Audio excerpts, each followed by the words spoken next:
Robbery Under Arms, Part 3, by Rolf Boldrewood. Chapter 32.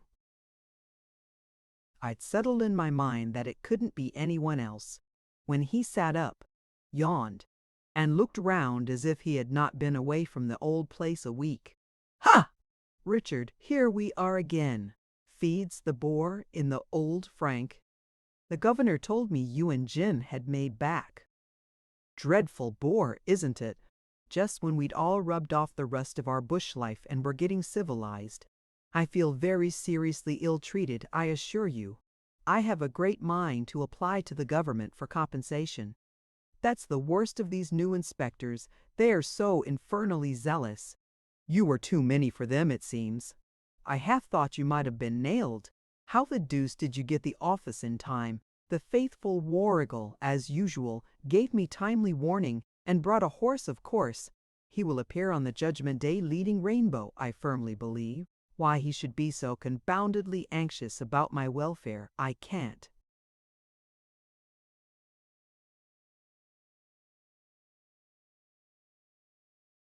Make out. I can't really. It's his peculiar form of mania, I suppose. We all suffer from some madness or other. How the blazes did he know the police were laid onto the lot of us, I said. I didn't know myself that your Kate had come the double on you. I might have known she would, though. Well, it seems Warrigal took it into his semi-barbaric head to ride into Turon and loaf about, partly to see me, and partly about another matter that your father laid him on about. He was standing about near the Prospector's Arms, late on Friday night, doing nothing and seeing everything as usual, when he noticed Mrs. Mullockson run out of the house like a bedlamite. My word, that Mrs. Big One Kula was his expression, and made straight for the camp. Now Warrigal had seen you come out just before. He doesn't like you and Jim over much bad taste, I tell him, on his part, but I suppose he looks upon you as belonging to the family. So he stalked the fair and...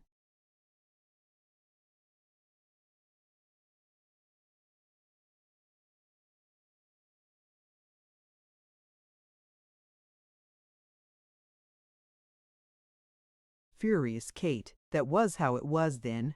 Yes, much in that way.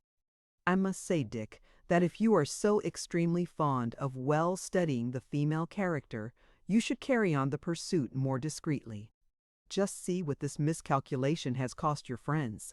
Confound her, she's a heartless wretch, and I hope she'll die in a ditch. Exactly. Well, she knocked, and a constable opened the outer door. I want to see Sir Ferdinand, she says. He's in bed and can't be disturbed, says the bobby. Any message I can deliver? I have important information, says she. Rouse him up, or you'll be sorry for.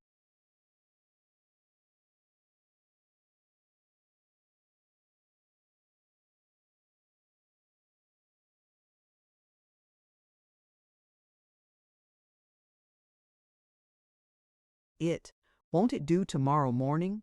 Says he. No, it won't, says she, stamping her foot. Do what I tell you, and don't stand there like a fool. She waited a bit. Then Warrigal says, out came Sir Ferdinand, very polite. What can I do for you, says he. Mrs. Mullockson? Should you like to know where the Marstons are, Sir Ferdinand? Says she, Dick and Jim. No, would I not, says he. No end of warrants out for them. Since that Bellobry Bank robbery they seem to have disappeared underground. And that fellow Starlight, too. Most remarkable man of his day. I give my eyes to put the bracelets upon him.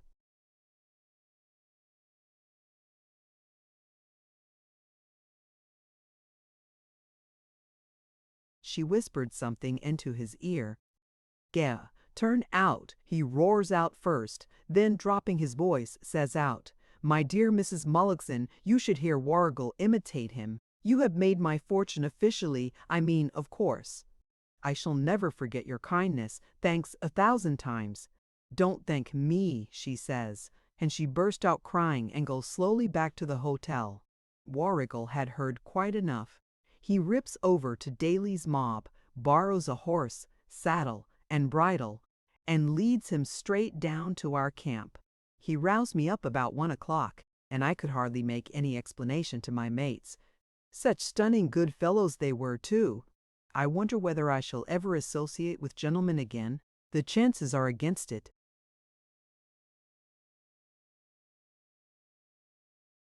I had all kinds of trouble to tell them I was going away with Warrigal, and yet not to tell too much. "What the dickens," says Clifford, "can you want going away with this familiar of yours at this hour of the night? You're like the fellow in Scott's novel, Anne of Geierstein, that I was reading over again yesterday. The mysterious stranger that's called for at midnight by the Avenger of Blood, departs with him and is never seen more."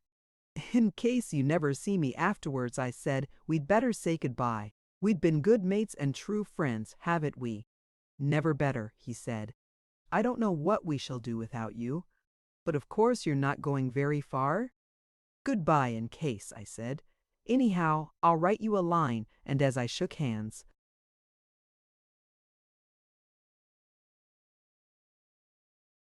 with them two regular trumps, if ever there were any in the world, I had a kind of notion I'd never see them again. Hardly think I shall, either. Sir Ferdinand surrounded the hut about an hour later, and made them come out one by one, both of them and the wages man. I dare say they were surprised. "Where's the fourth man, Clifford?" says Sir Ferdinand.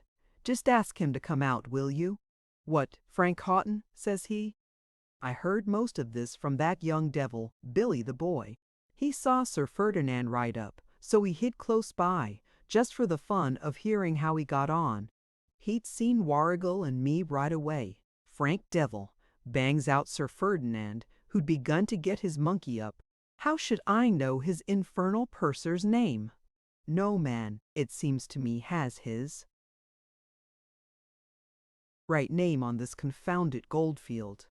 I mean Starlight. Starlight the cattle stealer, the mail robber, the bushranger, whose name is notorious over the 3 colonies, and New Zealand to boot, your intimate friend and partner for the last 9 months. "You perfectly amaze me," says Clifford. "But can't you be mistaken? Is your information to be depended upon?" "Mine came from a jealous woman," says Sir Ferdinand. "They may generally be depended upon for a straight tip, but we're losing time. When did he leave the claim, and which way did he go?" "I have no idea which way he went," says Clifford. "He did not say, but he left about an hour since. On foot or on horseback?" On horseback? Anyone with him?" "Yes, another horseman." "What was he like?" "Slight, dark man, youngish, good-looking." "Warrigal the half-caste?" "By George! Warrants out for him also," says Sir Ferdinand. "On a good horse, of course, with an hour's start. We may give up the idea of catching him this time. Follow him up as a matter of form. Goodbye, Clifford. You'll hear news of your friend before long, or I'm much mistaken." "Stop, Sir Ferdinand. You must pardon me, but I don't exactly understand your tone. The man that we knew by the name of Frank Houghton may be, as you say,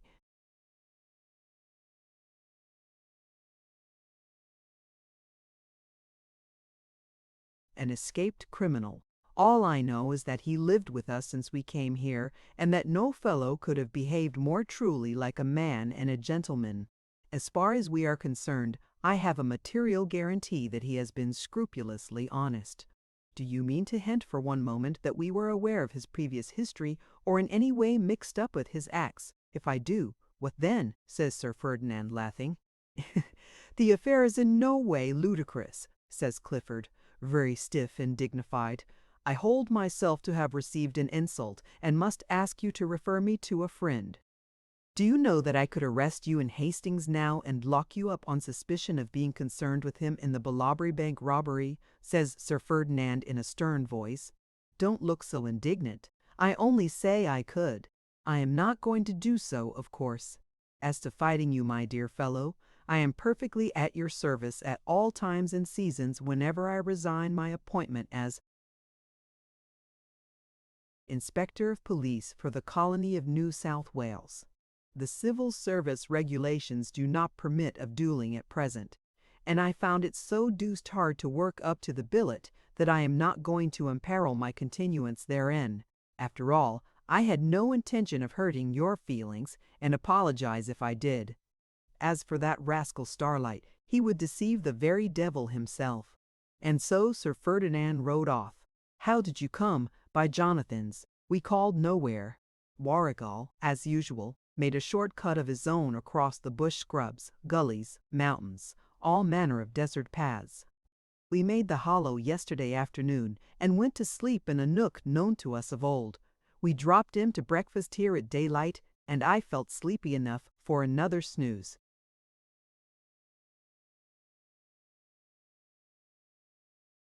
We're all here again, it seems, I said, sour enough.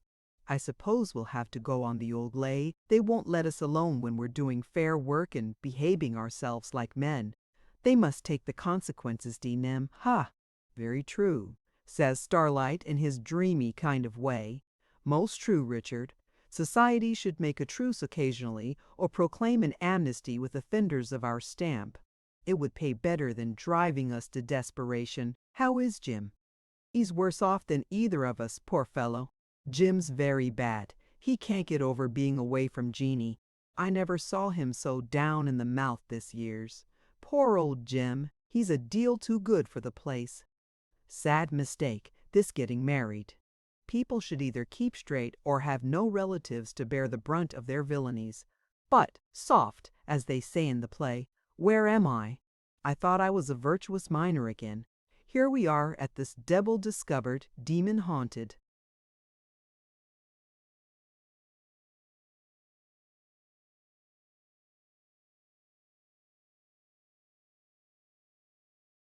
Old Hollow, again first cousin to the pit of Acheron. There's no help for it, Dick. We must play our parts gallantly, as demons of this lower world, or get hissed off the stage. We didn't do much for a few days, you may be sure. There was nothing to do, for one thing, and we hadn't made up our mind what our line was to be. One thing was certain, there would be more row made about us than ever. We should have all the police in the country worried and barked at by the press, the people, the government and their superior officers till they got something to show about us. Living at the diggings under the nose of the police without their having the least suspicion who we were was bad enough. But the rescue of Jim and the shooting of a policeman in charge of him was more serious, the worst thing that had happened yet.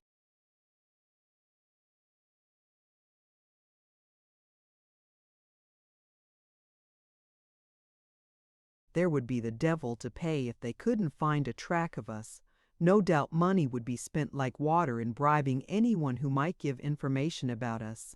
Everyone would be tried that we had ever been known to be friendly with. A special body of men could be told off to make a dart to any spot they might get wind of near where we had been last seen. We had long talks in Barney's over the whole thing, sometimes by ourselves with Starlight, sometimes with Father. A long time it was before we settled upon any regular put-up bit of work to do. Sooner or later we began to see the secret of the hollow would be found out. There was no great chance in the old times, with only a few shepherds and stock riders wandering through the bush, once in a way straggling over the country. But now the whole colony swarmed with miners, who were always prospecting, as they called it, that is, looking out for fresh patches of gold. Now, small parties of these men, bold, hardy, experienced chaps, would take a pick and shovel, a bucket and a tin dish, with a few weeks' rations, and scour the whole countryside. They would try every creek, gully, hillside, and riverbed. If they found the color of gold, the least trace of it in a dish of wash dirt, they would at once settle down themselves. If it went rich, the news would soon spread, and 1,000 men might be gathered in one spot, the bank of a small creek, the side of a steep range, within a fortnight, with 10,000 more sure to follow within a month. That might happen at any time on one of the spurs of Nola Mountain, and the finding out of the track down to the hollow by someone of the dozens of rambling, shooting, fishing diggers would be as certain to happen as the sun to rise. Well, the country had changed, and we were bound to change with it. We,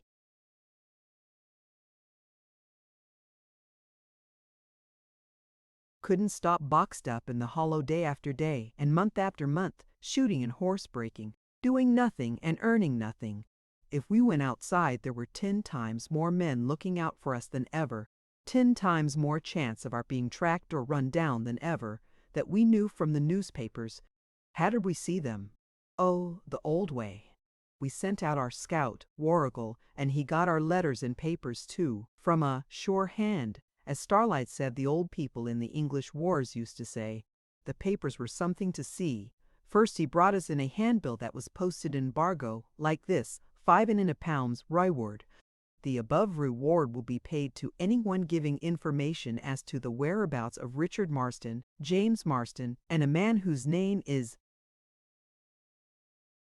unknown but who can be identified chiefly by the appellation of Starlight. Pleasing way of drawing attention to a gentleman's private residence, says Starlight, smiling first and looking rather grim afterwards.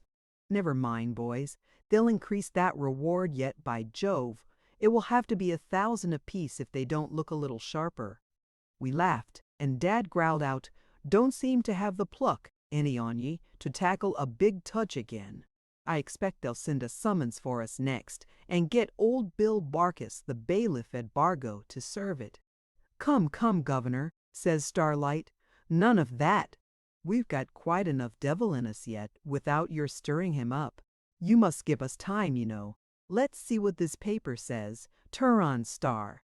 What a godsend to it. Bushrangers. Starlight and the Marstons again.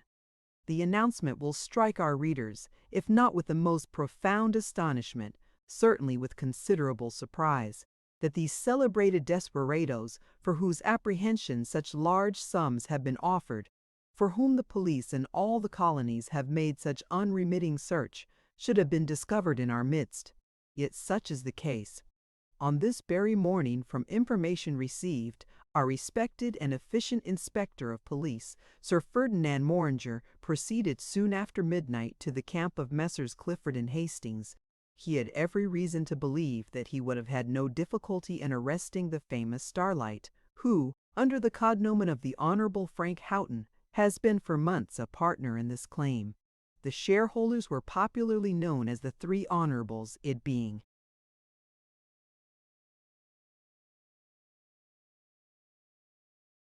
rumored that both Mr. Clifford and Mr. Hastings were entitled to that prefix, if not to a more exalted one. With characteristic celerity, however, the famous outlaw had shortly before quitted the place, having received warning and been provided with a fast horse by his singular retainer, Warrigal, a half-caste native of the colony, who is said to be devotedly attached to him, and who has been seen from time to time on the Turon. Of the Marston brothers, the elder one, Richard, would seem to have been similarly apprised, but James Marston was arrested in his cottage in Specimen Gully. Having been lately married, he was apparently unwilling to leave his home, and lingered too long for prudence. While rejoicing, as must all good citizens, at the discovery of evildoers and the capture of one member of a band of notorious criminals, we must state in fairness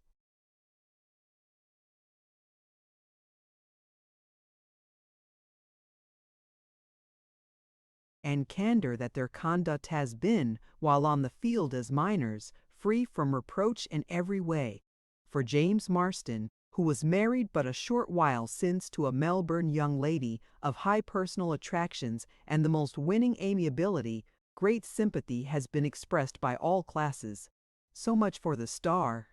"Everybody is sorry for you, old man," he says to Jim. "I shouldn't wonder if they'd make you a beak if you'd stayed there long enough. I'm afraid Dick's dropping the policeman won't add to our popularity, though." "He's all right," I said. "Hurrah, look here. I'm glad I didn't finish the poor beggar. Listen to this from the Turon Banner, Bushranging Revive. The good old days have apparently not passed away forever, when mail robberies and hand-to-hand conflicts with armed robbers were matters of weekly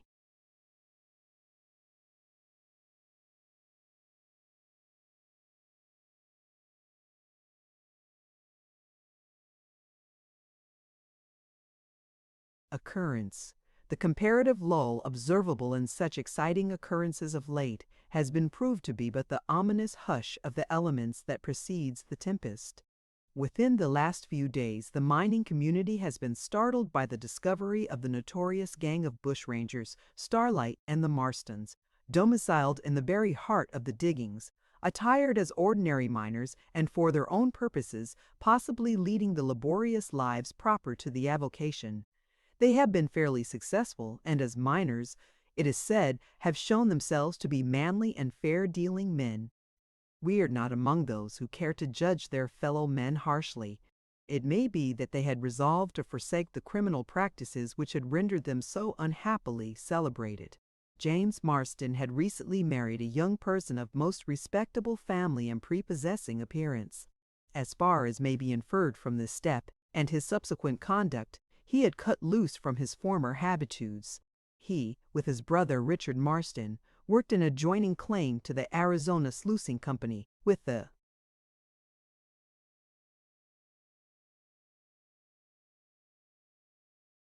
respected shareholders of which they were, on terms of intimacy. The well-known Starlight, as Mr. Frank Houghton, became partner and tentmate with the Honor Mr. Mess, Clifford and Mr. Hastings, an aristocratic society in which the manners and bearing of this extraordinary man permitted him to mingle without suspicion of detection. Suddenly, information was furnished to the police respecting all three men. We are not at present aware of the source from which the clue was obtained. Suffice it to say that Sir Ferdinand Morringer promptly arranged for the simultaneous action of three parties of police with the hope of capturing all three outlaws. But in two cases, the birds were flown. Starlight's aim de mi, a half-caste named Warrigal, had been observed on the field the day before.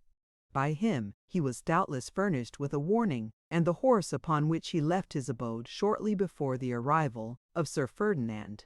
The elder Marston had also eluded the police, but James Marston, hindered possibly by domestic ties, was captured at his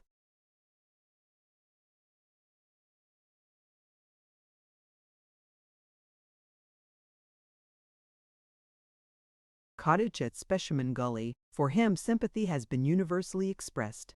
He is regarded rather as a victim than as an active agent in the many criminal offenses chargeable to the account of Starlight's gang. Since writing the above, we have been informed that Trooper Walsh, who with another constable was escorting James Marston to Bargo Gall, has been brought in badly wounded. The other trooper reports that he was shot down and the party attacked by persons concealed in the thick timber near Wild Horse Creek, at the edge of Bargo Brush. In the confusion that ensued, the prisoner escaped. It was at first thought that Walsh was fatally injured, but our latest report gives good hope of his recovery. We shall be agreeably surprised if this be the end, and not the commencement of a series of darker tragedies.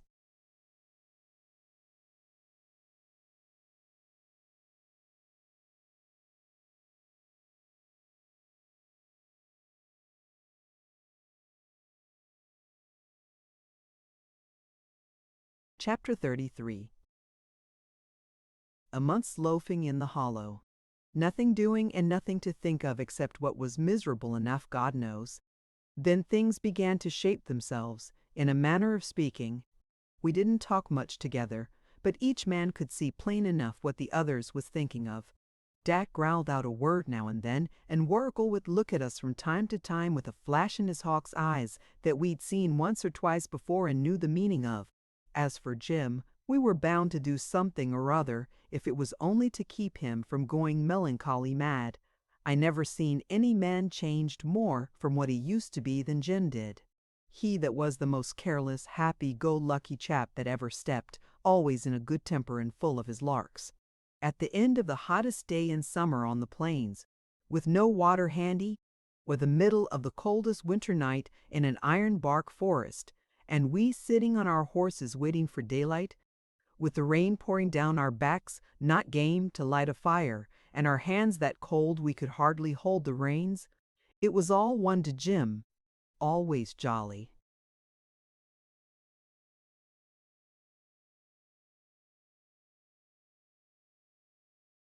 Always ready to make little of it all, always ready to laugh or chaff or go on with monkey tricks like a boy. Now it was all the other way with him. He'd sit grizzling and smoking by himself all day long. No getting a word out of him. The only time he seemed to brighten up was once when he got a letter from Jeannie. He took it away into the bush and stayed hours and hours. From never thinking about anything or caring what came uppermost, he seemed to have changed all on the other tack and do nothing but think. I'd seen a chap in Berrima something like him for a month or two. One day he manned the barber's razor and cut his throat. I began to be afraid Jim would go off his head and blow his brains out with his own revolver. Starlight himself got to be cranky and restless like too. One night he broke out as we were standing smoking under a tree, a mile or so from the cave. "By all the devils, Dick, I can't stand this sort of thing much longer. We shall go mad or drink ourselves to deaths. We'd all been pretty well on the night before. If we stick here till we're trapped or smoked out like iguana out of a tree spout, we must make a rise somehow and try for blue water again. I've been fighting against the notion the whole time we've been here, but the devil and your old dad, who's a near relative, I believe had been too strong for us. Of course, you know what it's bound to be?" "I suppose so. I know when Dad was away last week he saw that beggar and some of his mates. They partly made it up a while back, but didn't fancy doing it all together by themselves. They've been waiting on the chance of our standing in and your taking command. Of course, the old story," he says, throwing his cigar away and giving a half laugh. Such a laugh it was, too. "Captain Starlight again, I suppose. The paltry vanity of leadership, and of being in the front of my fellow men, has been the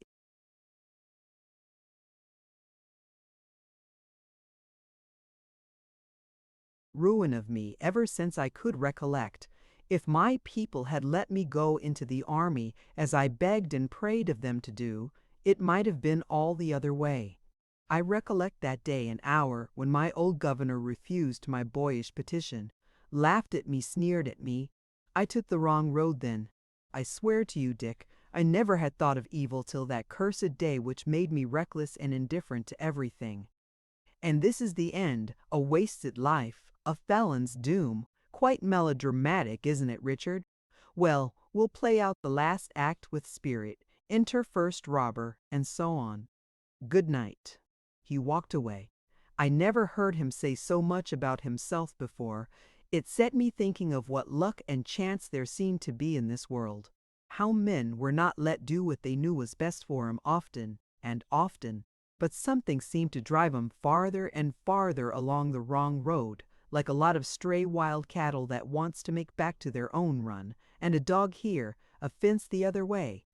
A man on foot or a flock of sheep always keeps frightening 'em farther and farther from the old beat till they get back into a bit of back country or mallee scrub and stop there for good. Cattle and horses and men and women are awful like one another in their ways, and the more you watch 'em, the more it strikes you. Another day or two idling and card playing, another headache after too much grog at night, brought us to a regular go-in about business, and then we fixed it for good. We were to stick up the next monthly gold escort, that was all. We knew it would be a heavy one and trusted to our luck to get clear off with the gold and then take a ship for Honolulu or San Francisco. A desperate chance, but we were desperate men. We had tried to work hard and honest. We had done so for best part of a year. No one could say we had taken the value of a halfpenny from any man. And yet we were not let stay right when we asked for nothing but to be let.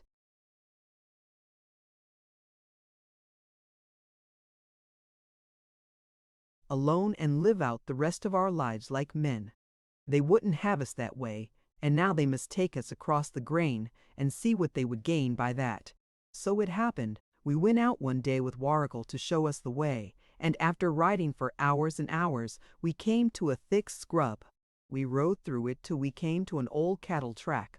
We followed that till we came to a tumble-down slab hut with a stockyard beside it. The yard had been mended, and the rails were up. 7 or 8 horses were inside, all in good condition.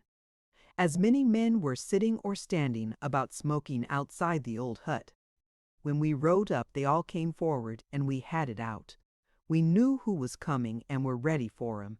There was Morin, of course, quiet and savage-looking, just as like a black snake as ever, twisting about with his deadly glittering eyes, wanting to bite someone. There was Daly and Burke, Wall and Hobart,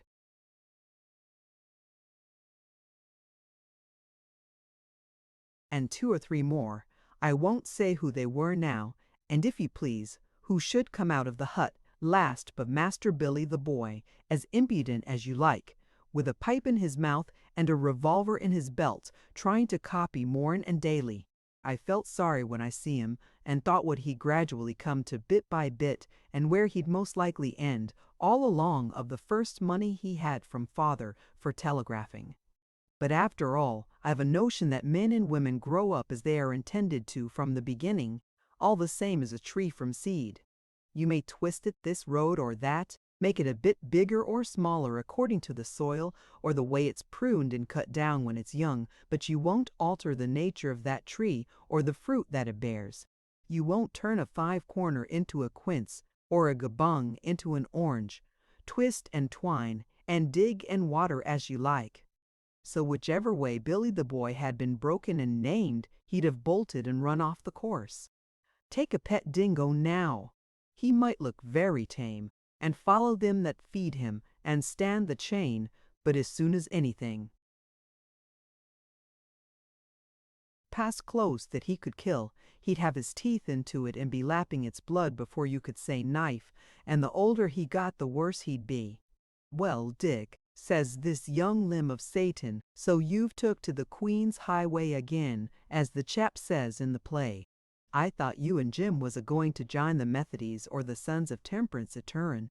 You both got to look so thunder and square on it. Poor old Jim looks dreadful down in the mouth, don't he, though? It would be all the better for you if you joined some other body, you young scamp, I said. Who told you to come here? I've half a mind to bilch you home again to your mother. And I walked towards him.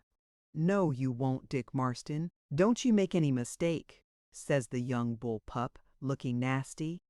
I'm as good a man as you with this little tool. Here he pulled out his revolver. I've as much right to turn out as you have. What odds is?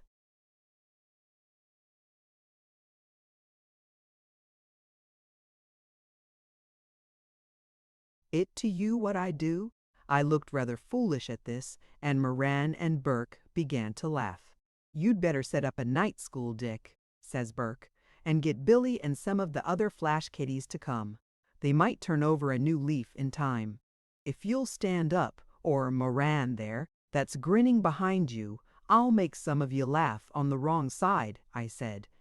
Come on, drawls Moran, taking off his coat and walking up.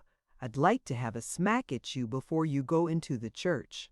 We should have been at it hammer and tongs. We both hated one another like poison. Only the others interfered, and Billy said we ought to be ashamed of ourselves for quarreling like schoolboys.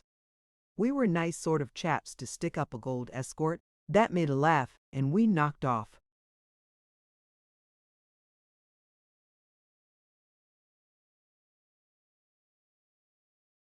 Well, it looked as if no one wanted to speak.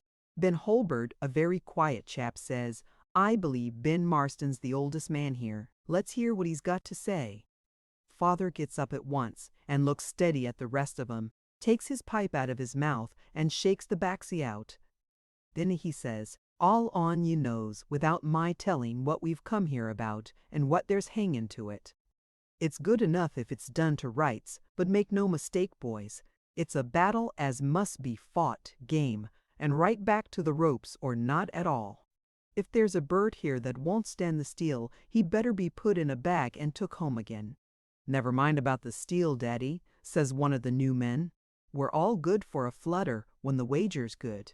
What'll it be worth a man, and where are we going to divide? We know your mob's got some crib up in the mountains that no one knows about. We don't want the swag took there and planted.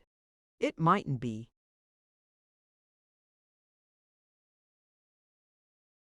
Bound easy. Did ever a one of ye here tell o' me actin' crooked? Says father. Look here, Bill, I'm not as young as I was, but you stand up to me for 3 rounds and I'll take some of the cheek out of your. Bill laughed. No fear, Daddy, I'd sooner face Dick or Jim. But I only want what's fair between man and man. It's a big touch, you know, and we can't take it to the bank to divide, like diggers or summons ear either. What's the good of growlin' and snappin', says Burke. We're all goin' in regular, I suppose, share and share alike. The men nodded. Well, there's only one way to make things shipshape, and that's to have a captain. We'll pick one of ourselves, and whatever he says, we'll bind ourselves to do life or death. Is that it?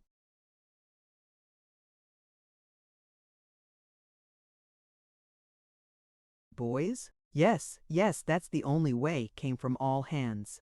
Now, the next thing to work is who we're to make captain of. There's one here as we can all depend on, who knows more about road work than all the rest of us put together. You know who I mean.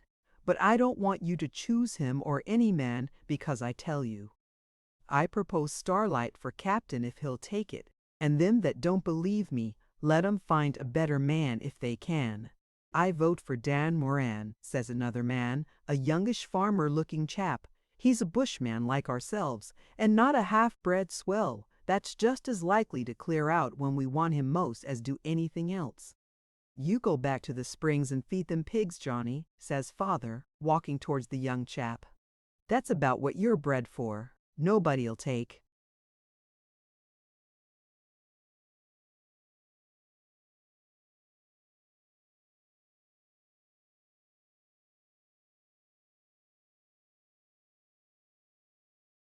You for a swell, quarter-bred, or anything else. Howsoever, let's draw lots for it. Every man put his fancy down on a bit of paper and put 'em into my old hat here. This was done after a bit, and the end of it was 10 votes for Starlight and 2 or 3 for Moran, who looked savage and sulkier than ever. When this was over, Starlight walked over from where he was standing near me and Jim and faced the crowd. He drew himself up a bit and looked round as haughty as he used to do when he walked up the big room at the Prospectors' Arms in Turon, as if all the rest of us was dirt under his feet. Well, my lads, he said, you've done me the great honor to elect me to be your captain. I'm willing to act, or I shouldn't be here.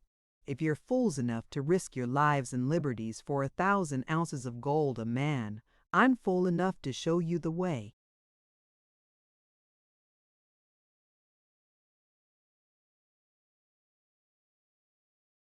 Hurrah, said half a dozen of them, flinging up their hats.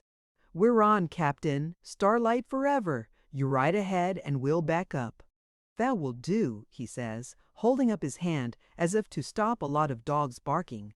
But listen to me. Here he spoke a few words in that other voice of his that always sounded to me and Jim as if it was a different man talking or the devil in his likeness. Now mind this before we go. You don't quite know me. You will by and by, perhaps, when I take command of this gang, for this bit of work or any other. My word's law, do you hear? And if any man disputes it or disobeys my orders, I'll shoot him like a dog. As he stood there looking down on the lot of 'em, as if he was their king, with his eyes burning up at last, with that slow fire that lay at the bottom of 'em, and only showed out sometimes, I couldn't help thinking of a pirate crew that I'd read of when I was a boy, and the way the pirate captain ruled 'em.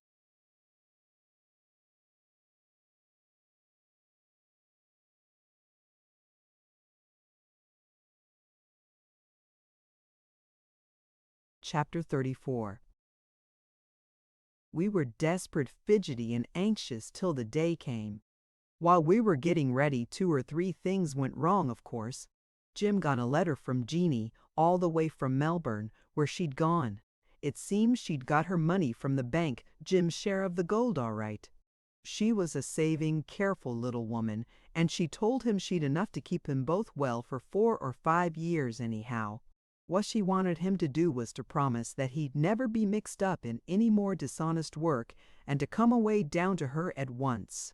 It was the easiest thing in the world, she said, to get away from Melbourne to England or America. Ships were going every day, and glad to take any man that was strong and willing to work his passage for nothing. They'd pay him besides. She'd met one or two friends down there as would do anything to help her and him. If he would only get down to Melbourne, all would yet be well. But she begged and prayed him, if he loved her, and for the sake of the life she hoped to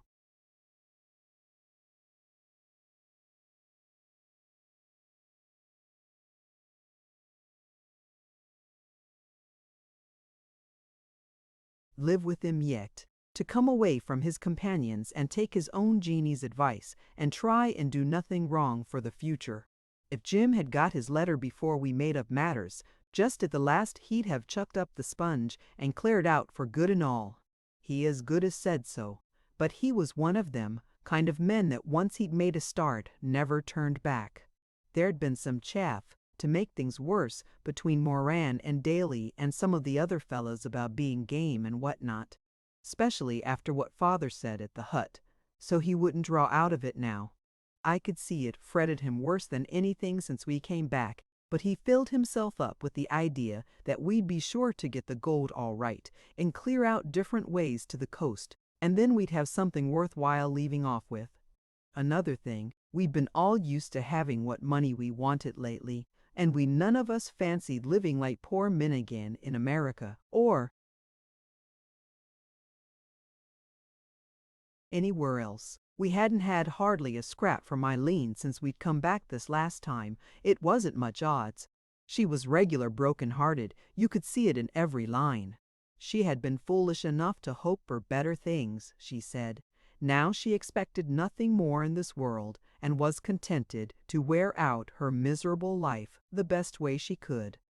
If it wasn't that her religion told her it was wrong, and that mother depended on her, she'd drown herself in the creek before the door. She couldn't think why some people were brought into this miserable world at all. Our family had been marked out to evil, and the same fate would follow us to the end. She was sorry for Jim, and believed if he had been let take his own road, that he would have been happy and prosperous today. It was a pity he could not have got away safely to Melbourne with his wife before that wicked woman, who deserved to be burnt alive, ruined everything. Even now we might all escape. The country seemed in so much confusion with all the strangers and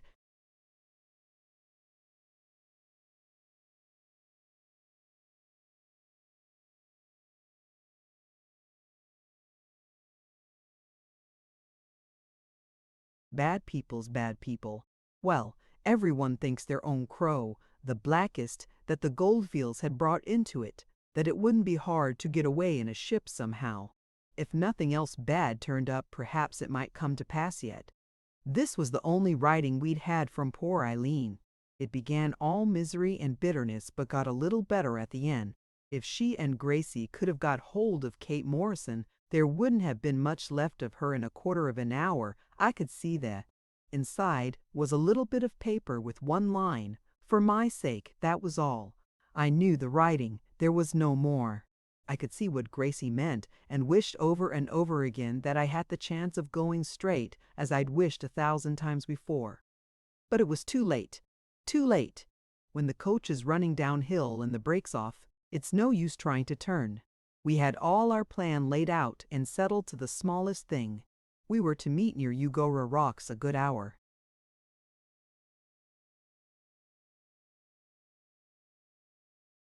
or two before the escort passed, so as to have everything ready. I remember the day as well as if it was yesterday. We were all in great buckle and very fit, certainly. I don't think I ever felt better in my life. There must be something out-and-out spiriting in a real battle when a bit of a scrimmage like this sent our blood boiling through our veins, made us feel as if we weren't playing Dick and Jim Marston, but regular grand fellows, in a manner of speaking. What fools men are when they're young, and sometimes after that itself, to be sure.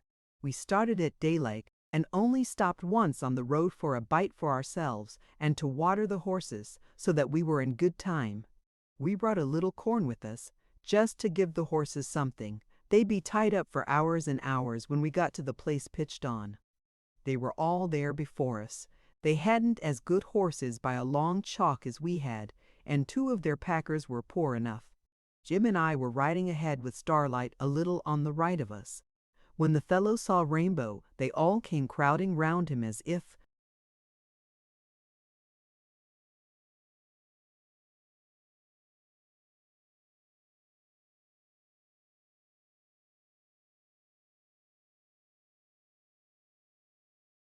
he'd been a show. "By George," says Burke, "that's a horse worth calling a horse, Captain.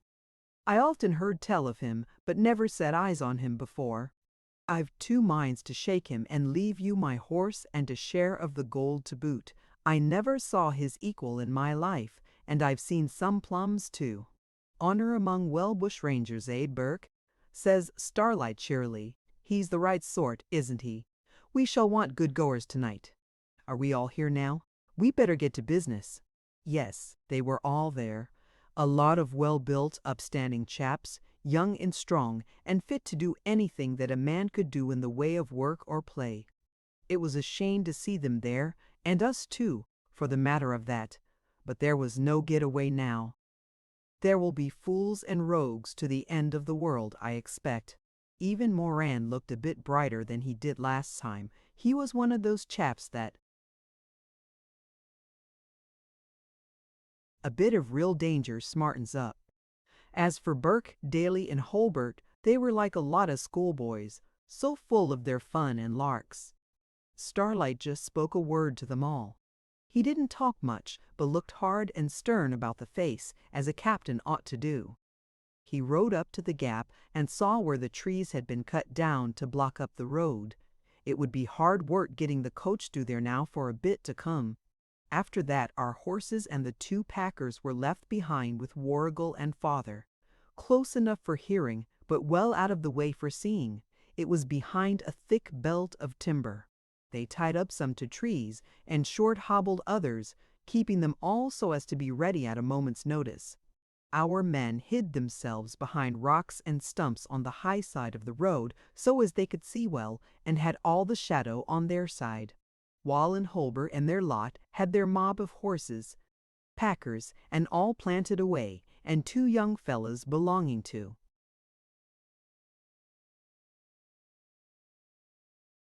their crowd minding them.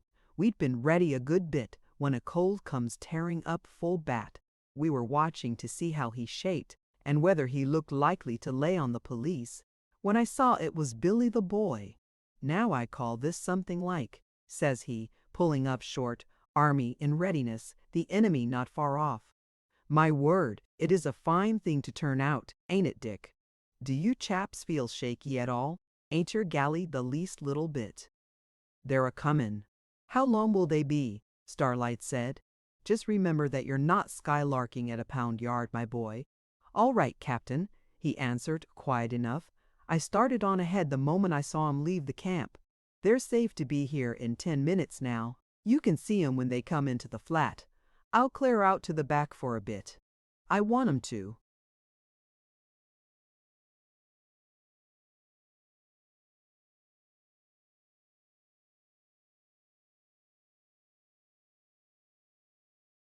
Think I come a permiscus like when it's over. So the young rascal galloped away till the trees hid him, and in a quarter of an hour more we saw the leaders of the 4-horse drag that carried the escort gold turn round on the forest road and show out into the flat. It gave me a queer feeling just at first. We hadn't been used to firing on the Queen's servants, not in cold blood anyhow, but it was them or us for it now. There was no time to think about it. They came along at a steady trot up the hill. We knew the turned sergeant of police that drove, a tall man with a big black beard down to his chest. He had been in an English dragoon regiment and could handle the ribbons above a bit. He had a trooper alongside him on the box with his rifle between his knees. Two more were in the body of the drag. They had put their rifles down and were talking and laughing, not expecting anything sudden. Two more of the mounted men rode in front, but not far. The couple behind were a good way off. All of a sudden the men in front came on the trees lying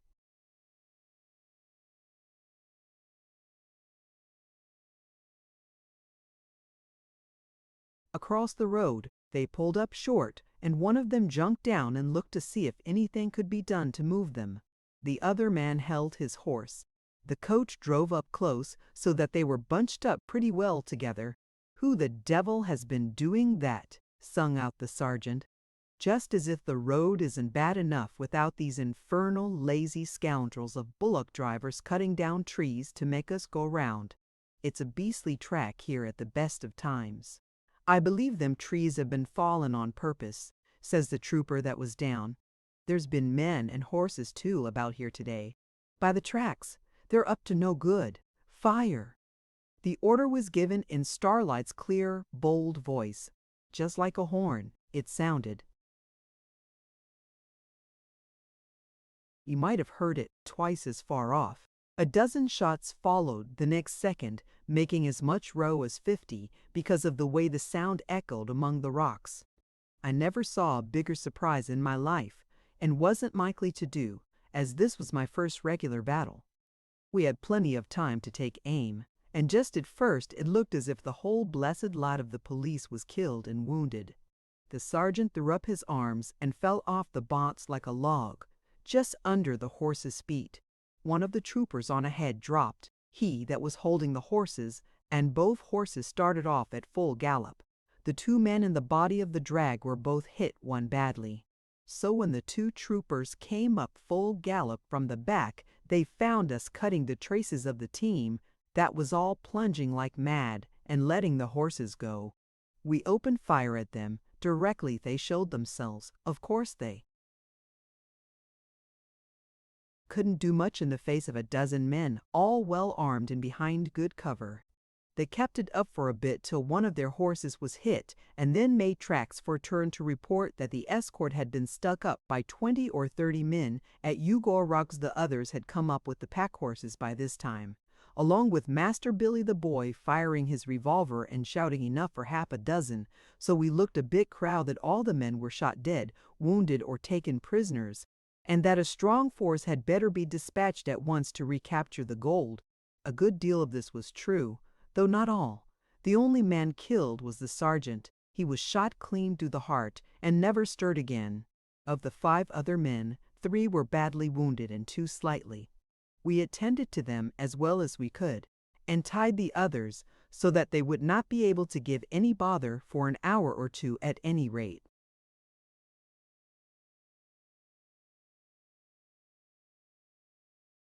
Then the trouble began about dividing the gold. We opened the sort of locker there was in the center of the coach and took out the square boxes of gold. They held canvas bags, all labeled and weighed to the grain, of about 1,000 Oz each.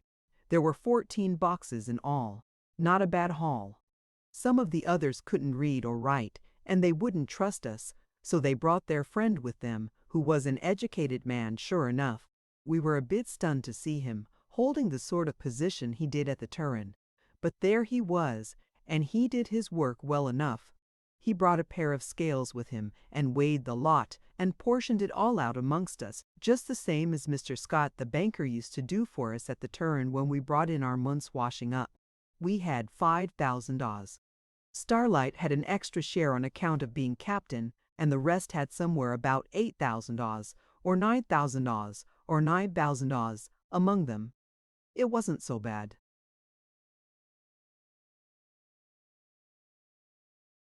Dad wasn't long before he had our lot safely packed and on his 2-pack horses.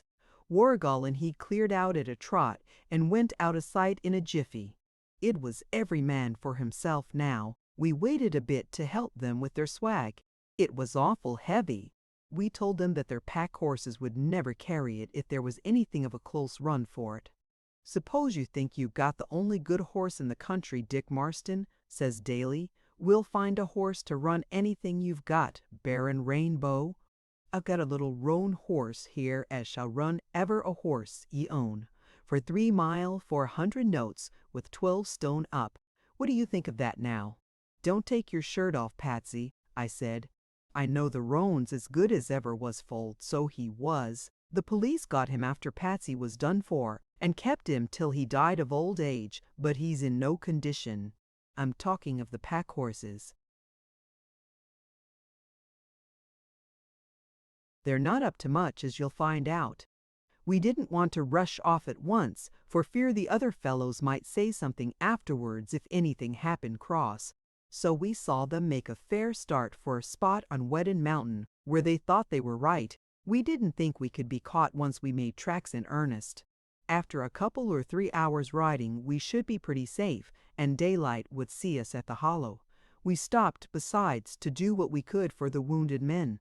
There were none of them regularly done for, except the sergeant. One man was shot through the lungs and was breathing out blood every now and then. We gave them some brandy and water and covered them all up and left them as comfortable as we could. Besides that, we sent Billy the boy, who couldn't be recognized, to the camp to have a doctor sent as soon as possible. Then we cleared and started off.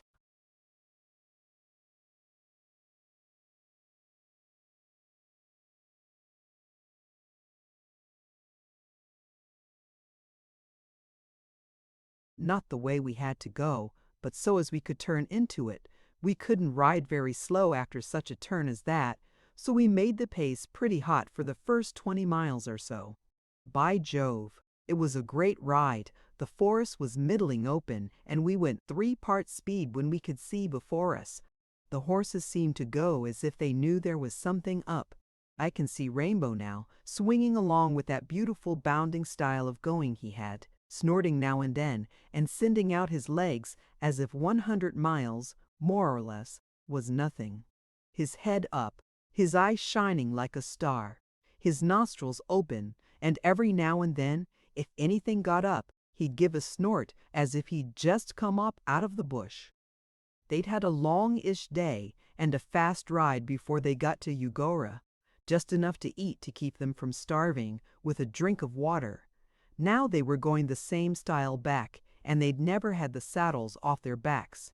All the night through we rode before we got to the top of Nola Mountain. Very glad to see it we were then. We took it easy for a few miles now. And again, then we'd push on again. We felt awful sleepy at times. We'd been up and at it since the morning before, long before daylight too. The strangeness and the chance of being followed kept us up, else I believe we'd have dropped off our horses' backs, regular dead beat. We lost ground now and then through Warrigal not being there to guide us, but Jim took the lead, and he wasn't far out. Besides, the horses knew which way to steer for their grass at the hollow. They wouldn't let us go much off the line if it was ever so dark. We gave 'em their heads mostly. The sun was just rising as we rode across the last tableland. We got off and stumbled along, horses and men down the track to the hollow. Dad and Warrigal hadn't come back. Of course, they couldn't stand the pace we did. They'd have to camp for a bit, but they both knew of plants and hiding holes where all the police in the colony couldn't find them. We knew they'd turn up some time next day. So we let go our horses, and after a bit of supper laid down and slept till well on in the afternoon.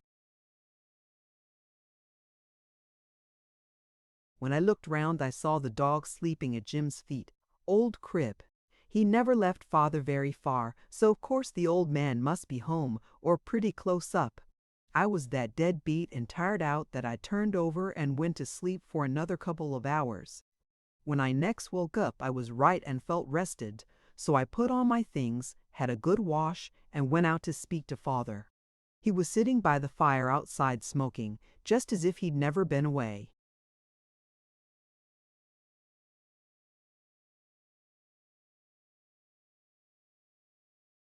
Chapter 35.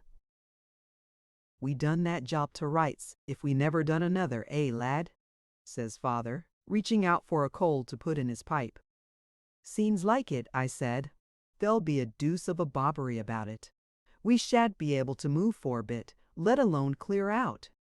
We'll show 'em a trick or two yet, says Dad. I could see he'd had a tot, early as it was. I wonder how them chaps got on. But we'll hear soon. How shall we hear anything? Nobody'll be mad enough to show out of here for a bit. I could get word here, says father, if there was a police barrack on the top of Nola Mountain. I've done it afore, and I can do it again. Well, I hope it won't be long, for I'm pretty full up of this staying at home business in the hollow.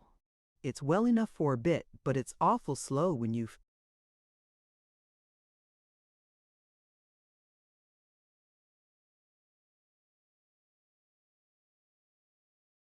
too much of it. It wouldn't be very slow if we was all grabbed and tried for our lives, Mr. Dick Marston. Would you like that better for a change?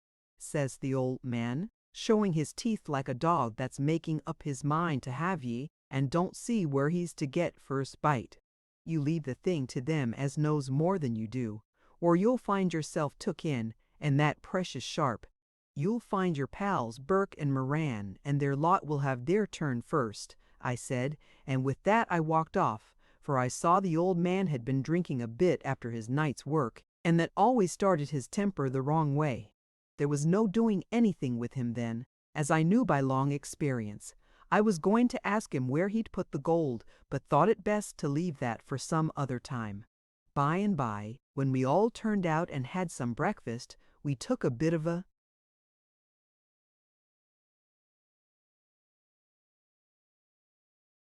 walked by ourselves and talked it over. We could hardly think it was all done and over.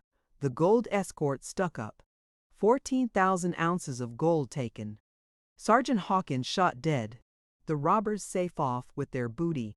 This is the sort of thing that we were sure to see in all the papers. It would make a row and no mistake.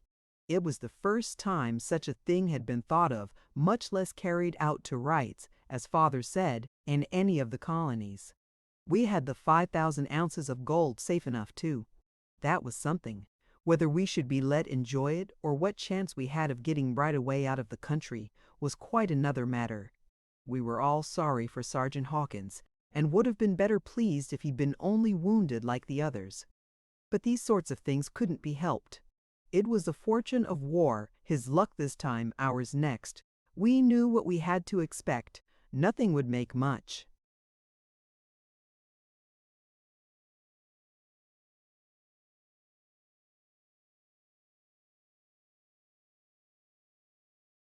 difference.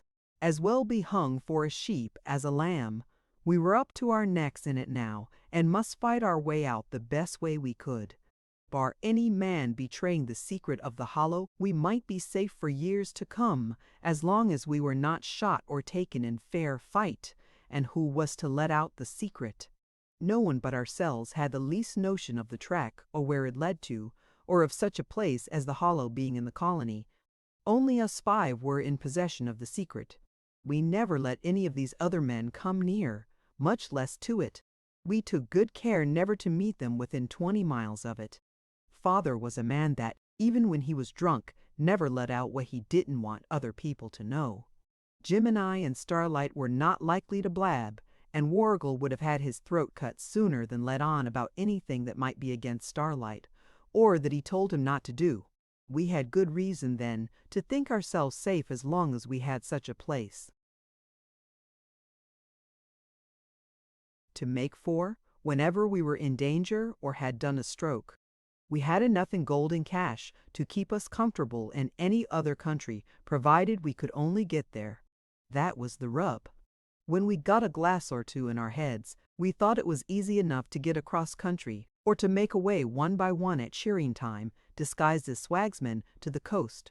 But when we thought it over carefully in the mornings, particularly when we were a bit nervous after the grog had died out of us, it seemed a rather blue lookout. There was the whole countryside pretty thick with police stations, where every man, from the sergeant to the last, joined recruit, knew the height, size, color of hair, and so on, of every one of us. If a suspicious-looking man was seen or heard of within miles, the telegraph wires could be set to work. He could be met, stopped, searched, and overhauled. What chance would any of us have then? "Don't flatter yourselves, my boy," Starlight said when we'd got the length of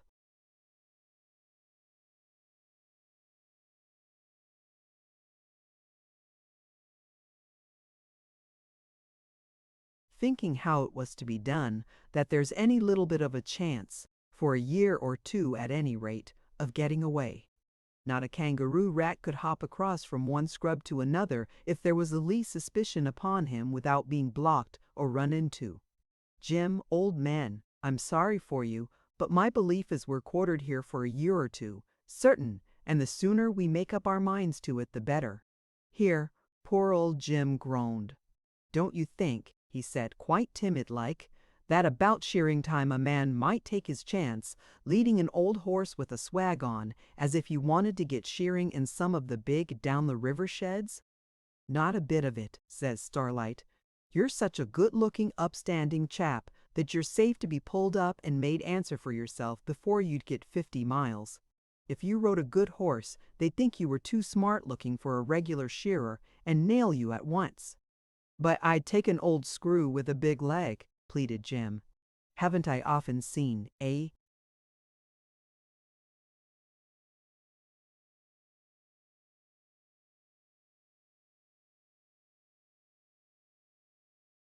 Cove walking and leading one just to carry his blankets and things?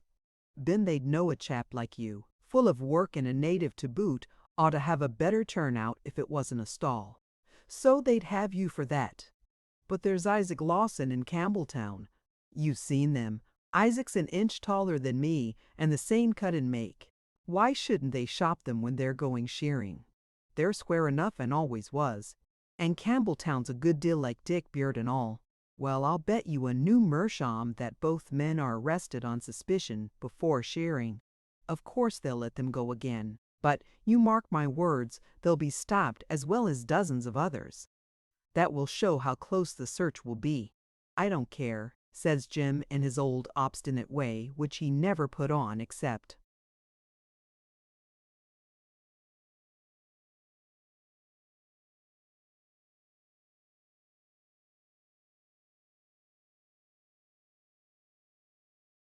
Very seldom. I'll go in a month or two, police or no police. I'll make for Melbourne if there was an army of soldiers between me and Jeannie. We had to settle where the gold was to be hid.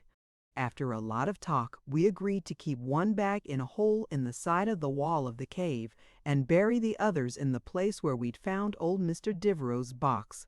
His treasure had laid many a year safe and sound without anybody touching it, and we thought ours might do the same. Besides, to find it they must get into the hollow first. So we packed it out bag by bag and made an iron bark coffin for it and buried it away there and put some couch grass turfs on it.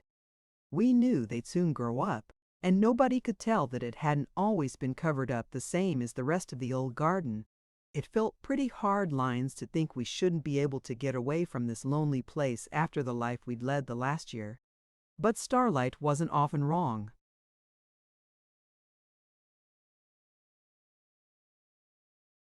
And we came to the same way of thinking ourselves when we looked at it all round, steady and quiet like.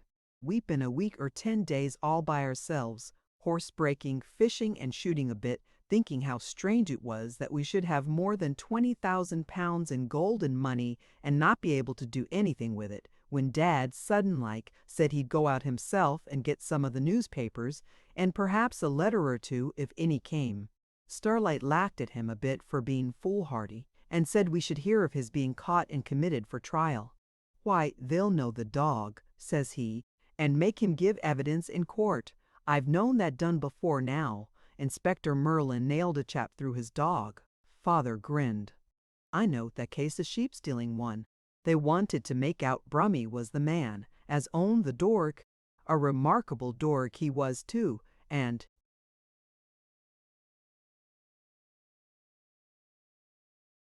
had been seen driving the sheep. Well, what did the dog do? Identify the prisoner, didn't he? Well, the dashed fool of a coolie did. Jumps up as soon as he was brought into court and whines and scratches at the dock rails and barks and goes on tremendous, trying to get at Brummy. How did his master like it? Oh, Brummy? He looked as black as the ace of spades. He'd have made it hot for that dorg if he could have got at him, but I suppose he forgived him when he came out. Why should he? Because the jury fetched him in guilty without leaving the box and the judge. Give him 7 years. You wouldn't find this old varmint a-doing no such foolishness as that. Here he looks at Crib, as was leeing down a good way off, and not letting on to know anything. He saw father's old mare brought up, though, and saddled, and knowed quite well what that meant. He never rode her unless he was going out of the hollow. I believe that dog could stick up a man himself as well as some fellows we know, says Starlight, and he'd do it too if your father gave him the word. Ugh! While we were taking it easy, and except for the loneliness of it as safe as if we had been out of the country altogether, Morin and the other fellows hadn't quite such a good time of it. They were hunted from pillar to post by the police, who were mad to do something to meet the chaff that was always being cast up to them of having a lot of bushrangers robbing and shooting all over the country and not being able to take them. There were some out-of-the-way places enough in the Weddin Mountains, but none like the Hollow, where they could lie quiet and untroubled for weeks together if they wanted. Besides, they had lost their gold by their own foolishness in not having better pack horses and hadn't much to carry on with, and it's not a life that can be worked on the cheap, I can tell you, as we often found out. Money comes easy in our line, but it goes faster still. And the man must never be short of £1 or £2 to chuck about if he wants to keep his information fresh and to have people working for him night and day with a will. So they had some everyday sort of work cut out to keep themselves going, and it took them all their time to get from one part of the country where they were known to some other place where they weren't expected, having out and out good hacks. And being all of them chaps that had been born in the bush and knew it like a book, it was wonderful how they managed to rob people at one place, one day, and then be at some place 100 miles off the next. Ever so many times they came off, and they'd call one another Starlight and Marston, and so on, till the people got regularly dumbfoundered and couldn't tell which of the gang it was that seemed to be all over the country and in two places at the same time. We used to laugh ourselves sometimes when we'd hear tell that all the travelers passing Big Hill on a certain day were stuck up by Wall's gang and robbed. Every man jack that came along for hours was made to stand behind a clump of trees with two of the came tree. We got to have. They all had to deliver up what they got about 'em, and no one was allowed to stir till sundown for fear they should send word to the police. Then the gang went off, telling them to stay where they were for an hour, or else they'd come back and shoot them.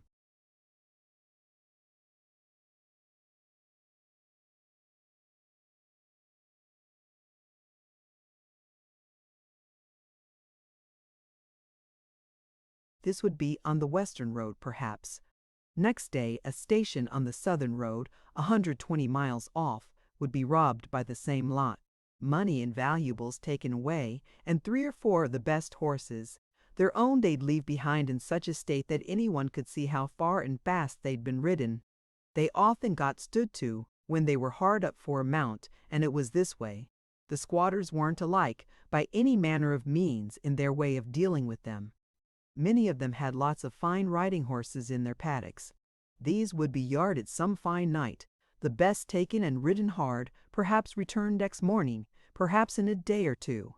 It was pretty well known who had used them, but nothing was said. The best policy, some think, is to hold a candle to the devil, especially when the devil's camped close handy to your paddock and might any time sack your house, burn.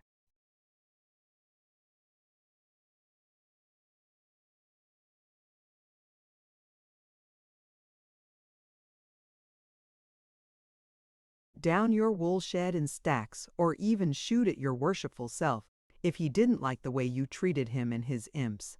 These careful, respectable people didn't show themselves too forward either in giving help or information to the police, not by no means.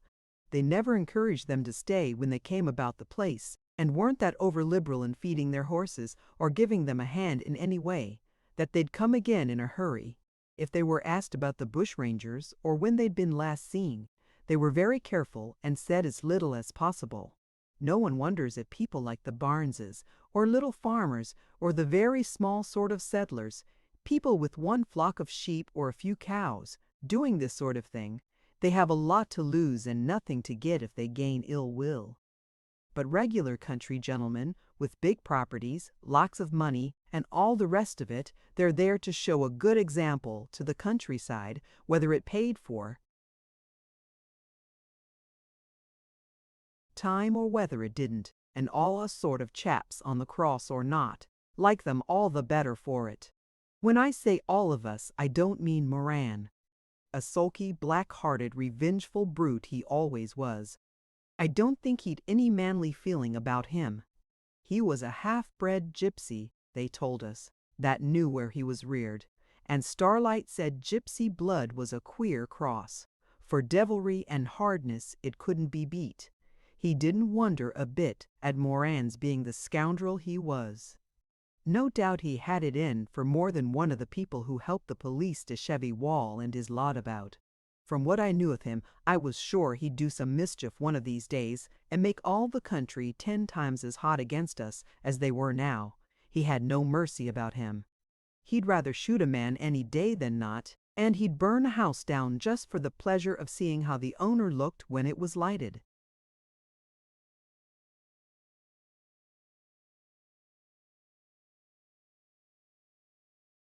Starlight used to say he despised men that tried to save themselves cowardly like more than he could say, and thought them worse than the bushrangers themselves.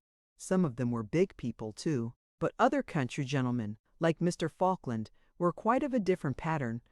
If they all acted like him, I don't think we should any of us have reigned as long as we did. They helped and encouraged the police in every possible way. They sent them information whenever they had received any worthwhile. They lent them horses freely when their own were tired out and beaten.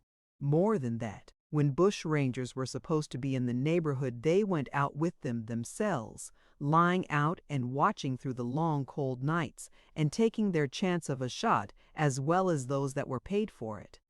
Now there was a Mr. Whitman that had never let go a chance from the start of running their trail with the police and had more than once given them all they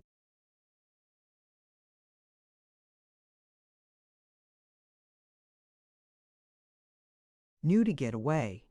He was a native of the country, like themselves, a first-class horseman and tracker, a hardy, game sort of a chap that thought nothing of being 24 hours in the saddle or sitting under a fence watching for the whole of a frosty night. Well, he was pretty close to Moran once, who had been out by himself. That close he ran him, he made him drop his rifle and ride for his life.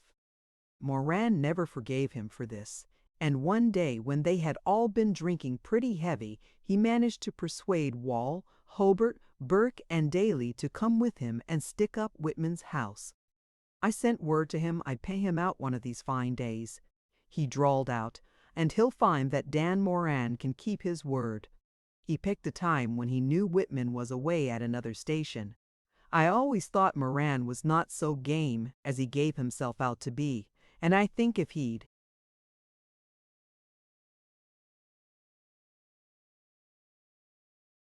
had Whitman's steady eyes looking at him and seeing a pistol in his hand, he wouldn't have shot as straight as he generally did when he was practicing at a gum tree.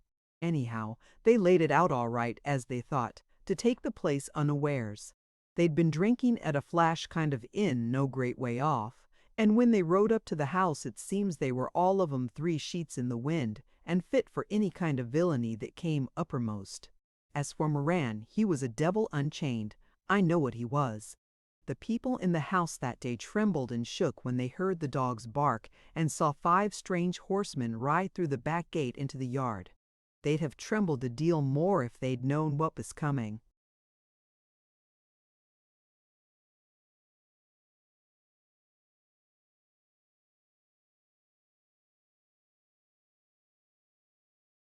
Chapter 36. When we found that by making darts and playing hide-and-seek with the police in this way we could ride about the country more comfortable, we took matters easier. Once or twice we tried it on by night and had a bit of a lark at Jonathan's, which was a change after having to keep dark so long. We rode up there after dark one night and made ourselves pretty snug for the evening when Bella Barnes asked us if we dropped across Moran and his mob that day. No, says I. Didn't know they were about this part. Why, weren't they at Monkton's the day before yesterday? Ah! But they came back last night, past the house today going towards Mr. Whitman's at Darjaluk. I don't know, but I expect they're going to play up a bit there. Because of his following them up that time, the police nearly got Moran. What makes you think that? They're only going for what they can get. Perhaps.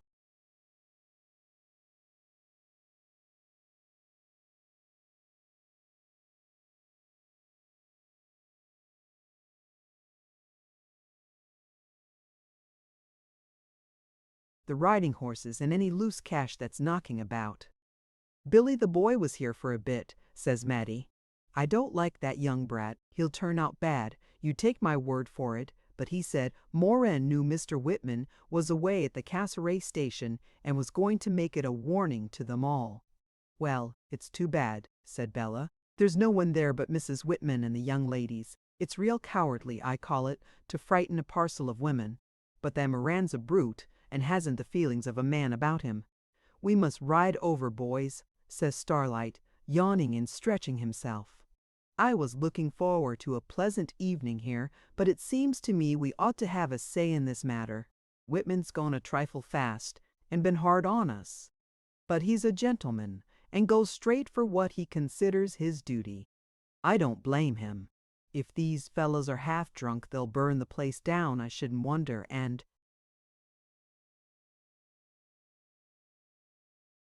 play Hell's Delight. And Miss Falkland's up there too, staying with the young ladies, says Maddie. Why, Jim, what's up with you? I thought you wasn't taking notice. Come along, Dick, says Jim, quite horse-like, making one jump to the door.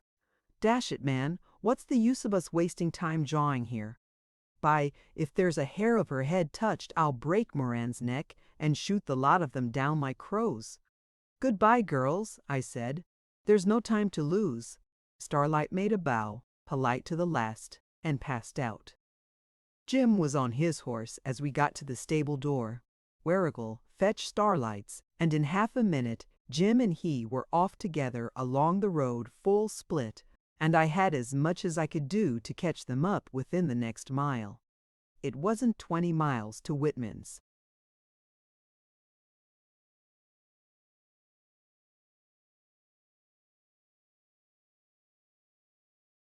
Place, Darjaluk, but the road was good, and we did it in an hour and 20 minutes or thereabouts. I know Starlight lit a match and looked at his watch when we got near the front gate. We could see nothing particular about the house. The lights shone out of the windows, and we heard the piano going. Seems all right, says Starlight. Wonder if they came after all. They'll think we want to stick the place up if we ride up to the hall door. Get off and look out tracks, Warrigal. Warrigal dismounted, lit a couple of matches, and put his head down close to the soft turf, as if he was going to smell it. We're a track, says Starlight. There, says Warrigal, pointing to something we couldn't see if we looked for.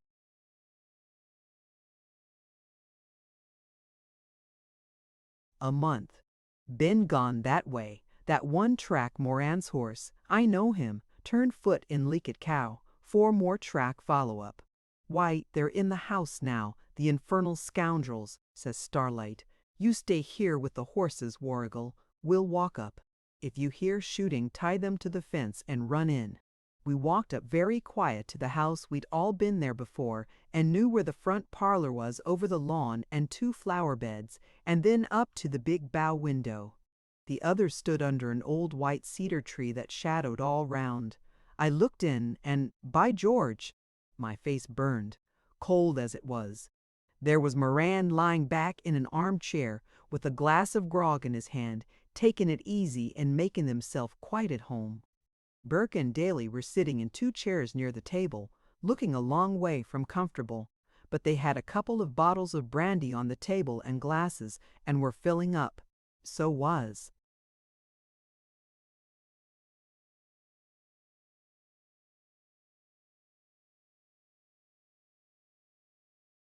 Moran. They'd had quite as much as was good for them.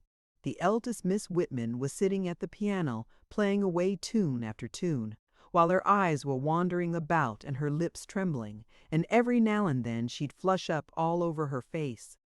Then she'd turn as white as a sheet and look as if she'd fall off the stool.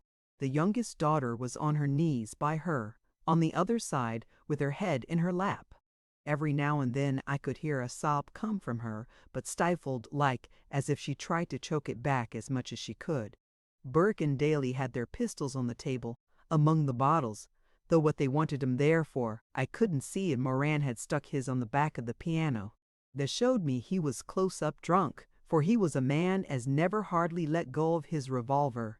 Mrs. Whitman was sitting crouched up in a chair behind her daughter, with a stony face, looking as if the end of the world was come. I hardly knew her again.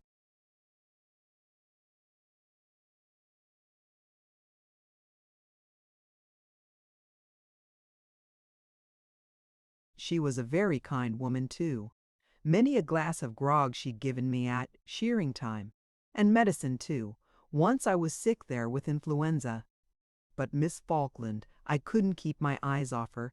She was sitting on the sofa against the wall, quite upright, with her hands before her and her eyes looking half proudly, half miserable, round the room. You couldn't hardly tell she was frightened, except by a kind of twitching of her neck and shoulders. Presently, Moran, who was more than half boozed as it was, and kept on drinking, calls out to Miss Whitman to sing a song. "Come, Miss Polly," says he, "you can sing away fast enough for your dashed old father, and some of them swells from Bathurst. By George, you must tune your pipe a bit this time for Dan Moran." The poor girl said she couldn't sing just then, but she'd play as much as he liked.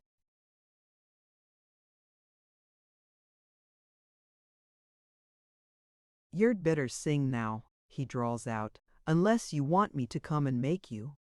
I know you girls wants coaxing sometimes." Poor Miss Mary breaks out at once into some kind of a song, the pitifullest music ever you listened to. Only I wanted to wait a bit, so as to come in right once for all. I'd have gone at him, hammer and tongs, that very minute. All this time Burke and Daly were going in steady at the brandy, finished one bottle and tackled another. They began to get noisy and talked a lot, and sung a kind of a chorus to Miss Mary's song. After the song was over, Moran swore he'd have another one. She'd never sing for him any more, he said, unless she took a fancy to him and went back to the Wettin Mountains with them. "It ain't a bad name for a mountain, is it, miss?" says he, grinning. Then, fixing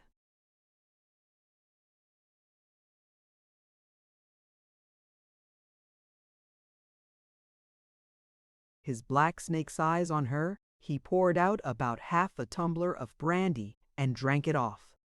"By gum," he says, "I must have a dance. Blessed if I don't. First chop music, good room, this three gals, and the missus course we must. I'm regular. Shook on the polka. You play us a good unpolly or whatever your name is. Dan Moran's going to enjoy himself this night if he never sees another. Come on, Burke. Patsy, stand up, you blamed fool. Here goes for my partner." "Come, Moran," says Burke. "None of your larks. We're very jolly, and the young ladies ain't on for a hop. Are you, miss?" And he looked over at the youngest Miss Whitman, who stared at him for a moment, and then hid her face in her hands. "Are you a-goin' to play as I told yer?" says Moran. "Da think yer know when you're well off."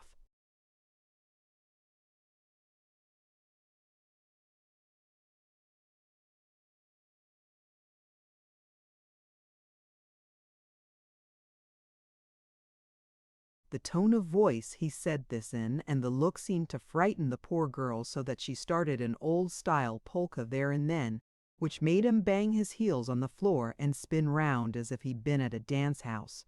As soon as he'd done 2 or 3 turns, he walks over to the sofa and sits down close to Miss Falkland and put his arm round her waist.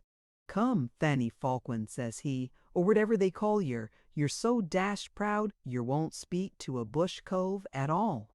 You can go home by and by and tell your father that you had a twirl round with Dan Moran and helped to make the evening pass pleasant at Darjeeling afore it was burned. Anything like the disgust, misery, and rage mixed up that came into Miss Falkland's face, all in a moment and together like I never saw. She made no sound, but her face grew paler and paler. She turned white to the lips, as trembled and worked in spite of her. She struggled fierce and wild for nigh a solid minute to clear herself from him, while her beautiful eyes moved about like had seen a wild animal's caught in a trap. Then, when she felt her strength was at no account against his, she gave one piercing, terrible scream, so long and unnatural like in the tone of it, that it curdled my very blood. I lifted up the window sash quick and jumped in, but before I made 2 steps, Jim sprang past me and raised his pistol. "Drop her!" he shouts to Moran. "You hound!" "Leave go, Miss Falkland, or by the living God I'll blow your head off, Dan Moran, before you can lift your hand. How dare you touch her, you cowardly dog!" Moran was that stunned at seeing us show up so sudden that he was a good bit took off his guard, cool card as he was in a general way. Besides, he'd left his revolver on the piano close by the armchair, where his grog was. Burke and Daly were no better off. They found Starlight and Warrigal covering them with their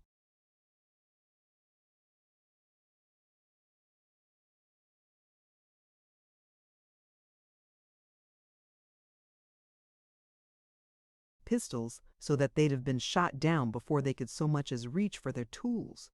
But Jim couldn't wait, and just as Moran was rising on his feet, feeling for the revolver that wasn't in his belt and that I never heard of his being without, but that once he jumps at him like a wallaroo, and catching him by the collar and waist belt, lifts him clean off his feet as if he'd been a child, and brings him agin the corner of the wall with all his full strength.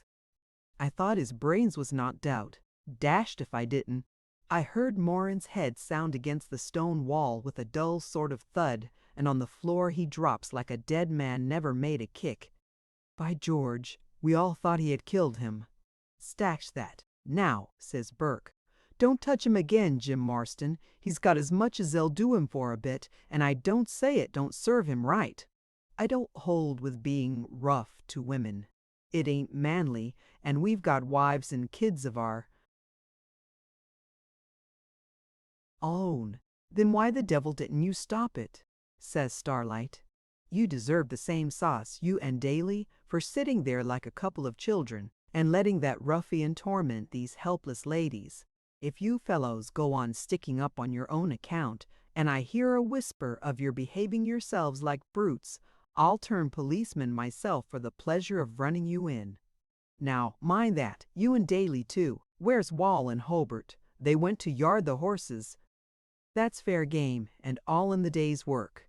I don't care what you take or whom you shoot for that matter, as long as it's all in fair fight.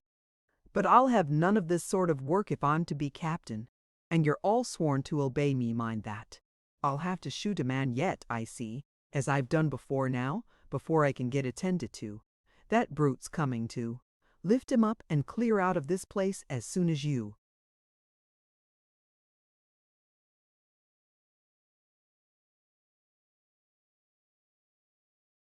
can. I'll wait behind." They blundered out, taking Moran with them, who seemed quite stupid-like and staggered as he walked. He was it himself for a week after, and longer too, and threatened a bit, but he soon saw he'd no show, as all the fellows, even to his own mates, told him he deserved all he got. Old Jim stood up by the fireplace after that, never stirring nor speaking, with his eyes fixed on Miss Falkland, who had got back her color, and though she panted a bit and looked raised-like, she wasn't much different from what we'd seen her before at the old place. The 2 Mrs. Whitman, poor girls, were standing up with their arms round one another's necks, and the tears running down their faces like rain. Mrs. Whitman was lying back in her chair with her hands over her face, crying to herself quiet and easy and wringing her hands. Then Starlight moved forward and bowed to the ladies as if he was just coming.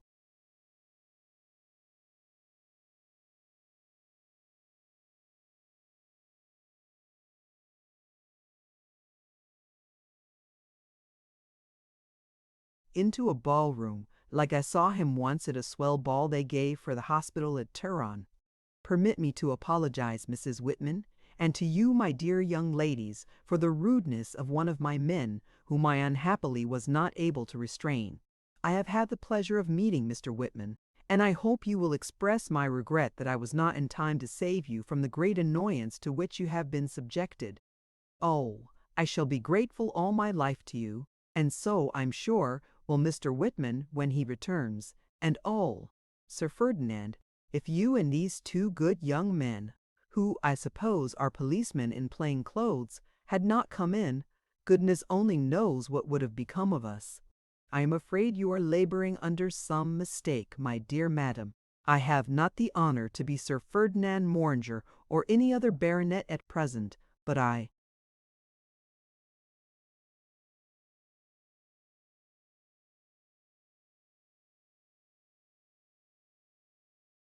assure you I feel the compliment intensely. I am sure my good friends here, James and Richard Marston, do equally. Here the Misses Whitman, in spite of all their terror and anxiety, were so tickled by the idea of their mother mistaking Starlight and the Marstons for Sir Ferdinand and his troopers that they began to laugh, not but what they were sober enough in another minute. Miss Falkland got up then and walked forward, looking just the way her father used to do. She spoke to Starlight first. "I have never seen you before, but I have often heard of you, Captain Starlight, if you will allow me to address you by that title. Believe me when I say that by your conduct tonight you have won our deepest gratitude, more than that, our respect and regard. Whatever may be your future career, whatever the fate that your wild life may end in, always believe there are those who will think of you,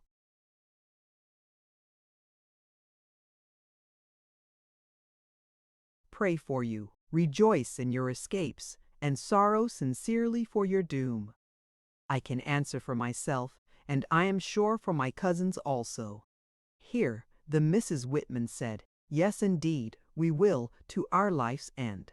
Then she turned to Jim, who still stood there looking at her with his big gray eyes, that had got ever so much darker lately.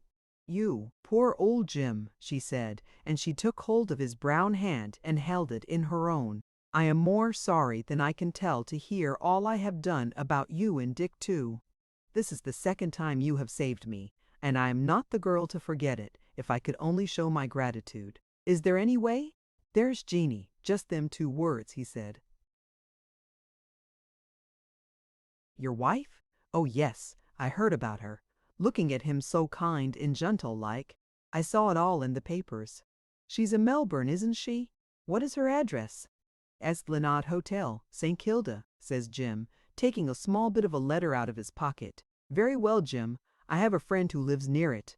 She will find her out, and do all for her that can be done. But why don't all of you contrive to get away somehow from this hateful life, and not bring ruin and destruction on the heads of all who love you? Say you will try for their sake, for my sake."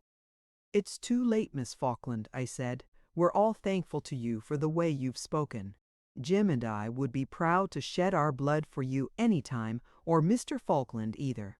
We'll do what we can, but we'll have to fight it out to the end now, and take our chance of the bullet coming before the rope.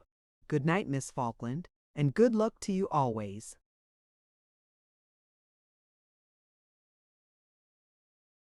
She shook hands heartily with me and Jim, but when she came to Starlight he raised her hand quite respectful like and just touched it with his lips.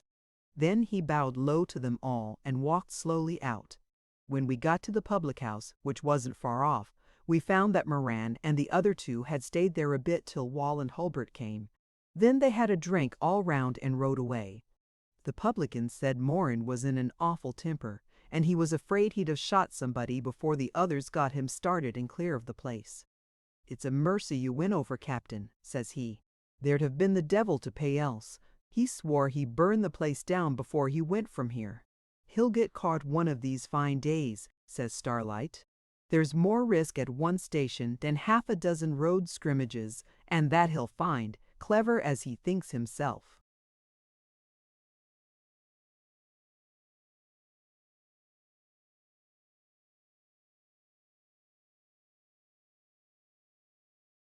"Where's Mr. Whitman, Jack?" Says I to the landlord. He wasn't a bad sort.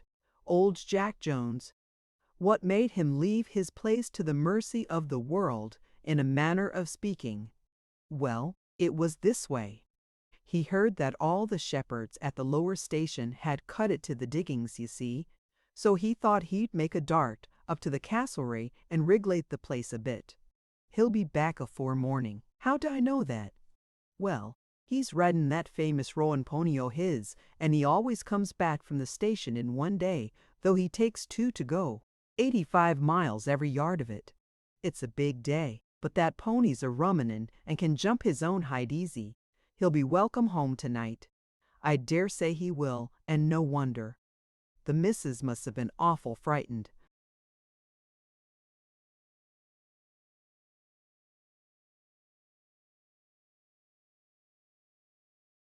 And the young ladies too. Good night, Jack, and we rattled off.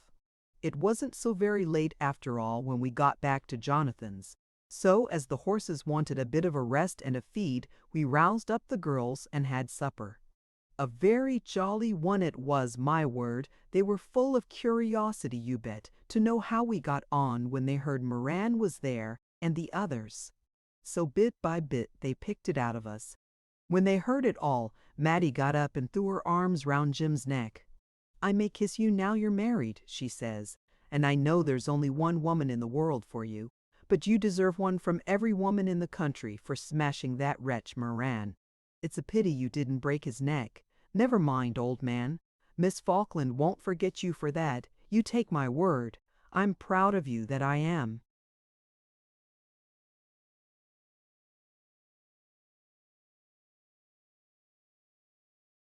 Jim just sat there and let her talk to him. He smiled in a serious kind of way when she ran over to him first, but instead of a good-looking girl, it might have been his grandmother for all he seemed to care. "You're a regular old image, Jim," says she. "I hope none of my other friends'll get married if it knocks all the go out of them, same as it has from you. However, you can stand up for a friend, can't you? You wouldn't see me trod upon." "I think you would now." "I'd stand up for you, I know, if you was bested anywhere." "My dear Maddie," says Starlight, "James is in that particular stage of infatuation when a man only sees one woman in the whole world. I envy him, I assure you. When your day comes you will understand much of what puzzles you at present." "I suppose so," said Maddie, going back to her seat with a wondering, queer kind of look, "but it must be dreadful dull being shut in for weeks and weeks in one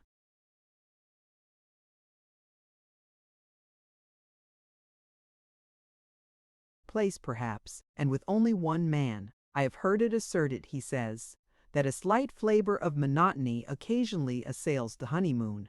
Variety is the salt of life, I begin to think.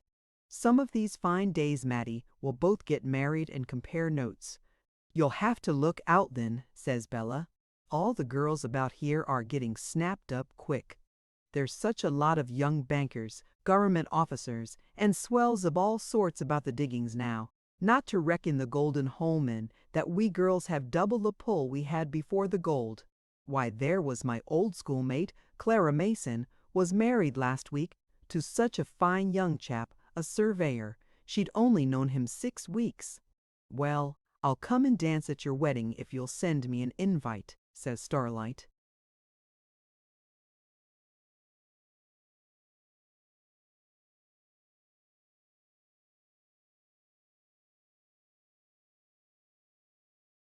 "Will you, though?" she said. "Wouldn't it be fun? Unless Sir Ferdinand was there.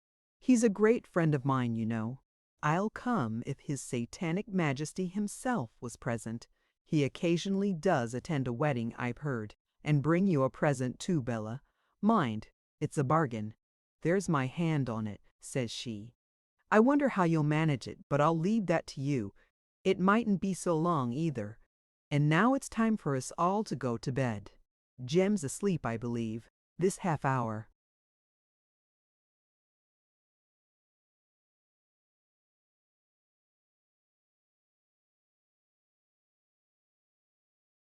Chapter 37. This bit of a Barney, of course, made bad blood betwixt us and Moran's mob, so for a spell Starlight and father thought it handier for us to go our own road and let them go theirs. We never could agree with chaps like them, and that was the long and short of it. They were a deal too rough and ready for Starlight, and as for Jim and me, though we were none too good, we couldn't do some of the things these coves was up to, nor stand by and see 'em done, which was more. This time we made up our mind to go back to the hollow and drop out of notice altogether for a bit and take a rest like. We hadn't heard anything of Eileen and the old mother for weeks and weeks, so we fixed it that we should sneak over to Rocky Flat, one at a time, and see how things were going, and hearten 'em up a bit. When we did get to the hollow, instead of being able to take it easy, as we expected, we found things had gone wrong as far as the devil could send 'em that way if he tried his best. It seems father had taken a restless fit himself, and after we were gone had crossed Nulla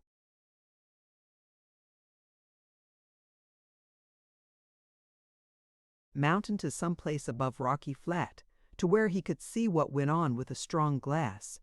Before I go further, I might as well tell you that, along with the whacking big reward that was offered for all of us, a good many coves as fancied themselves a bit had turned amateur policemen and had all kinds of plans and dodges for catching us dead or alive. Now, men that take to the bush like us don't mind the regular paid force much, or bear them any malice. It's their duty to catch us or shoot us if we bolt, and ours to take all sorts of good care that they shan't do either if we can help it. Well, as I was saying, we don't have it in for the regulars in the police. It's all fair pulling. Pull, devil, pull, baker. Someone has to get the worst of it. Now it's us. Now it's them. They gets took or rubbed out, and no more about it. But what us cross coves can't stand and are mostly sure to turn nasty on is the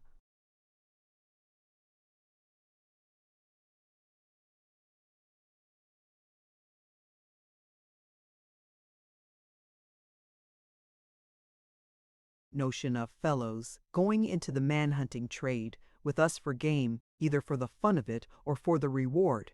That reward means the money paid for our blood. W.E. Don't like it. It may seem curious, but we don't. And them as take up the line as a game to make money or fun out of, when they've no call to, find out their mistake, sometimes when it's a deal too late. Now we'd heard that a party of 4 men, some of them had been jail warders, and some hadn't had made it up to follow us up and get us one way or the other if it was to be done.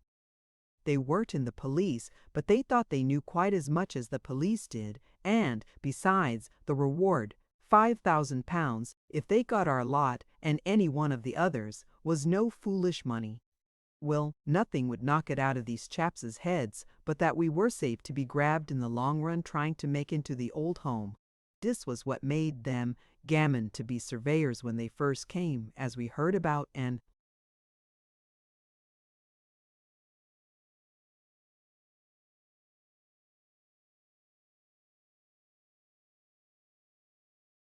go measuring and tape lining about, when there wasn't a child over 8 years old on a whole creek that couldn't have told with half an eye they wasn't nothing of the sort. Well, as bad luck would have it, just as father was getting down towards the place he meets Moran and Daly, who were making over to the Fish River on a cattle duffing lay of their own. They were pretty hard up, and Moran, after his rough and tumble with Jim, in which he had come off second best, was ready for anything that was bad, that is. After he'd a long yarn with them about cattle and horses and whatnot, he offered them a 10-pound note each if they'd do what he told them. Dad always carried money about with him. He said it came in handy. If the police didn't take him, they wouldn't get it, and if they did take him, why, nothing would matter much, and it might go with the rest. It came in handy enough this time anyhow.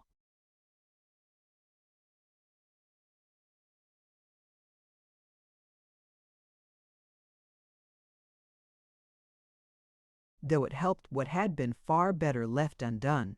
I remember what a blinded rage father got into when he first had Eileen's letter and heard that these men were camped close to the old house, poking about there all day long and worrying and frightening poor Eileen and Mother.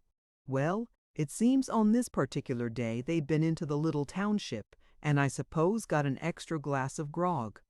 Anyhow, when they came back, they began to be more venturesome than they generally were. One chap came into the house and began talking to Eileen, and after a bit Mother goes into her bedroom, and Eileen comes out into the veranda and begins to wash some clothes in a tub, splashing the water pretty well about and making it a bit uncomfortable for anyone to come near her.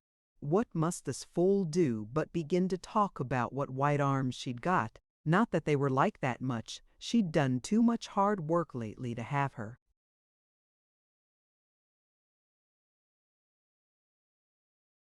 arms or hands either look very grand. And at last he began to be saucy, telling her as no Marston girl ought to think so much of herself, considerin' who and what she was. Well, the end of it was Father heard a scream, and he looked out from where he was hidden and saw Eileen running down the garden and the fellow after her. He jumps out and fires his revolver slap-bang at the chap. It didn't hit him, but it went that close that he stopped dead and turned round to see who it was.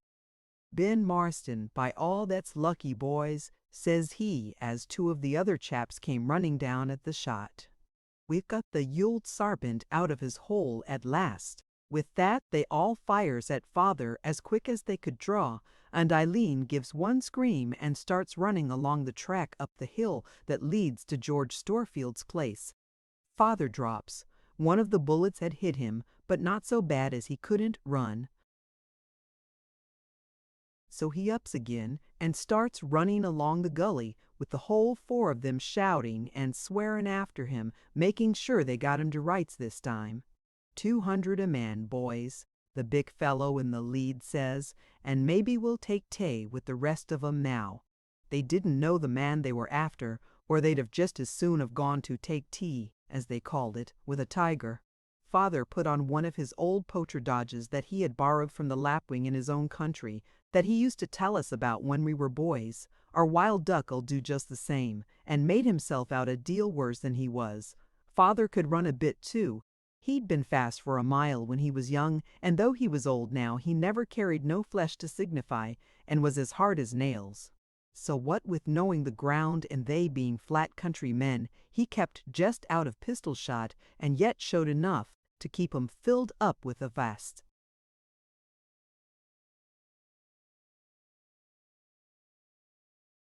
notion that they'd run him down after a bit. They fired a shot every now and then, thinking a chance one might win him, but this only let Moran and Daly see that someone was after Dad and that the hunt was coming their way. They held steady where they had been told to stop and looked out for the men they'd been warned of by Father.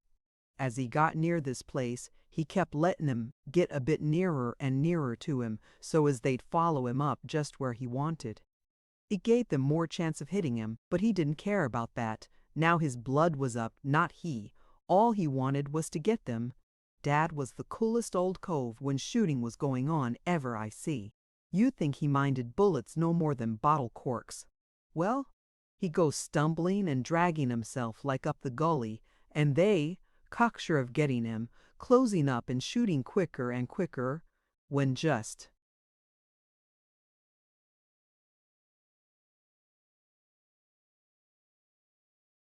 as he jumps down the black gully steps, a bullet did hit him in the shoulder under the right arm and staggers him in good earnest. He'd just time to cut down the bank and turn to the left along the creek channel, throwing himself down on his face among the bushes, when the whole four of 'em jumps down the bank after him. "Stand," says Moran, and they looked up and saw him and Daly covering them with their revolvers. Before they'd time to draw, two of 'em rolls over as dead as doornails. The other two were dumbfoundered and knocked all of a heap by suddenly finding themselves face to face with the very men they'd been hunting after for weeks and weeks. They held up their pistols, but they didn't seem to have much notion of using them, particularly when they found Father had rounded on 'em too, and was standing a bit away on the side looking very ugly and with his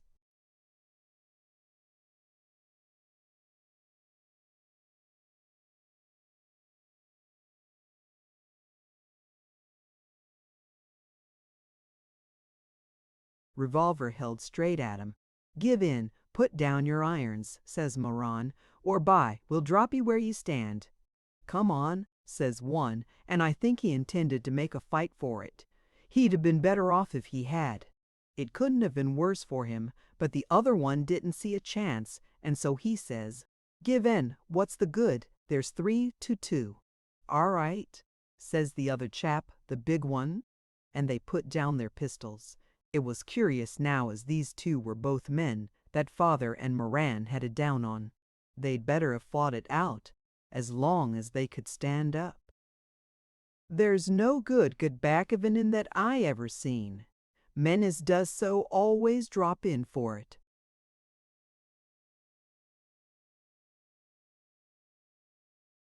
Worse in the end. First thing then, they tied him with their hands behind him and let him stand up near their mates that were down dead enough, both of them, one shot through the heart and one through the head. Then Moran sits down and has a smoke and looks over at him. "You don't remember me, Mr. Hagen," says he in his drawling way. "No," says the poor chap, "I don't think I do. But I remember you devilish well," says Moran, "and so you'll find afore we leave this." Then he took another smoke. "Weren't you warder in Barry McGale," says he, "about 7 year ago?" "Ah, now we're coming to it. You don't remember getting Daniel Moran a prisoner serving a long sentence there, 7 days solitary on bread and water, for what you called disobedience of orders and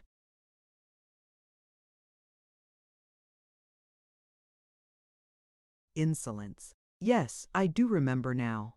I'd forgotten your face. I was only doing my duty, and I hope you won't bear any malice. It was a little thing to you, maybe," says Moran. "But if you'd had to do 7 long days and long cold nights in that devil's den, you'd have thought more about it. But you will now. My turn's come. I didn't do it to you more than to the rest. I had to keep order in the jail, and devilish hard work it was." "You're a liar," says Moran, striking him across the face with his clenched hand. "You had it down on me because I wouldn't knuckle down to you like some of them, and so you dropped it onto me every turn you could get. I was a youngster then, and might have grown into a man if I'd been let, but fellows like you are enough to turn any man into a devil if they've got him in their power. Well, I'm in your power now," says he. "Let's see how you'll shape." "I don't like ye any the worse for being cheeky," says Moran, and standing up to me, "but it's too late. The last punishment I got, when I was kept in irons night and day for a month because I tried to get out, I swore I'd have your life if ever I came across ye. You'll never shoot me in cold blood," says the poor devil, beginning to look blue about the lips. "I don't know what old Ben's going to do with the man he found chevying his daughter," says Moran, looking at him with his deadly black snake eyes. "But I'm a-going to shoot you as soon as I've smoked out this pipe, so don't you make any mistake."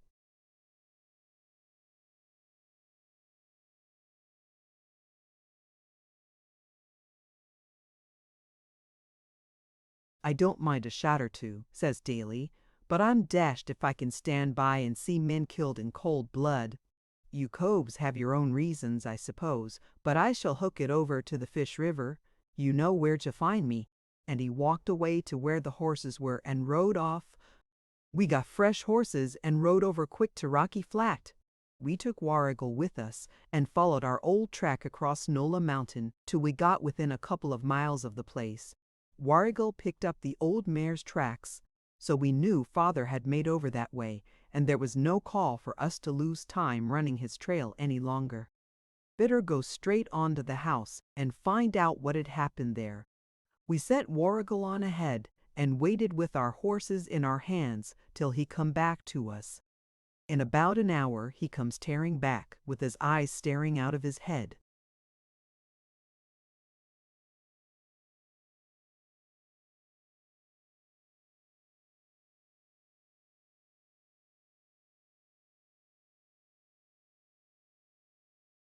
"I been see old missus," he says. "She yabber that one, make believe constable been there. Gammon like it, surveyor, And by me old man been gone along a hut, and that one plusman fire at him and all about, and him break back along a gully. Any of 'em come back, says Jim. Bale, me see tent dog tied up. Cake along a fireplace, all burned to pieces. No come home last night. I believe shot old man long a gully. Come along, boys, says Starlight, jumping into his saddle. The old man might have been hit. We must run the tracks and see what's come of the governor. 4-to-1's big odds. We skirted the hut and kept out wide till Warrigal cut the tracks, which he did easy enough. We couldn't see a blessed thing. Warrigal rode along with his head down, reading every tuft of grass, every little stone turned up, every foot of sand.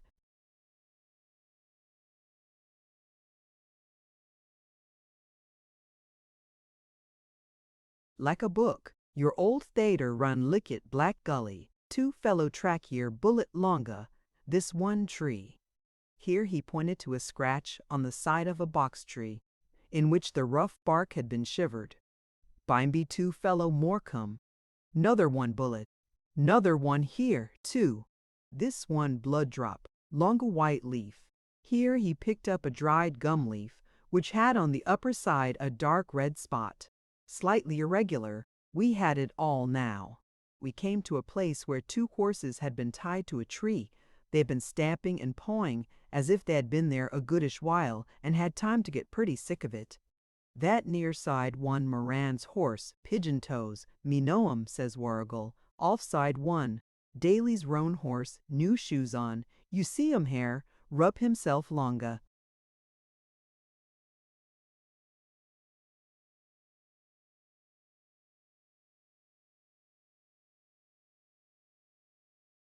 Tree. What the blazes were they doing hereabouts? Says Starlight. This begins to look complicated. Whatever the row was, Daly and he were in it. There's no one rich enough to rob hereabouts, is there? I don't like the look of it. Ride on, boys. We said nothing to each other, but rode along as fast as Warrigal could follow the line.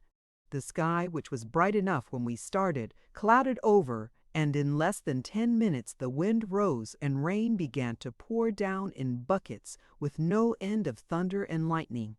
Then it got that cold we could hardly sit on our horses for trembling. The sky grew blacker and blacker. The wind began to whistle and cry till I could almost swear I heard someone singing out for help. Nulla Mountain was as black as your hat, and a kind of curious feeling crept over me. I hardly knew why, as if something was going to happen, I didn't know what.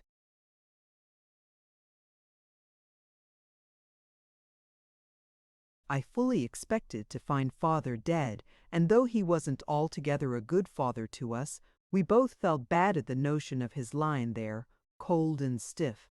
I began to think of him as he used to be when we were boys, and when he wasn't so out and out hard and had a kind word for poor mother and a kiss for little Eileen. But if he were shot or taken, why hadn't these other men come back? We had just ridden by their tents, and they looked as if they'd just been left for a bit by men who were coming back at night. The dog was howling and looked hungry. Their blankets were all thrown about. Anyhow, there was a kettle on the fire, which was gone out, and more than that, there was the damper that Warrigal had seen lying in the ashes, all burnt to a cinder. Everything looked as if they'd gone off in a hurry, and never come back at night or since. One of their horses was tied with a tether rope close to the tent poles.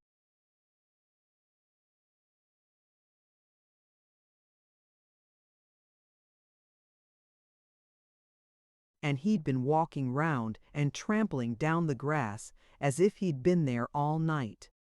We couldn't make it out. We rode on, hardly looking at one another, but following Warrigal, who rattled on now, hardly looking at the ground at all, like a dog with a burning scent. All of a sudden he pulls up and points to a dip into a cross gully, like an old river which we all knew. You see, Crow? I believe longa Black Gully. Sure enough, just above the drop-down, where we used to gallop our ponies in old times and laugh to see 'em throw up their tails, there were half a dozen crows and a couple of eagle-hawks high up in the sky, wheeling and circling over the same place. By George, they've got the old man, says Jim. Come on, Dick, I never thought.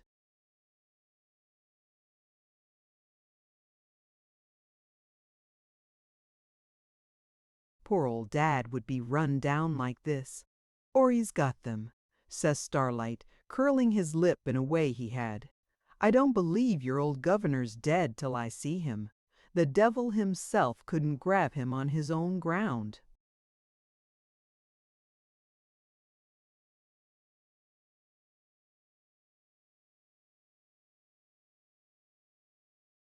Chapter 38. We all pulled up at the side of the gully or dry creek, whatever it was, and jumped off our horses, leaving Warrigal to look after them, and ran down the rocky sides of it. Great God! Starlight cries out, "What's that?" And he pointed to a small sloping bit of grass just underneath the bank. Who are they? Can they be asleep? They were asleep, never to wake. As we stood side by the dead men, for there were 4 of them, we shook so, Jim and I, that we leaned against one another for support. We had never seen a sight before that like it. I never want to do so again. There they lay, 4 dead men. We didn't know them ourselves, but guessed they were Hagen and his lot. How else did they come there? And how could Dad have shot them all by himself and laid them out there? Were Daly and Moran with him? This looked like Moran's damnable work.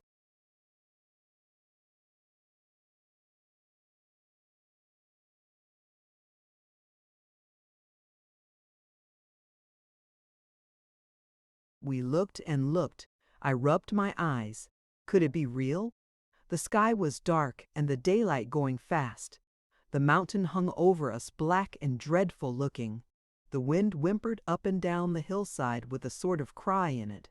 Everything was dark and dismal and almost unnatural looking. All 4 men were lying on their backs side by side with their eyes staring up to the sky, staring. When we got close beside them, we could see they had all been shot, 1 man through the head, the rest through the body. The 2 nearest to me had had their hands tied.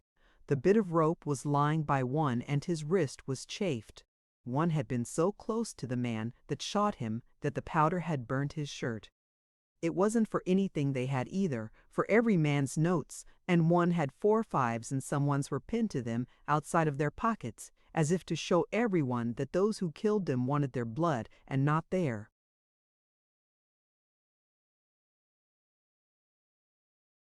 money. "This is a terrible affair, boys," said Starlight, and his voice sounded strange and hoarse. "I never thought we should be mixed up with a deed like this. I see how it was done. They have been led into a trap. Your father has made him think they could catch him, and had Daly and Moran waiting for them, one on each side of this hole here. Warrigal. For he had tied up his horse and crept up. How many been here?" Warrigal held up 3 fingers. "That one ran down here, one after one. I see 'em boot. Moran stand here. Patsy Daly lie down behind that old log. All about boot nail mark. Old man Ben he stand here.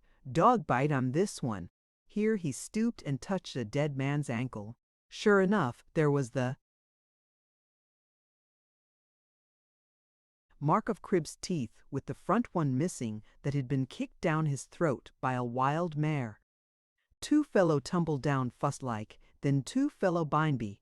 1, 2, 3 fellow track go along a flat that way. Then that one get 2 horses and ride 'em like at Fish River. Plenty blood tumble down here. This was the ciphering up of the whole thing. It was clear enough now. Moran and Daly had waited for them here and had shot down the 2 first men. Of the others, it was hard to say whether they died in fair fight or had been taken prisoners and shot afterwards. Either way, it was bad enough. What a noise it would make!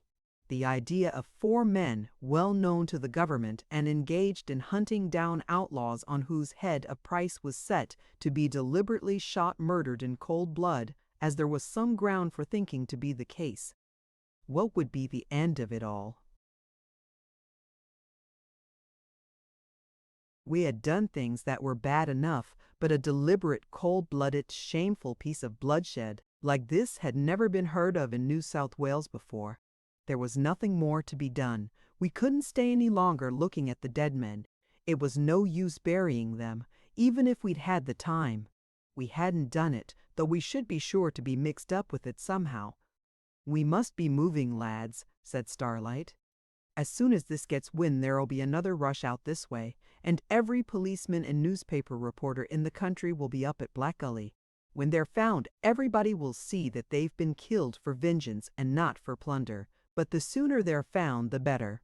"Best send word to Billy the boy," I said. "He'll manage to lay them on without hurting himself."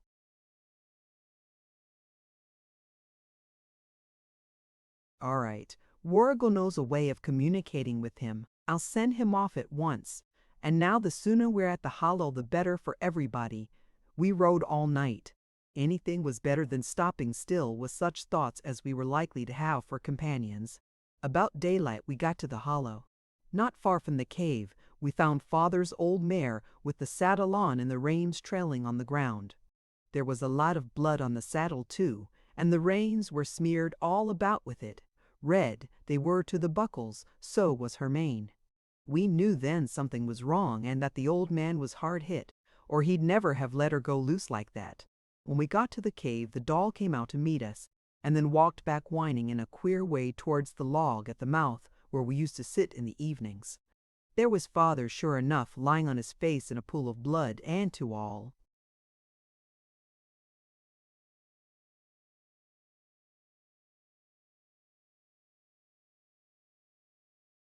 appearances as dead as the men we'd just left. We lifted him up, and Starlight looked close and careful at him by the light of the dawn that was just showing up over the treetops to the east. "He's not dead. I can feel his heart beat," he said. "Carry him in, boys, and we'll soon see what's the matter with him." We took his waistcoat and shirt off, a coat he never wore, unless it was raining. Hard work we had to do it. They was so stuck to his skin when the blood had dried. "By gum!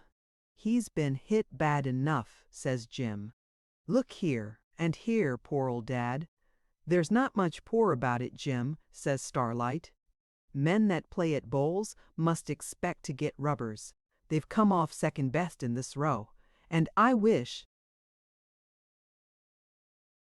it had been different for several reasons. Dad was hit right through the top of the left shoulder. The ball had gone through the muscle and lodged somewhere. We couldn't see anything of it. Another bullet had gone right through him, as far as we could make out, under the breast on the right-hand side. "That looks like a goodbye shot," says Starlight. "See how the blood comes welling out still, but it hasn't touched the lungs. There's no blood on his lips, and his breathing is all right." "What's this?" "Only through the muscle of the right arm. That's nothing, and this graze on the ribs, a mere scratch. Dash more water in his face, Jim. He's coming to." After a few minutes he did come to, sure enough, and looked round when he found himself in bed. "Where am I?" says he.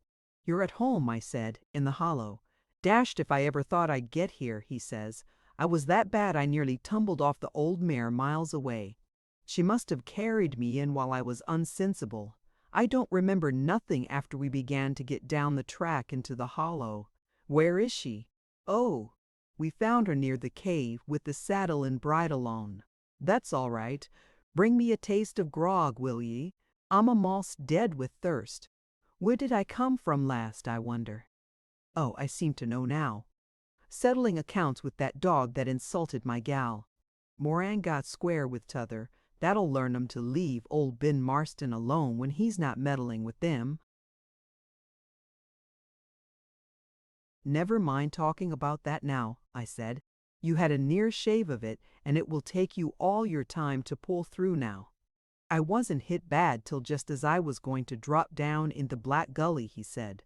"I stood 1 minute, and that cursed wretch Hagen had a steady shot at me. I had one at him afterwards, though, with his hands tied too."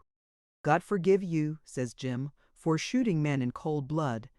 I couldn't do it for all the golden Turin, nor for no other reason. It'll bring us bad luck too, see if it don't." "You're too soft, Jim," says the old man. "You ain't a bad chap, but any young fellow of 10 years old can buy and sell you. Where's that brandy and water? Here it is, says Jim, and then you lie down and take a sleep. You'll have to be quiet and obey orders. Now that is, if a few more years' life's any good to you.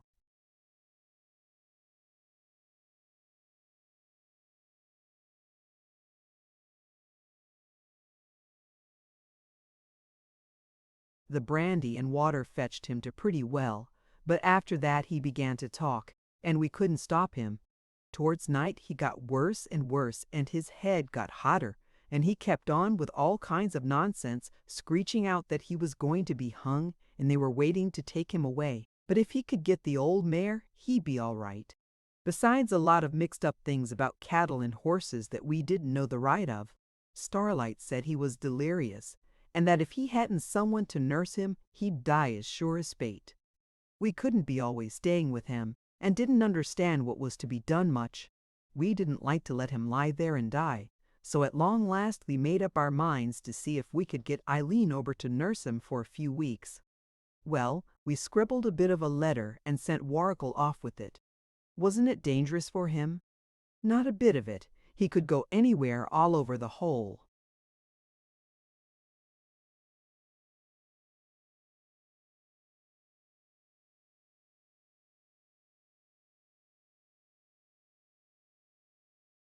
country, and no trooper of them all could manage to put the bracelets on him.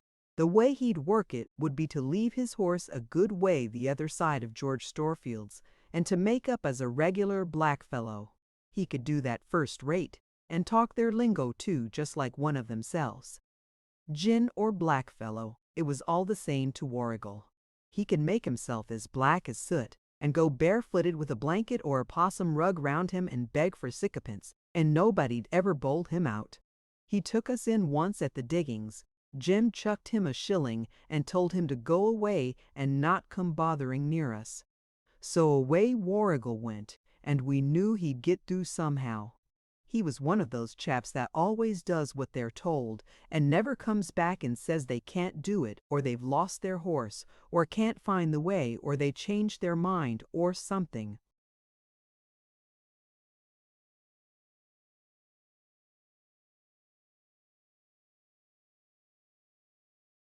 No, once he'd started there was no fear of him not scoring somehow or other.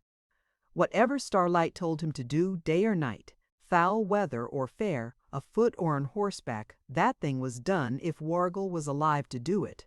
What we'd written to Eileen was telling her that father was that bad, we hardly thought he'd pull through, and that if she wanted to save his life, she must come to the Hollow and nurse him.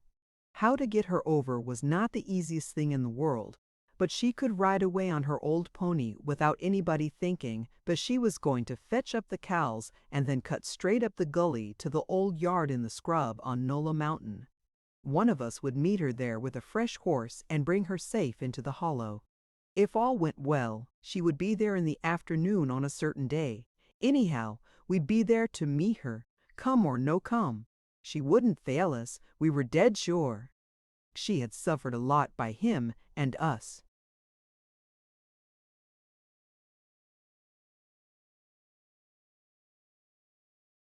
Too. But like most women, the very moment anything happened to any of us, even to Dad, everything flew out of her head, except that we were sick or sorry, and wanted her help. Help, of course. Wasn't she willing to give that and her rest and comfort, health, even life itself, to wear herself out, hand and foot, for any one of her own family? So poor Eileen made her way up all alone to the old scrub stockyard. Jim and I had ridden up to it pretty early. He wouldn't stop behind with a nice, well-bred little horse that had shown a bit at country races for her to ride on. We waited there a goodish while. We lined down and our horses hung up not far off for fear we might be jumped by the police at any time. At last, we seized the old pony's head coming bobbing along through the scrub along the worn-out cattle track, grown up as it was, and sure enough there was Eileen on him, with her gray riding skirt and an old felt hat on. She nothing.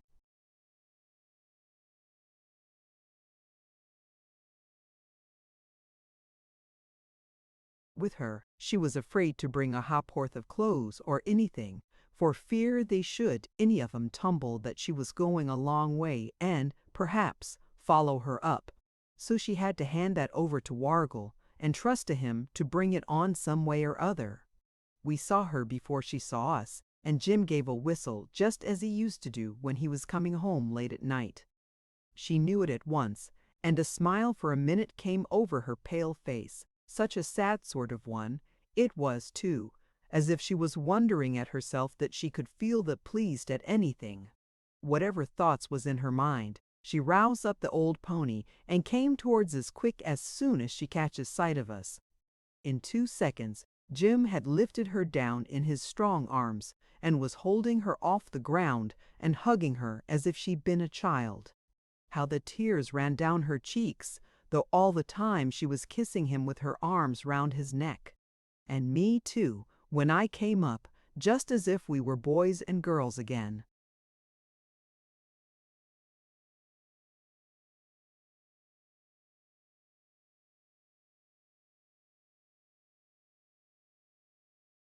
After a bit, she wiped her eyes and said, "How's father?" "Very bad," I said. "Off his head and raving. It'll be a close thing with him. Here's your horse now, and a good one too. We must let the old pony go. He'll make home fast enough." She patted his neck, and we turned him loose. He slewed round and went away steady, picking a bit as he went. He'd be home next day easy enough, and nobody the wiser where he'd been to. We'd brought a bit to eat and a glass of wine for the girl in case she was faint, but she wouldn't take anything but a crust of bread and a drink of water. There was a spring that ran all the year round, near the cattle yard, and off went we, old lieutenant holding up his head and showing himself off. He didn't get such a rider on his back every day. "What a dear horse," she said as she pulled him together a bit like and settled herself fair and square in the saddle. "Oh, how I could enjoy all this if, oh my God! Shall we ever know a moment's peace and happiness in this world again? Are we always to be sunk in wretchedness and misery as long as we live?" We didn't lose much time after that, you be sure. Up and down, thick and open, rough or smooth, we made the pace good, and Eileen gave us all we knew to keep ahead of her. We had a good light when we got to the drop down into the hollow. The sun was just setting, and if we'd had time or thought to give to the looks of things, no doubt it was a grand sight. All the hollow was lighted up and looked like a green sea with islands of trees in it. The rock towers on the other side of the range were shining and glittering, like as if they were made of crystallized quartz or diamonds red and white.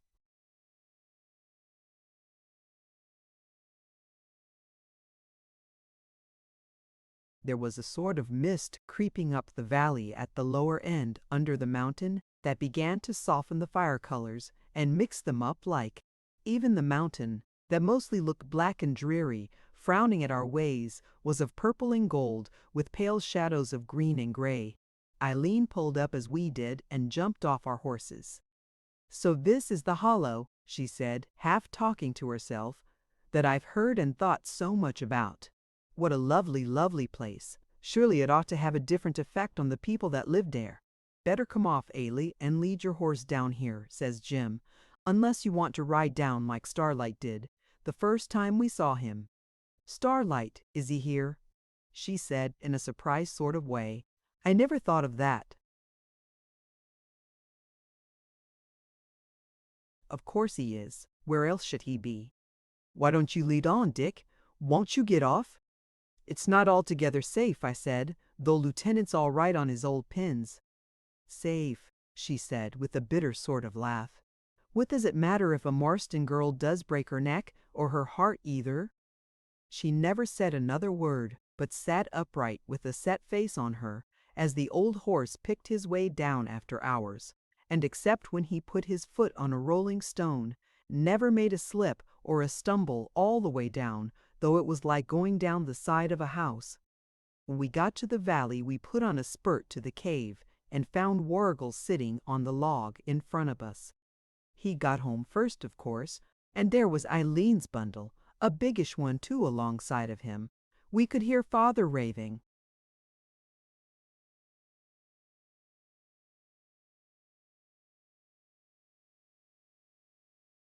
and screaming out inside dreadful.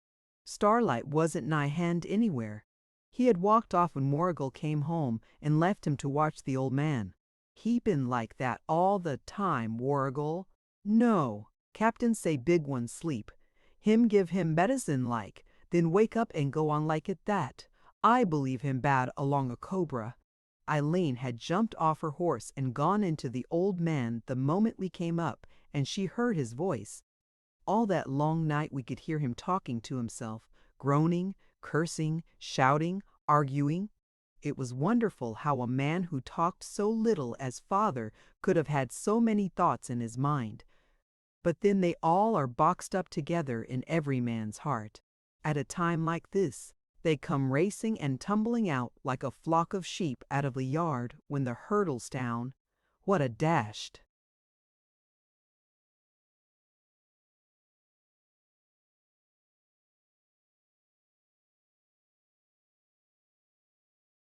Queer thing human nature is when you come to think of it. That a man should be able to keep his tongue quiet and shut the door on all the sounds and images and wishes that goes racing about inside of his mind like wild horses in a paddock. One day he'll be smiling and sensible, looking so honest all the time. Next day a knock on the head or a little vein goes crack in the brain as the doctor told me.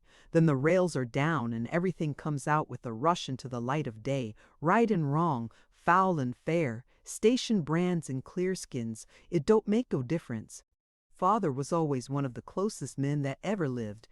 He never told us much about his old life at home or after he came out here. Now he was letting drop things here and there that helped us to a few secrets he'd never told to no man. They made poor Eileen a bit more miserable than she'd been before, if that was possible. But it didn't matter much to us. We were pretty tired ourselves that night, and so we got Eileen all she wanted and left her alone with him. While we were away to meet her, someone had taken the trouble to put up a bit of a partition, separating that part of the cave from the other. It was built up of stone, there was plenty about, and not so roughly done either. It made Eileen feel a lot more comfortable. Of course there was only one man who could have done it, and that was Starlight.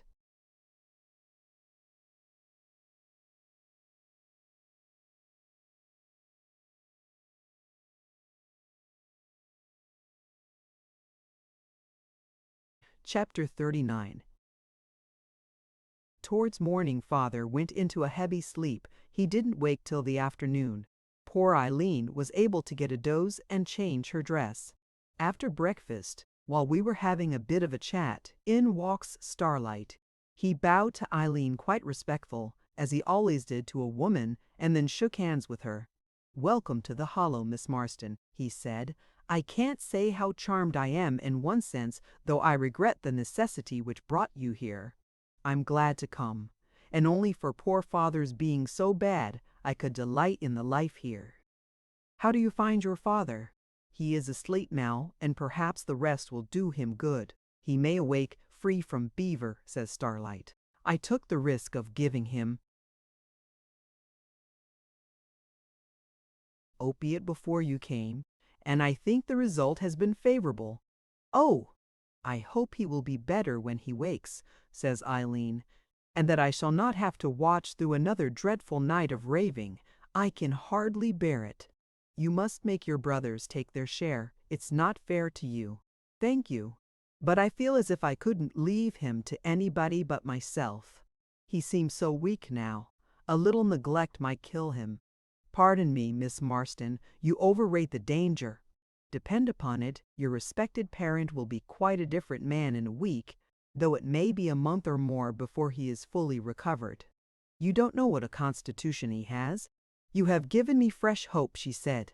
"I feel quite cheered up, that is," and she sighed. "If I could be cheerful again about anything."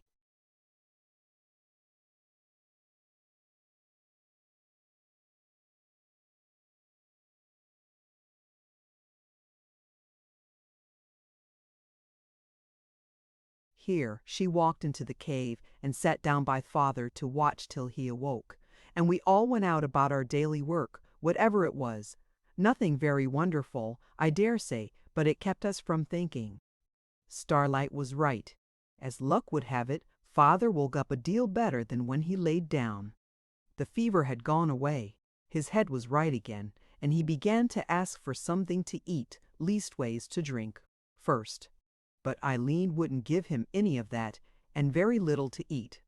Starlight had told her what to do in case he wanted what wasn't good for him, and as she was pretty middling obstinate, like himself, she took her own ways. After this he began to get right. It wasn't easy to kill old Dad. He seemed to be put together with wire and whipcord, not made of flesh and blood like other men. I don't wonder old England's done so much, and gone so far with her soldiers and sailors, if they was bred like him. It's my notion if they was caught.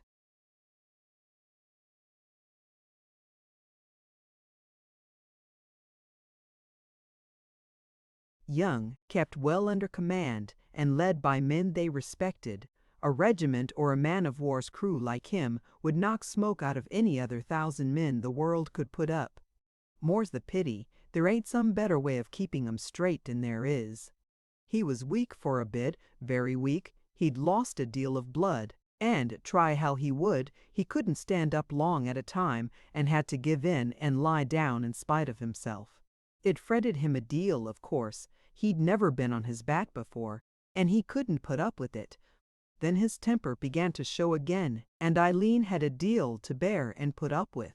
We got a few books, and there was the papers, of course, so she used to read to him by the hour together. He was very fond of hearing about things, and, like a good many men that can't read and write, he was clever enough in his own way. When she'd done all the newspapers, they were old ones, we took care not to get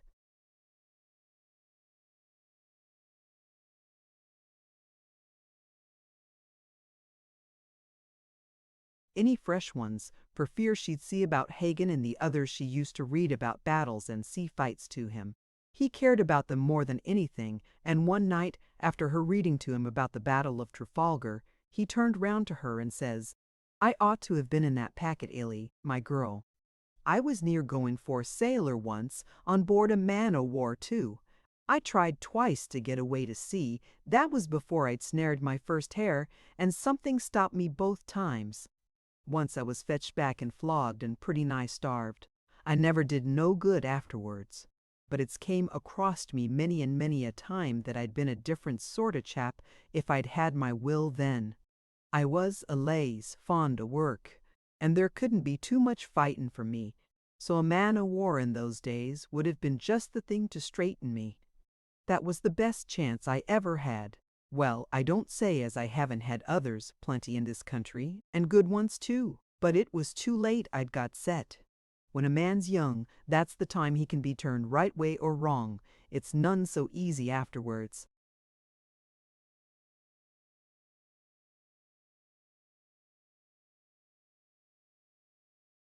He went to sleep then, and Eileen said that was the only time he ever spoke to her in that way. We never heard him talk like that, nor nobody else, I expect. If we could have got some things out of our heads, that was the pleasantest time ever we spent in the hollow.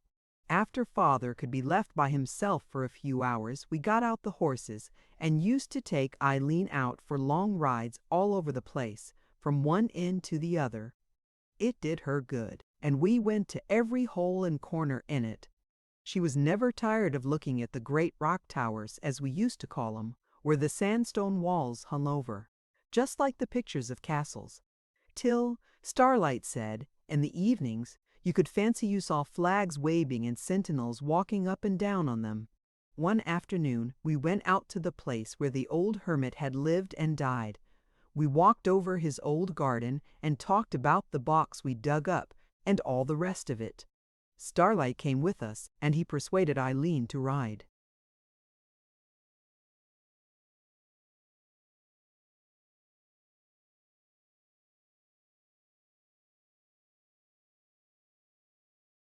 Rainbow that day, and, my word, they made a splendid pair. She dressed herself up that afternoon just a little bit more than common, poor thing, and put a bit of pink ribbon on and trimmed up her hat, and looked as if she began to see a little more interest in things. It didn't take much to make her look nice, particularly on horseback. Her habit fitted her out and out, and she had the sort of figure that, when a girl can ride well and you see her swaying, graceful and easy-like, to every motion of a spirited horse, makes you think her handsomer than any woman can look on the ground. We rode pretty fast always, and it brought a bit of color to her face. The old horse got pulling and prancing a bit, though he was that fine-tempered he'd carry a child almost, and Jim and I thought we hadn't seen her look like herself before this for years past. It was a beautiful warm evening, though summer was over, and we were getting into the cold nights and sharp mornings again, just before the regular winter.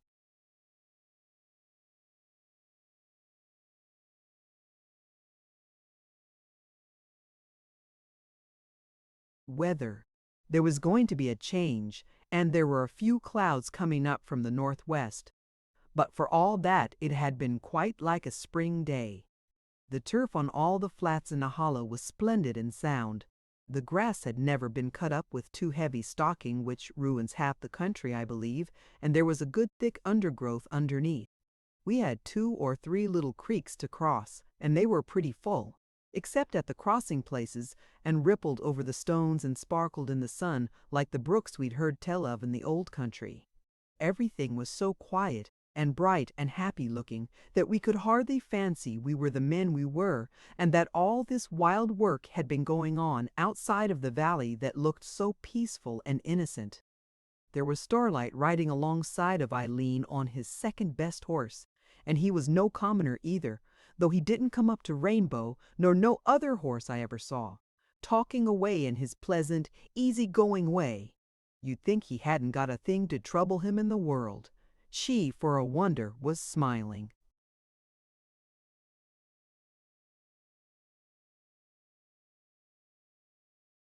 And seemed to be enjoying herself for once in a way, with the old horse arching his neck and spinning along under her as light as a greyhound and as smooth as oil. It was something like a pleasant ride. I never forgot that evening, and I never shall. We rode up to the ruined hut of the solitary man who had lived there so long, and watched the sun go down so often behind the rock towers from his seat under the big peach tree. What a wonderful thing to think of, Eileen says as she slipped down off her side saddle. We dismounted too and hung up our horses.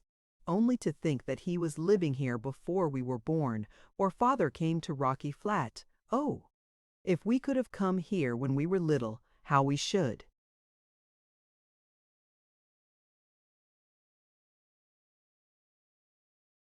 Have enjoyed it. It would have seemed fairyland to us.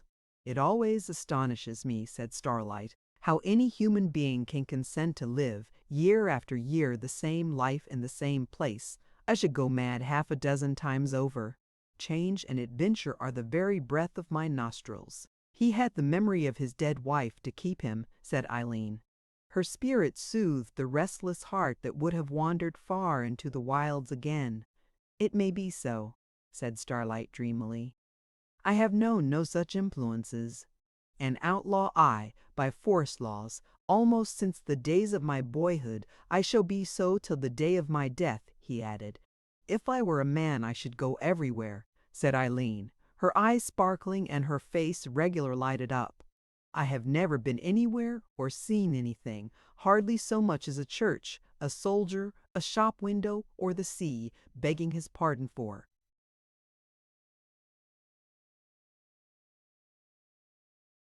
Putting him last.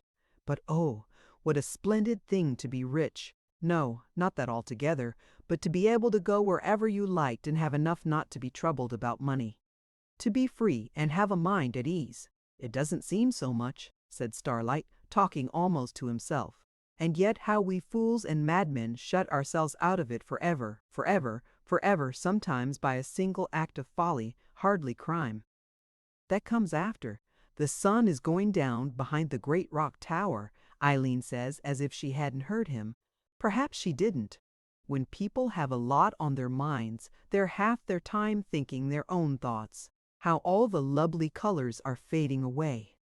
Life seemed so much like that. A little brightness, then gray twilight, night and darkness so soon after. Now and then there's a star. You must admit that, Miss Marston, says he.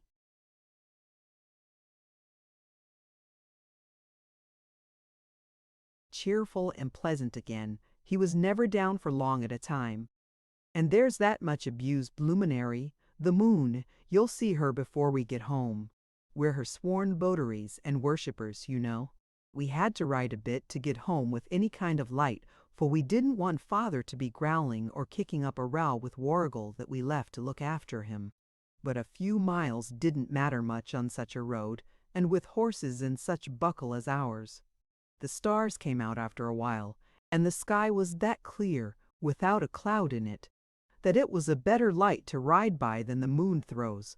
Jim and I sometimes rode on one side and sometimes the other, but there was old Rainbow always in the lead, playing with his bit and arching his neck and going with Eileen's light weight on him, as if he could go on all night at the same pace and think nothing of it, and I believe he could.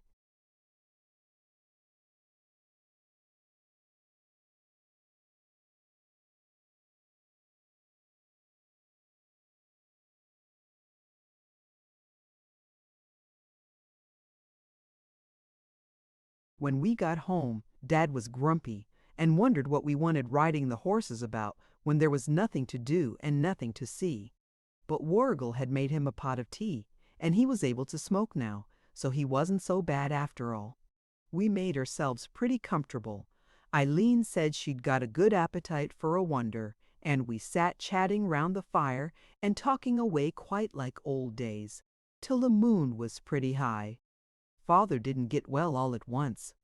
He went back twice because he would try to do too much and wouldn't be said by Starlight or Eileen either when he took a thing into his head. Then he'd have to be nursed and looked after day and night again, just the same as ever. So it took near a month before he was regularly on his pens again and going about as he did before he was hit. His right arm was a bit stiff, too. It used to pain and make him swear awful now and again. Anyhow, Eileen made us that comfortable and happy while she was there, we didn't care how long he took getting well.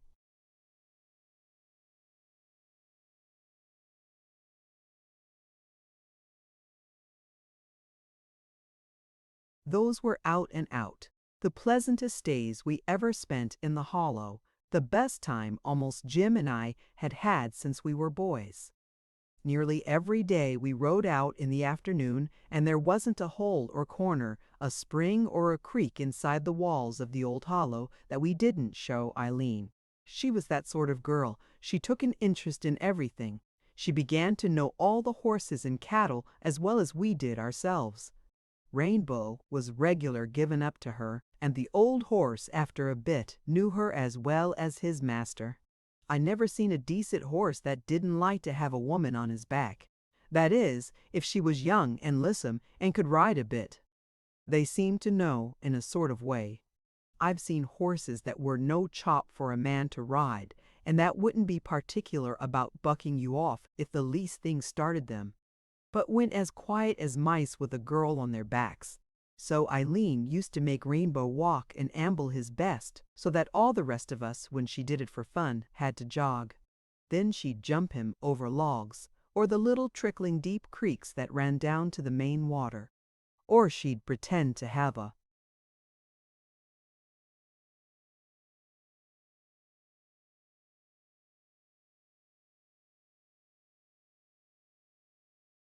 race and go off full gallop, riding him at his best for a quarter of a mile. Then he'd pull up as easy as if he'd never gone out of a walk. "How strange all this is," she said one day. "I feel as if I were living on an island. It's quite like playing at Robinson Crusoe, only there's no sea. We don't seem to be able to get out all the same. It's a happy, peaceful life, too. Why can't we keep on forever like this and shut out the wicked, sorrowful world altogether?" "Quite of your opinion, Miss Marston. Why should we ever change?" says Starlight, who was sitting down with the rest of us by the side of our biggest river. We had been fishing all the afternoon and done well.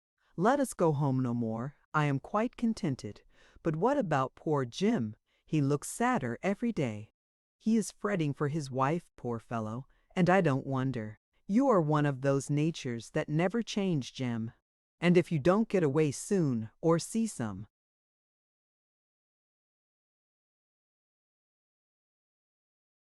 chance of rejoining her, you will die. How you are to do it, I don't know.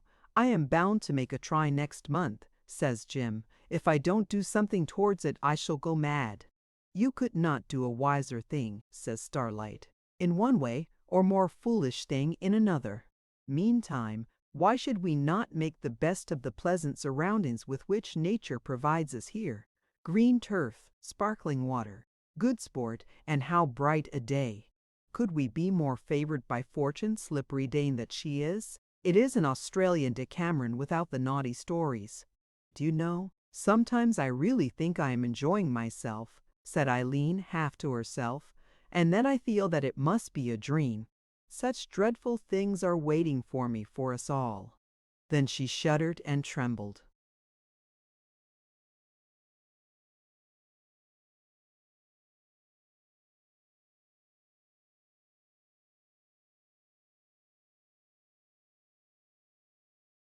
She did not know the most dreadful thing of all yet.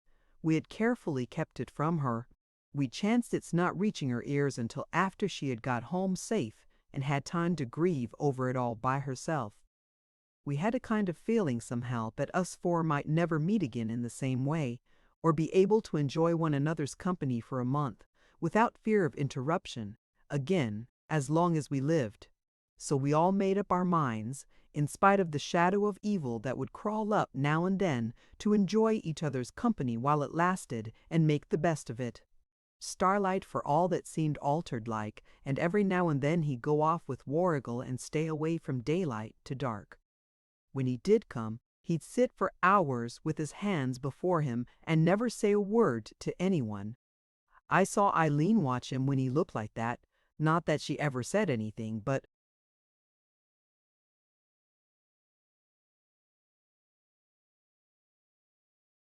pretended to take it as a matter of course. Other times he'd be just as much the other way. He'd read to her, and he had a good many books, poetry, and all kinds of things stowed away in the part of the cave he called his own. And he'd talk about other countries that he'd been in, and the strange people he'd seen, by the hour together, while she would sit listening and looking at him, hardly saying a thing, and regular bound up in his words, and he could talk once he was set a-going. I never saw a man that could come up to him. Eileen wasn't one of those sort of girls that took a fancy to any good-looking sort of fellow that came across her. Quite the other way. She seemed to think so little about it that Jim and I always used to say she'd be an old maid and never marry at all. And she used to say she didn't think she ever would. She never seemed to trouble her head about the thing at all. But I always knew that if ever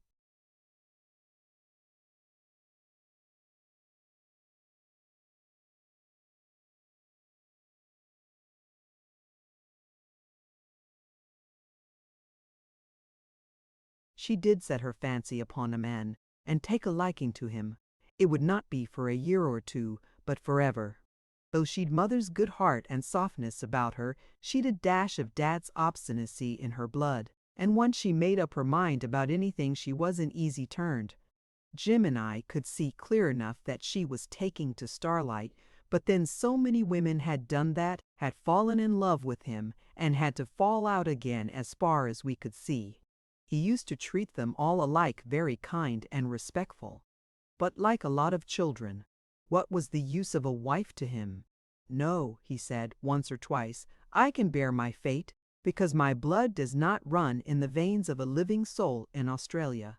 If it were otherwise, I could not bear my reflections. As it is, the revolver has more than once nearly been asked to do me last service. Though both Eileen and he seemed to like each other, Jim and I never thought.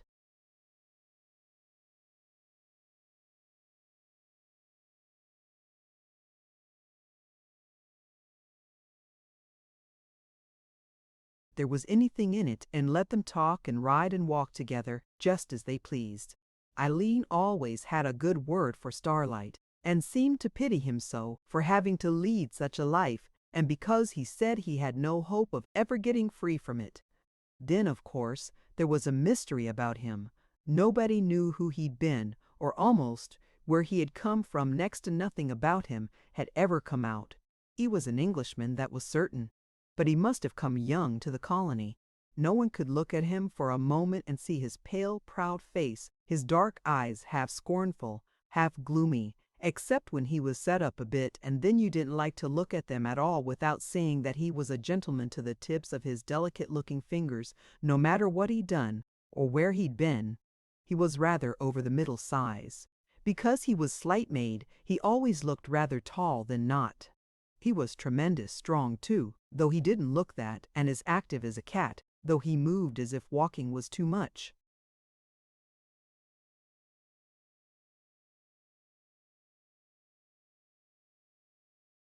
Trouble altogether, and running not to be thought of. We didn't expect it would do either of 'em much good.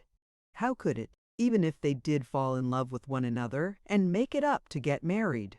But they were both able to take care of themselves, and it was no use interfering with them either. They weren't that sort. Starlight had plenty of money besides his share of the gold. If we could ever get away from this confounded rock-walled prison, good as it was in some ways, and if he and Eileen and the rest of us could make a clean dart of it and get to America, we could live there free and happy yet, in spite of all that had come and gone. Eileen wasn't like to leave poor old mother as long as she wanted her, so it couldn't come off for a year or two at earliest, and many things were sure to happen in the meanwhile. So we let all the talking and walking and riding out in.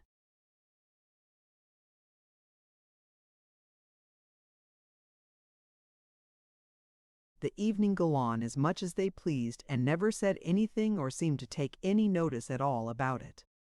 All this time Mother was at George Storefield's. When Eileen ran over that time, he said it wasn't fit for them to live at Rocky Flat by themselves.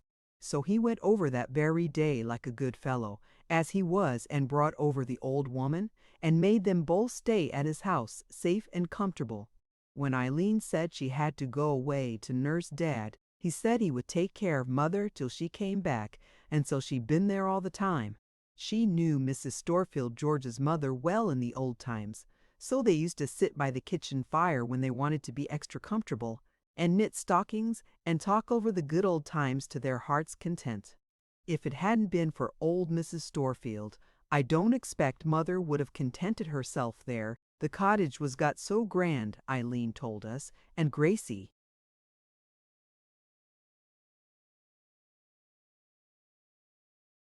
had to dress a bit now. George had kept on making more money in every way he tried it, and of course he began, bit by bit, to live according to his means. He'd bought cattle stations on the Lachlan just when the gold broke out first, and everybody thought station property was never going to be worth nothing again. Now, since cattle had risen, and meat and all to such a price, he was making money hand over fist. More than that, as I said before, he'd been made a magistrate, and all the swells began to take notice of him. Not altogether because he made money either. What I call the real swells, as far as I see, won't do that. If they don't care for a man, no matter how much money he's made, they hold shy of him. But if he's a straight-going good sort of fellow that has his head screwed on the right way, and don't push himself forward too much, they'll meet him halfway, and a very good thing too. We could see George was going upwards and out of our lot, beginning to mix with different people and get different notions, not but what he was always kind and friendly in his way to Eileen and Mother, and would have been to us if he'd ever seen us. But all his new friends were different kind of people, and after a bit, Eileen said, we'd only be remembered as people he'd known when he was young, and soon, when the old lady died, we'd be asked into the kitchen and not into the parlor. Eileen used to laugh when she talked like this, and say she'd come and see George when he'd married a lady, and what fun it would be to remind Gracie of the time they threshed the oats out together at Rocky Flat. But still, laugh and all, I could see, though she talked that way, It made her feel wretched all the while, because she couldn't help thinking that we ought to have done just as well as George, and might have been nigh hand as far forward if we'd kept straight. If we'd only kept straight. Ah, there was where the whole mistake lay. It often seems to me as if men and women ought to have two lives, an old one and a new one to repent of the other. The first one to show men what they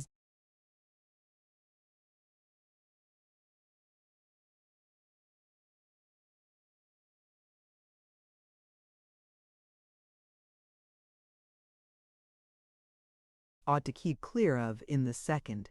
When you think how foolish-like and childish man or woman commits their first fault, not so bad in itself, but enough often to shut them out for nearly all their chances of good in this world, it does seem hardish that one life should end all under the sun. Of course, there's the other, and we don't know what's coming, but there's so many different notions about that, a chap like me gets puzzled and looks on it as out of his line altogether. We weren't sorry to have a little excuse to stop quiet at home for this month. We couldn't have done no good by mooching about, and 10 to 1, while the chase was so hot after all that we're supposed to have had a hand in rubbing out Hagan and his lot, we should have been dropped upon. The whole country was alive with scouting parties, as well as the regulars. You'd have thought the end of the world was come. Father couldn't have done a better thing for himself and all of us than get hit as he did. It kept him and us out of harm's way and put them.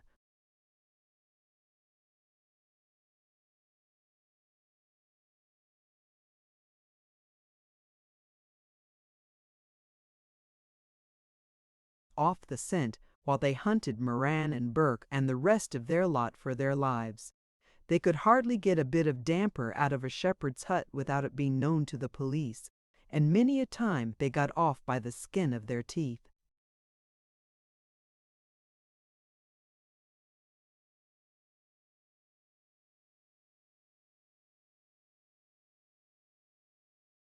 Chapter 40.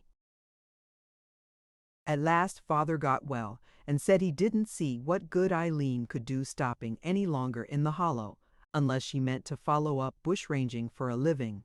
She'd better go back and stay along with her mother. If George Storefield liked to have 'em there, well and good. Things looked as if it wasn't safe now for a man's wife and daughter, and if he'd got into trouble, to live peaceable and quiet in their own house. He didn't think they need be afraid of anyone interfering with them for the future, though. Here Dad looked so dark that Eileen began to think he was going to be ill again.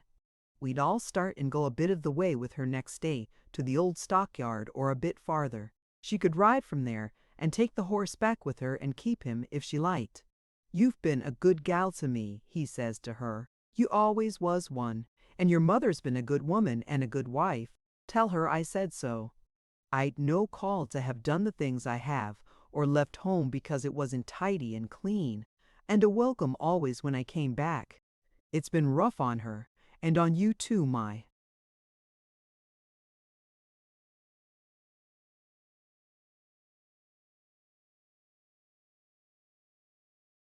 Dal. "And if it'll do her any good, tell her I'm dashed sorry. You can take this trifle of money. You needn't boggle at it. It's honest got it earned, long before this other racket. Now you can go. Kiss your old dad, like as not you won't see him again." We'd got the horses in. I lifted her up onto the saddle and she rode out. Her horse was all on the square, so there was no harm in her taking him back with her, and off we went. Dad didn't go after all. We took it easy out to the old stockyard. We meant to camp there for half an hour, and then to send her on, with Warrigal to keep with her and show her the way home. We didn't want to make the time too short. What a lovely day it was. The mountainsides were clogged up with mist for an hour after we started. Still, anyone that knew the climate would have said it was going to be a fine day. There wasn't a breath of air. Everything was that still that not a leaf on any of the trees.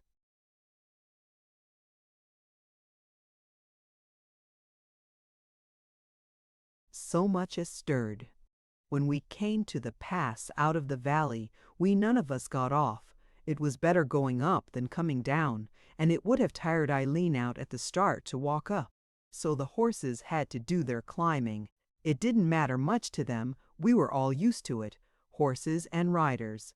Jim and I went first, then Warrigal, then Eileen and Starlight. After we got up to the top, we all stopped and halted a bit to look round. Just then, as if he'd waited for us, the sun came out from behind the mountain. The mists lifted and rolled away as if they had been gray curtains. Everything showed clear out like a playhouse, the same Jim and I used to see in Melbourne. From where we stood you could see everything, the green valley flats with the big old trees in clumps, some of 'em just the same as they'd been planted. The two little river-like silver threads winding away among the trees, and far on the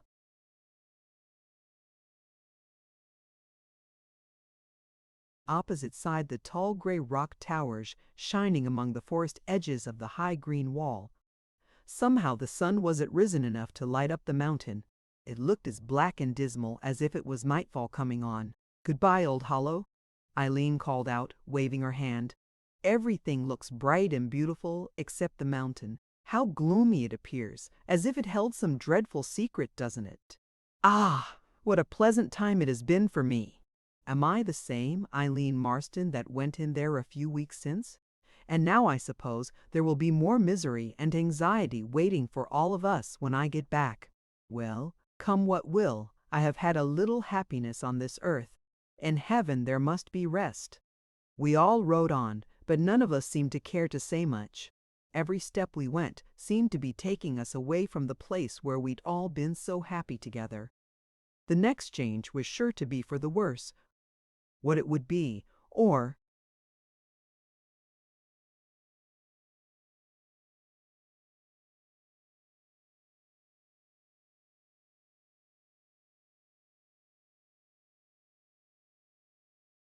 when it would come, we none of us could tell. Starlight and Eileen rode together most of the way and talked a good deal, we could see.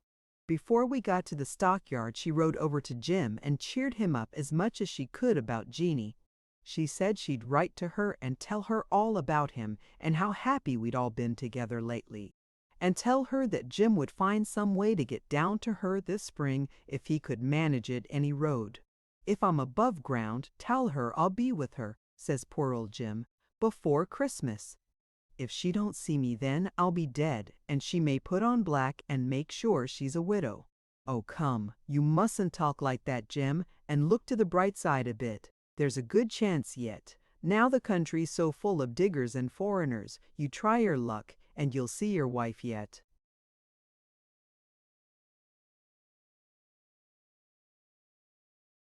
Then she came to me and talked away just like old times. "You're the eldest, Dick," she said, "and so it's proper for me to say what I'm going to say." Then she told me all that was in her heart about Starlight. He and she had made it up that if he could get away to a foreign country, she would join him there and take Mother with her. There was to be no marrying or love-making unless they could carry out that plan. Then she told me that she had always had the same sort of feeling towards him. When I saw him first, I thought I had never seen a man before, never one that I could care for or think of marrying. And now he has told me that he loves me, a poor ignorant girl that I am, and I will wait for him all my life and follow him all round the world. I feel as if I could die for him or wear out my life in trying to make him happy.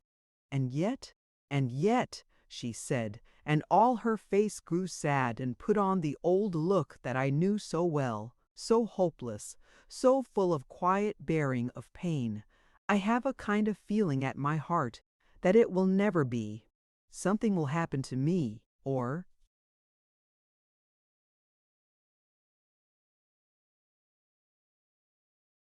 to him. We are all doomed to sorrow and misfortune, and nothing can save us from our fate. "Eileen, dear," I said, "you are old enough to know what's best for yourself.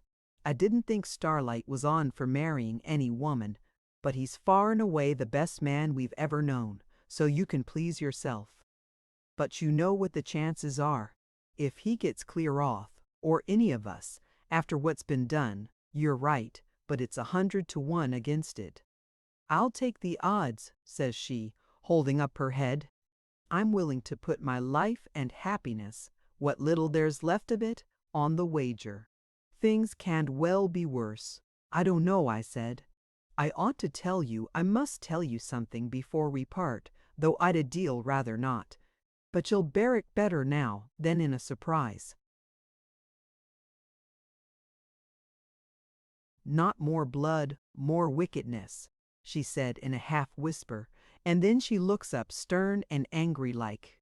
When is this list of horrible things to stop? It was none of our doing.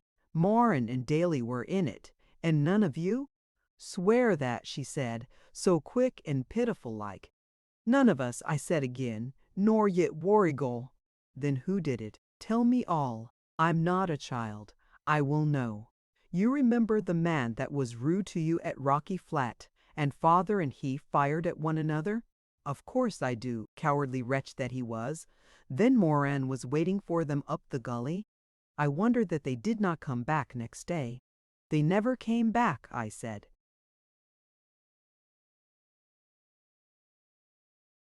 Why, you don't mean to tell me that they are all dead, all four, those strong men? Oh, surely not, Dick. And she caught hold of my arm and looked up into my face. Yes, Eileen, all. We came after and followed up Dad when we got home. It's a wonder he did it by himself. But we saw them all four lying stretched out. She put down her head and never spoke more till we parted. We turned back, miserable enough, all of us, God knows. After having Eileen to make the place bright and pleasant and cheer us all up, losing her was just as if all the little pleasure we had in our lives was dropped out of them, like the sun going out of the sky and the wind rising, like the moon clouding over and a fog burying up everything dark and damp, the same as we'd had it many a time.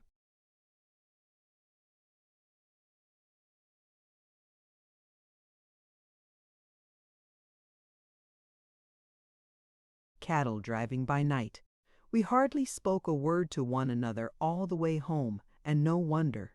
Next day we all sat about, looking more down on our luck, Dad said, than any day since we'd turned out. Then Starlight told him about him and Eileen, how they'd made it up to be married some day or other. Not yet, of course. But if he could get away by Melbourne to some of these places, the islands on the Pacific coast, where vessels were always sailing, for he didn't see why his luck shouldn't change. I have always thought your daughter, he says to father, one of the grandest women I ever met, in any degree, gentle or simple. She has had the imprudence to care for me, so, unless you have some well-grounded objection, and I don't say you haven't, mind you, I should if I were in your place. You may as well say you're contented and wish us luck. Father was a long time before he said anything. He sat there looking very sullen. And set like, while Starlight lit a cigar and walked quietly up and down a few paces off. Dad answers at last. I don't say but what other lads would have suited better if they'd come off, but most things goes contrary in this world. The only thing as I'm doubtful of, Captain, is your luck. If that's bad, all the trying and crying won't set it right. And it's great odds as you'll be caught or shot afore the year's out. For that matter, every one of us is working for government on the same road. But the gal's a good gal, and if she's set her fancy on you, I won't block her. You're a pair of dashed fools, that's all, bothering your heads with the like at a time like this, when you boys are all more likely to have a rope round your necks than any gal's arms, good or bad. Have your own way. You always manage to get it, somehow or other, ever since I knowed ye. After this, father lit his pipe and went into the cave.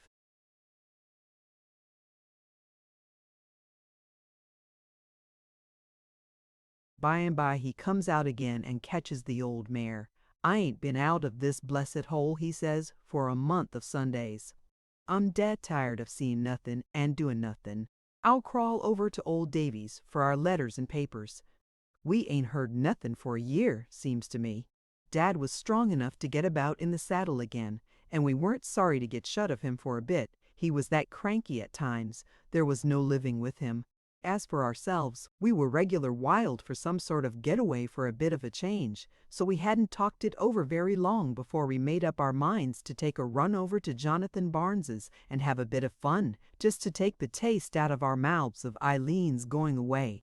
We had to dress ourselves very quiet and get fresh horses' nags that had nothing particular about them to make people look, at the same time with a bit of go in them in case we were pushed at any time. No sooner said than done. We went to work and got everything ready, and by 3 o'clock we were off, all three of us, and never in better heart in our lives for a bit of fun or devilment. It didn't matter which came first. When we got to Jonathan's, it was laddish, but that didn't matter to us or to the girls neither.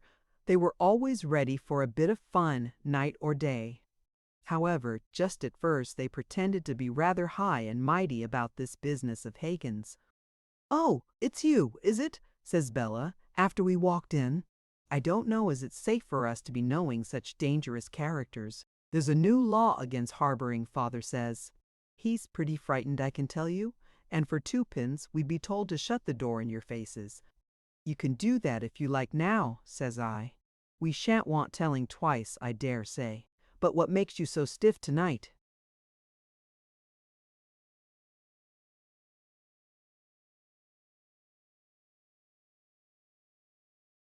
"Why, Hagen's business, of course," says Mattie. "4 men killed in cold blood. Only I know you couldn't and wouldn't be in it. I'd not know any of ye from a crow. There now." "Quite right, most beauteous Madeline," says Starlight. "It was a very dreadful affair, though I believe there was some reason for old Ben being angry. Of course, you know we weren't within miles of the place when it was done. You remember the night we were here last?" "Of course we do, Captain, quite well. Weren't you going to dance at Bella's wedding and all? You'll have to do that sooner than we expected, though." "Glad to hear it. But listen to me, my dear. I want you to know the truth. We rode straight back to where we lived, and, of course, found the old man gone away from the place. We tracked him right enough, but came up when it was all over. Daly and Moran were the chief actors in that tragedy."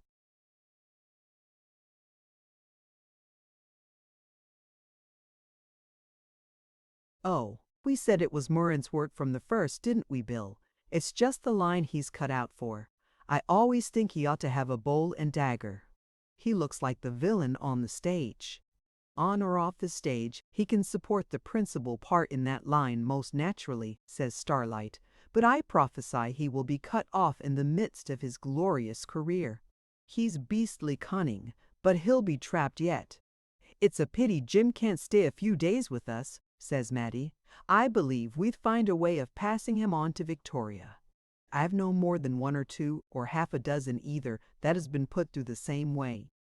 "For God's sake, Mad, lay me on," says poor Jim, "and I'll go on my knees to you." "Oh, I dare say," says Mattie, looking saucy, "but I like a man to be fond of some woman in a proper way, even if it isn't me, so I'll do what I can to help you two."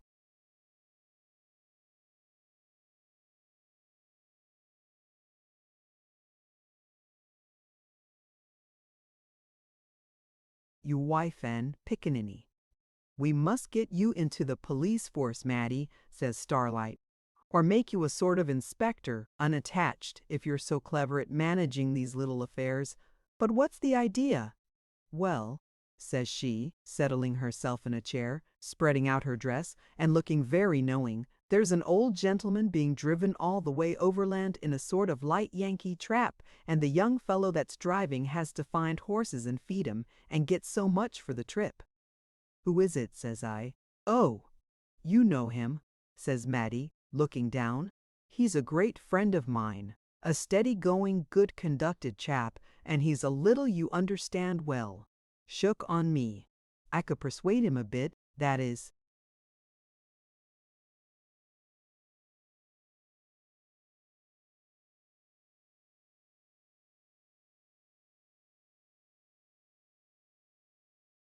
"I don't doubt that at all," says I. "Oh, you know him a little. He says he saw you at the Turon. He was working with some Americans. His name's Joe Morton. I remember him well enough. He used to wear a mustache and a chin beard and talk Yankee. Only for that he was a good deal like Jim. We always said so. "Do you see anything now, Dick? You that's so sharp?" says Maddie. "Bless my soul," says Starlight. "Of course it is as clear as your beautiful eyes." Jim is to shave his beard, talk like a Yankee, and go in Joe Morton's place. I see it all. Maddie persuading Joe to consent to the exchange of duties. But what will his employer say? "Oh, he's as bad can be with the sandy blight," says Maddie. "Where's Green?" Goggles. Poor old gentleman. He'll never know nothing, and he'll be able to swear up for Jim if the police pull him anywhere this side of the Murray. We told Maddie that money needn't stand in the way, so she was to promise Joe the full sum that he was to get for his contract would be paid to him in cash. That night Jim to pay his own expenses as he went, the same as he was to do himself. Of course she could get the money from old Jonathan. A word from us then was worth a deal more than that'd come to. Money wasn't the worst thing we had to care about. They would have to change clothes, and he'd tell Jim about the horses, the stages, and how to answer the old cove, and what to do to humor him as they went along. If he'd had his full eyesight, he might have noticed some difference, but as it was as much as the poor old chap, she believed, could see there was a driver at all. His eyes was bound up mostly. He had a big shade over 'em.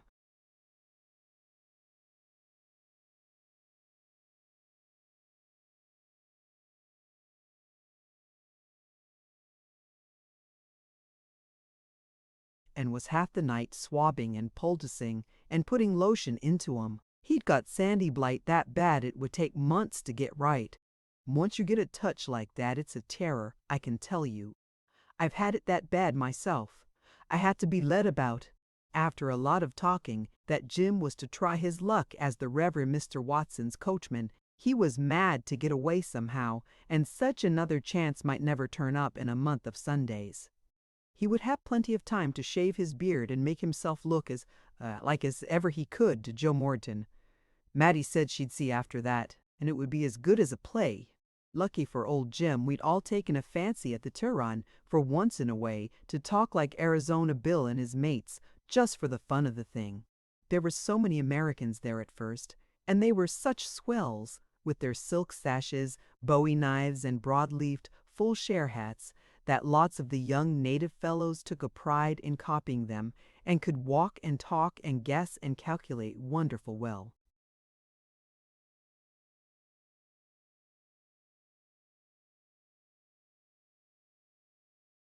Considering, besides, most of the natives have a sort of slow, sleepy way of talking, so it partly came natural to this chap, Joe Morton and Jim. There couldn't be a better chance, so we thought we'd stay a day and give Jim a send-off, all square and regular.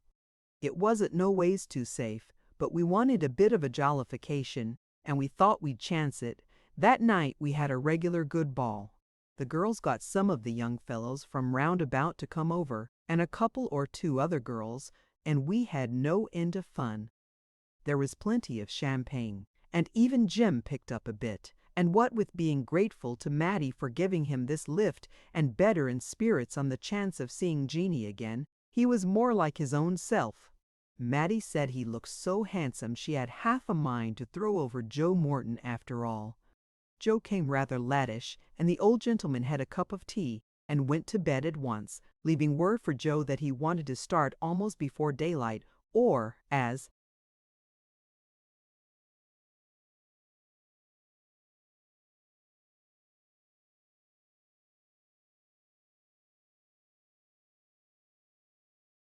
soon as he could see to drive so as to get halfway on their stage before the sun was hot. After Joe had seen to his horses and put the trap away, he came into the house and had a glass or two and wired in with the rest of us, like a good un.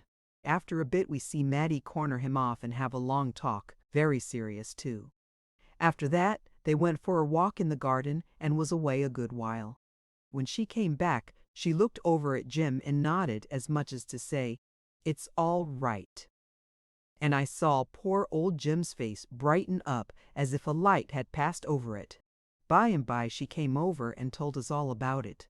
She'd had a hard matter to manage it, for Joe was a square sort of fellow that had a place of his own, and at first didn't like the notion of being mixed up with our crowd at all. But he was regular shook on Mattie, and she went at him as only a woman can, and I dare say, though she didn't tell us, made it part of the bargain if she was to marry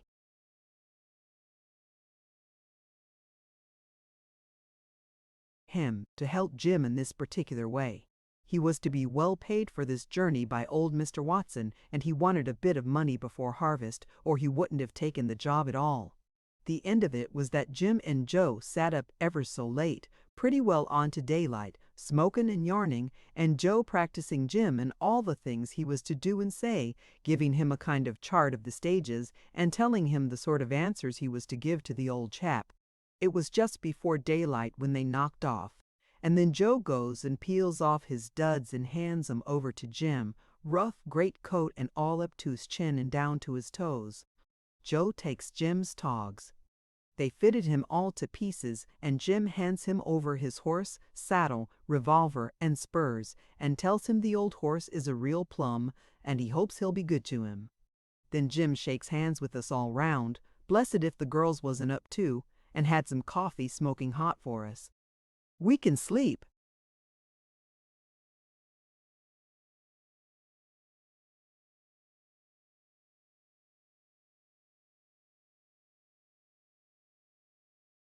When you're all gone, says Mattie, and perhaps we shan't see old Jim any more'n his was said when Joe was out of the room, so here's good luck, and when you've got your wife and child again, don't forget Mattie Barnes. Then she shook hands with him and made a quick bolt to her own room. Queer things women are, my word. When old Jim drove round to the front with the pair of horses, setting up square with his big coat and Joe's full share hat on him, we all bursted out laughing. He'd, first of all, gone to the old gentleman's room and sung out, "All aboard, sir, time's up," just to liven him up a bit. Joe kept away down at the stable. Well, presently out comes the old chap, with a veil on and his green goggles, winking and blinking as if he couldn't see a door from a window. He drinks off a cup of coffee and takes a munch of bread and butter, makes a kind of bow to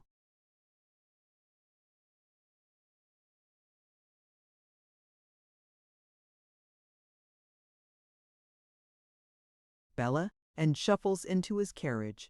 Jim touches up the horses, and away they go. We rose a bit of a cheer. Mattie waved her handkerchief out of the window. Jim looked round and raised his whip. That was the last sight any of us had of him for many a day. Poor old Jim.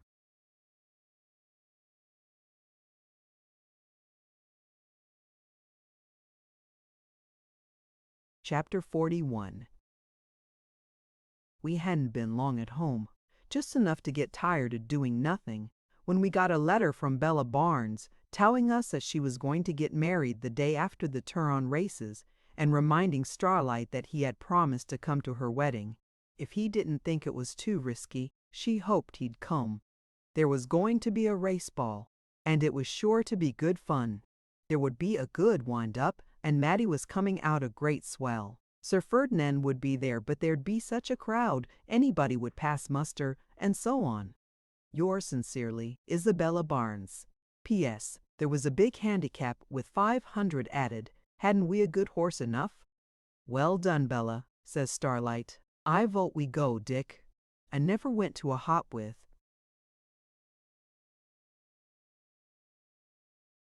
a price on my head before. £1,000, too. Quite a new sensation. It settles the question, and we'll enter Rainbow for the handicap. He ought to be good enough for anything they're likely to have. Captain Starlight's Rainbow, 9 Stat, 8 LB, I said, with Dick Marston to lead him up to the judge's box. How will that wash? And what are the police going to be about all the time? Bella's gone out of her senses about her marriage and thinks we are too. You're a good fellow, Richard, and stanch, but you're like your father. You haven't any imagination. I see half a dozen ways of doing the whole thing, besides, our honor's concerned. I never made a promise yet, for good or for evil, that I didn't carry out, and some have cost me dearly enough, God knows. Fancy running our horses and going to the ball under the noses of the police. The idea is delicious.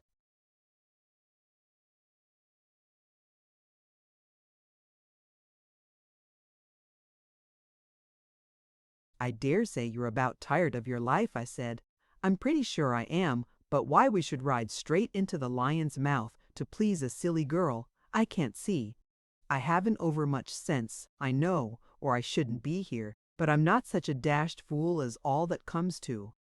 My mind is made up, Richard. I have decided irrevocably. Of course, you needn't come if you see objections, but I'll bet you my Dean and Adams revolver and the Navy Colt against your repeating rifle that I do all I've said and clear out safe. Done, I said. I've no doubt you'll try, but you might as well try to pull down the walls of Barry McGall with the hay rake. You'll make Sir Ferdinand's fortune, that's all. He always said he'd die happy if he could only bag you and the Marstons. He'll be made Inspector General of Police. Starlight smiled in his queer, quiet way.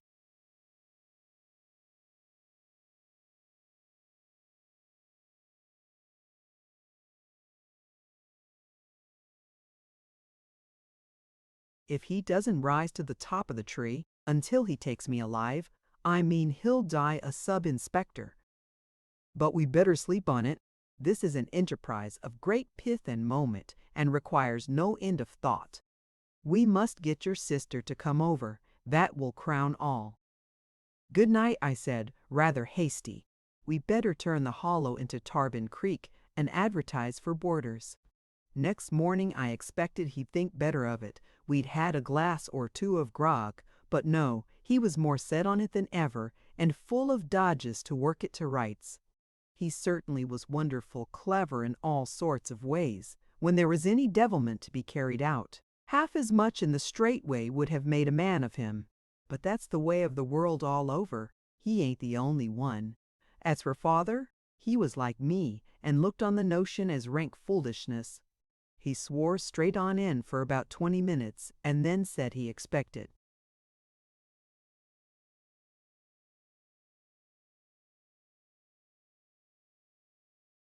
Starlight would have his own way as usual, but he'd play at that game once too often. He supposed he'd be left in the hollow all by himself, with Warrigal and the dog for company. Warrigal goes with me might want him, says Starlight. You're losing your nerve, Governor. Perhaps you'd like to go to the ball too. Father gave a sort of growl and lit his pipe and wouldn't say no more. Starlight and I regular talked it out, and after I'd heard all he had to say, it didn't look quite so impossible as it did at first. We were to work apart. He was to get in with some of the betting men or sporting people that always came to country races, and I was to find out some of our old digger mates and box up with them. Warrigal would shift for himself and look after the horses, and have them ready in case we had to clear at short notice. And Koo was to enter Rainbow and look after him.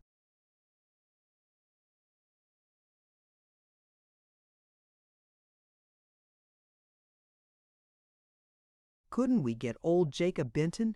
He's the best trainer I've seen since I left home. Billy the boy told us the other day he was out of a job and was groom at Jonathan's, had been sacked for getting drunk, and so on. He'll be all the more likely to keep sober for a month. The very man, I said. He can ride the weight and train too, but we can't have him here, surely. No, but I can send the horse to him at Jonathan's, and he can get him fit there as well as anywhere. There's nearly a month yet. He's pretty hard, and he's been regularly exercised lately. Jacob Benton was a wizened, dried-up old Yorkshireman. He'd been headman in a good racing stable, but drink had been the ruin of him, lost him his place, and sent him out here. He could be trusted to go right through with a job like ours, for all that. Like many men that drink hard, he was as sober as a judge.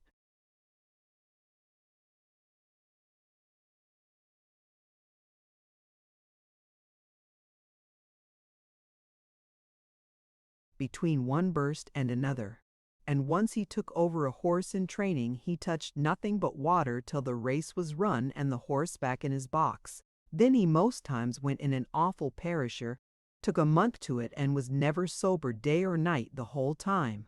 When he'd spent all his money, he'd crawl out of the township and get away into the country, more dead than alive, and take the first job that offered. But he was fonder of training a good horse than anything else in the world, and if he'd got a regular flyer and was treated liberal, he'd hardly allow himself sleep or time to eat his meals till he got him near the mark. He could ride, too, and was an out-and-out judge of pace. When we'd regular chalked it out about entering Rainbow for the Grand Tehran Handicap, we sent Warrigal over to Billy the Boy and got him to look up old Jacob. He agreed to take the old horse the week before the races and give him a last bit of French polish if we'd keep him in steady work till then. From what he was told of the horse, he expected he would carry any weight he was.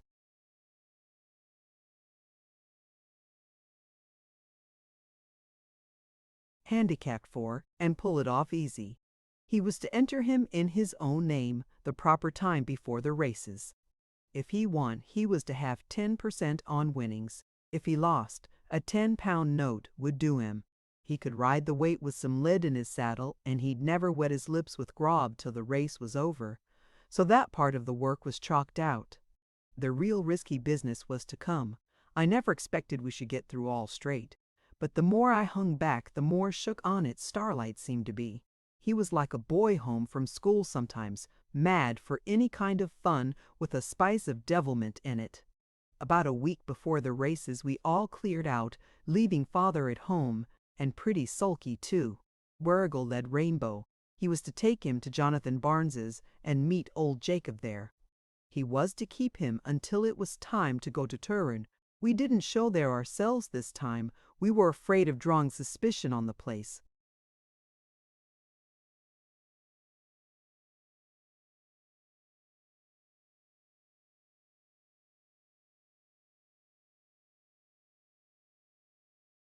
We rode right into Turin, taking care to be well after dark. A real pleasure it was to see the old place again. The crooked streets, the lighted-up shops, the crowd of jolly diggers walking about smoking, or crowding round the public-house bars, the row of the stampers in the quartz crushing machines going night and day. It all reminded me of the pleasant year Jim and I had spent here. I wish we'd never had to leave it. We parted just outside the township for fear of accidents. I went to a little place I knew, where I put up my horse, could be quiet there, and asked no questions. Starlight, as usual, went to the best hotel, where he ordered everybody about and was as big a swell as ever. He had been out in the northwest country and was going to Sydney to close for a couple of stations that had been offered to him. That night he went to the barber, had his hair cut and his beard shaved, only leaving his mustache and a bit of whisker like a ribbon. He put on a suit of tweed, all one color, and ordered a lot more clothes, which he paid for, and were.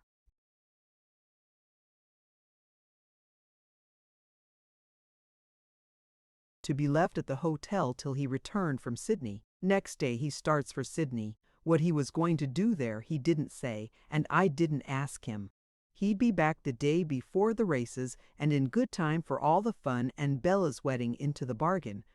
I managed to find out that night that Kate Mulligan had left Turin.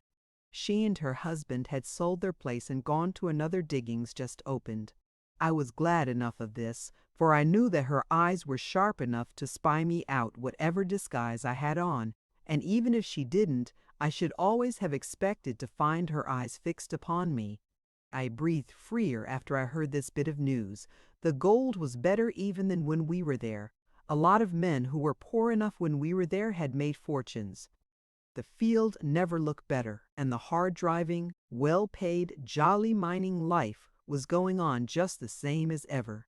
Everyone making money fast, spending it faster, and no one troubling.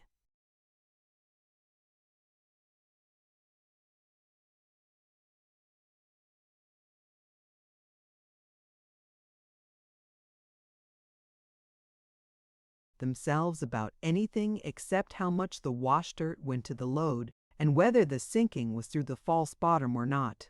When I first came, I had a notion of mating in with some diggers, but when I saw how quiet everybody took it and what thousands of strangers there were all over the place, I gave myself out for a speculator in mining shares from Melbourne. So I shaved off most of my beard, had my hair cut short, and put on a tall hat. I thought that would shift any sort of likeness there might be to my old self. And though it was beastly uncomfortable, I stuck to it all the time. I walked about among the stables and had a good look at all the horses that were in training. 2 or 3 good ones as usual, and a lot of duffers. If Rainbow wasn't beat on his condition, he had pace and weight carrying for the best of them. I hardly thought he could lose it, or a bigger stake in better company. I was that fond of the horse, I thought he was good enough for an English derby.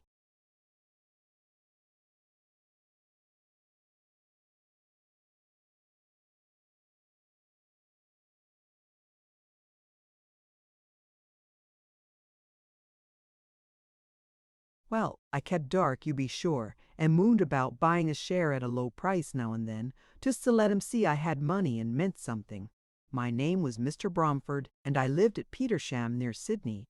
The day before the races there was a lot of excitement in the town.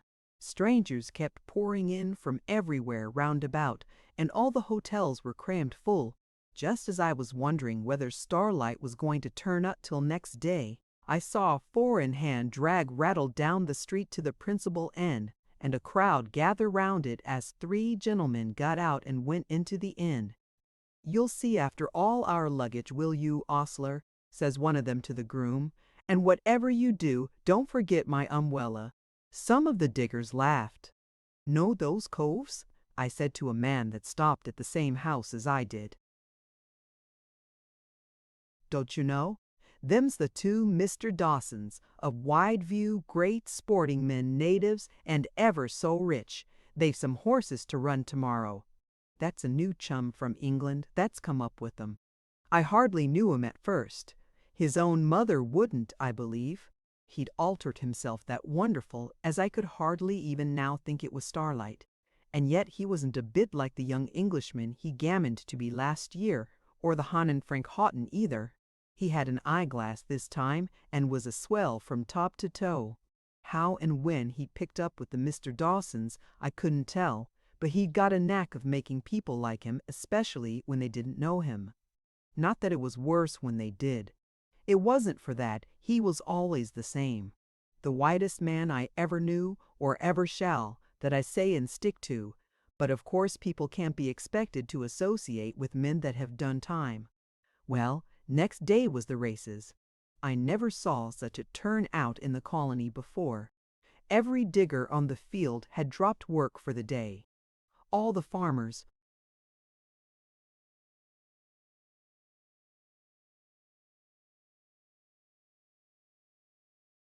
and squatters and country people had come in for miles round on all sides. The commissioner and all the police were out in full uniform, and from the first moment the hotels were opened in the morning till breakfast time, all the bars were full and the streets crowded with miners and strangers and people that seemed to have come from the ends of the earth. When I saw the mob there was, I didn't see so much to be jeering about, as it was 50 to 1 in favor of anyone that was wanted, in the middle of such a muster of queer cattle as was going on at Turin that day. About 11 o'clock everyone went out to the course. It wasn't more than a mile from town.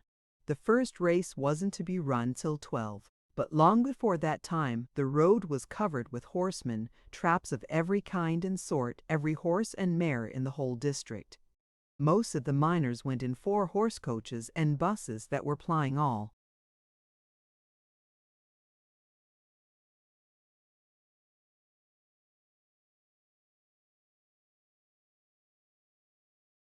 Day long from the town and back. Very few walked.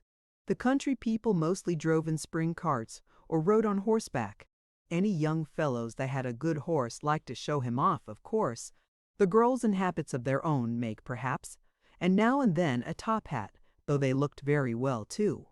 They could ride, some of them, above a bit, and it made me think of the old days when Jim and I and Eileen used to ride into Bargo races together and how proud we were of her, even when she was a little thing, and we used to groom up the old pony till we nearly scrubbed the hide off him. It was no use thinking of that kind of thing, and I began to wonder how Starlight was getting on with his friends when I saw the Dawson's drag come up the straight with 4 upstanding ripping bay horses in top condition and well matched. There was Starlight on the box seat, alongside of Jack Dawson, the eldest brother, who could handle the ribbons in style and was a man every inch of him, only a bit too fast. Didn't care about anything but horses and dogs, and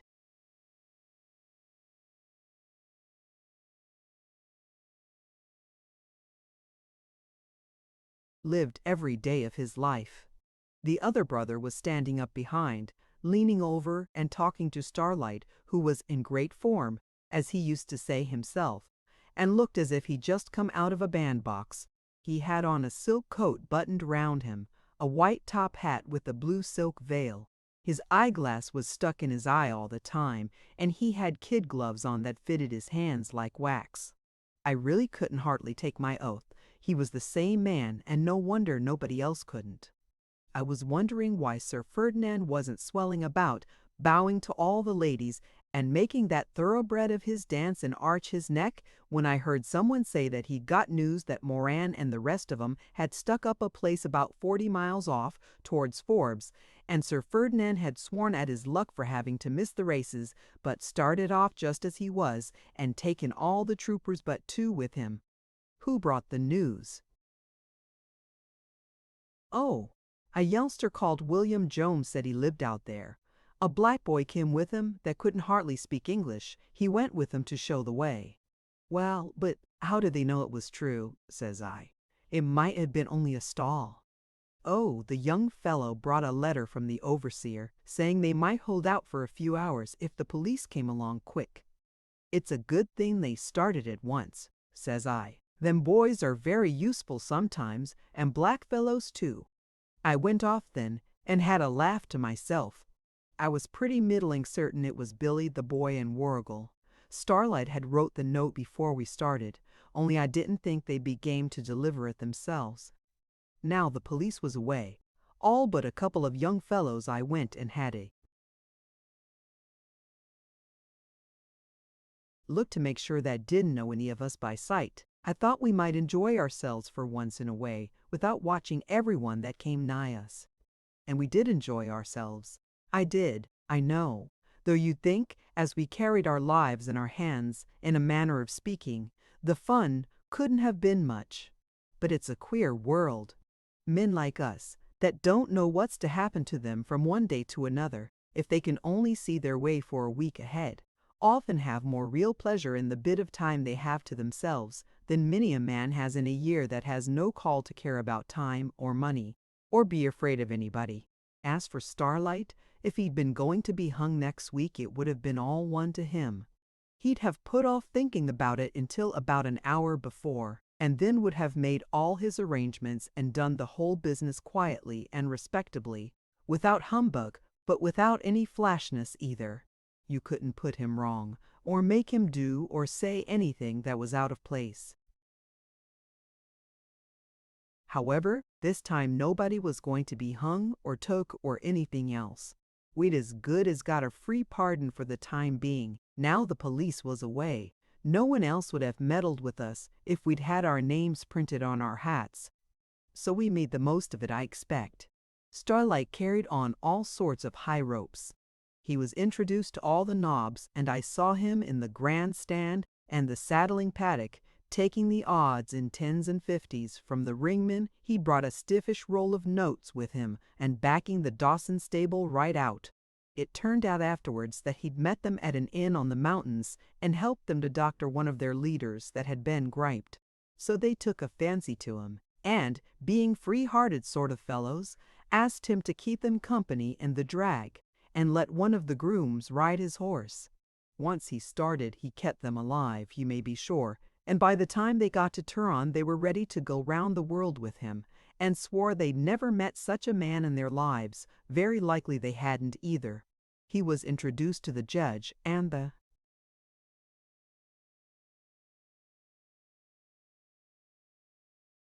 stewards and the commissioner and the police magistrate, and as much fuss made over him as if he was the governor's son.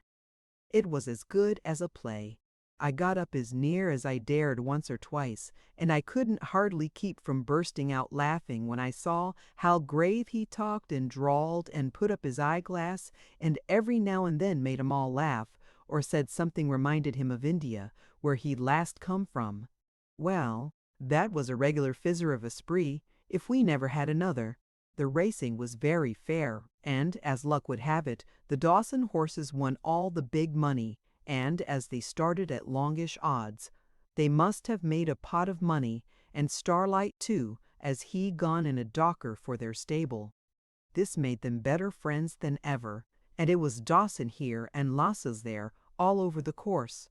Well, the day went over at last, and all of them that liked a little fun and dancing better than heavy drinking made it up to go to the race ball. It was a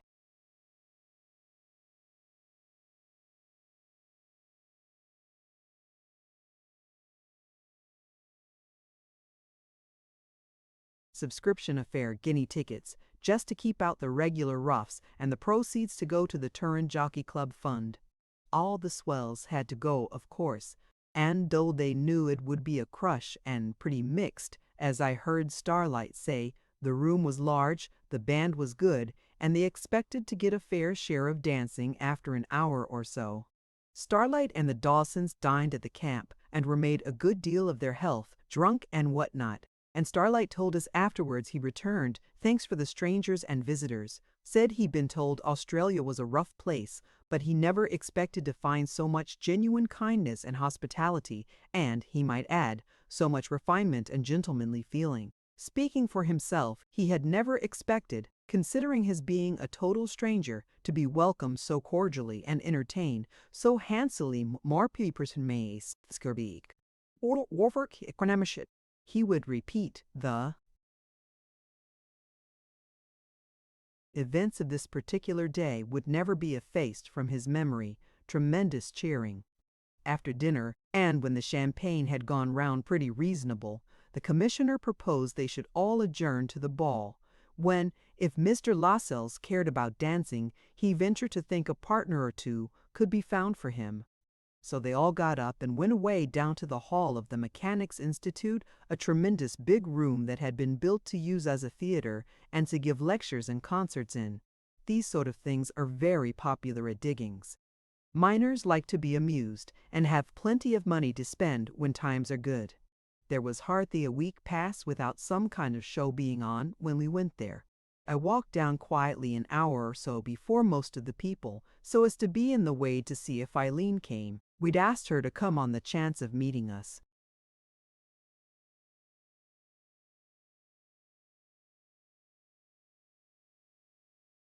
There, but we hadn't got any word, and didn't know whether she could manage it nor whether George would bring her.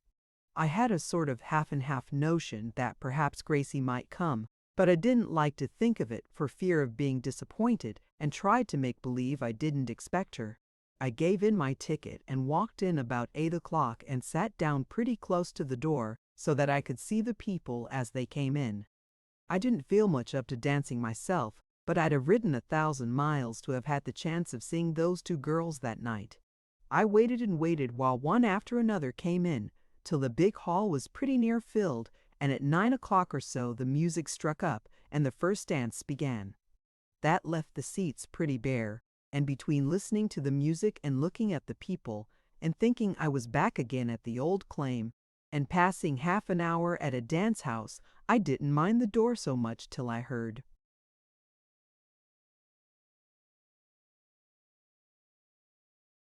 somebody give a sort of sigh not very far off, and I looked towards the door and saw two women sitting between me and it. They were Eileen and Gracie sure enough. My head almost turned round, and I felt my heart beat in a way it never did when the bullets were singing and whistling all about. It was the suddenness of it, I expect. I looked at them for a bit. They didn't see me, and were just looking about them as I did. They were dressed very quiet, but Gracie had a little more ornament on her, and a necklace or something round her neck. Eileen was very pale, but her beautiful dark hair was dressed up a bit, with one rosebud in it, and her eyes looked bigger and brighter than they used to do.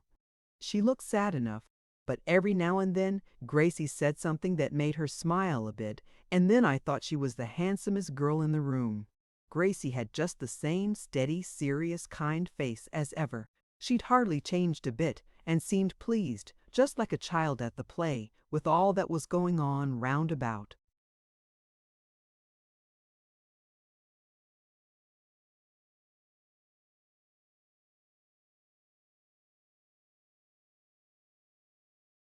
There was hardly anybody near the corner where they were, so I got up and went over. They both looked at me for a minute as if they'd never seen me before, and then Eileen turned as pale as death, and Gracie got altogether as red, and both held out their hands. I sat down by the side of Eileen, and we all began to talk. Not much at first, and very quiet, for fear notice might be taken, but I managed to let them know that the police had all been called off in another direction, and that we should be most likely safe till tomorrow or next day. "Oh dear," says Gracie, "wasn't it awfully rash of you to come here and run all this risk just to come to Bella Barnes's wedding? I believe I ought to be jealous of that girl." "All Starlight's fault," I said, "but anyhow, it's through him we've had this meeting here. I was dead against coming all the time, and I never expected things to turn out so lucky as they have done."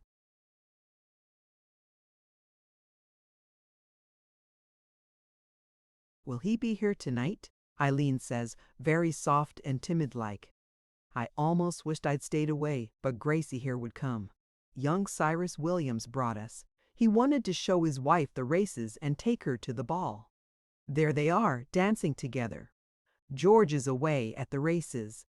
"You will see Starlight about 10 or 11 o'clock, I expect," I said. "He's dining with the commissioner and the camp officers. They'll all come together, most likely." "Dining at the camp," says Eileen, looking regularly perished. "You don't mean to say they've taken him?" "I mean what I say. He's here with the Mr. Dawsons of Wideview, and has been hand in glove with all the swells. I hardly think you'll know him. It's as much as I did."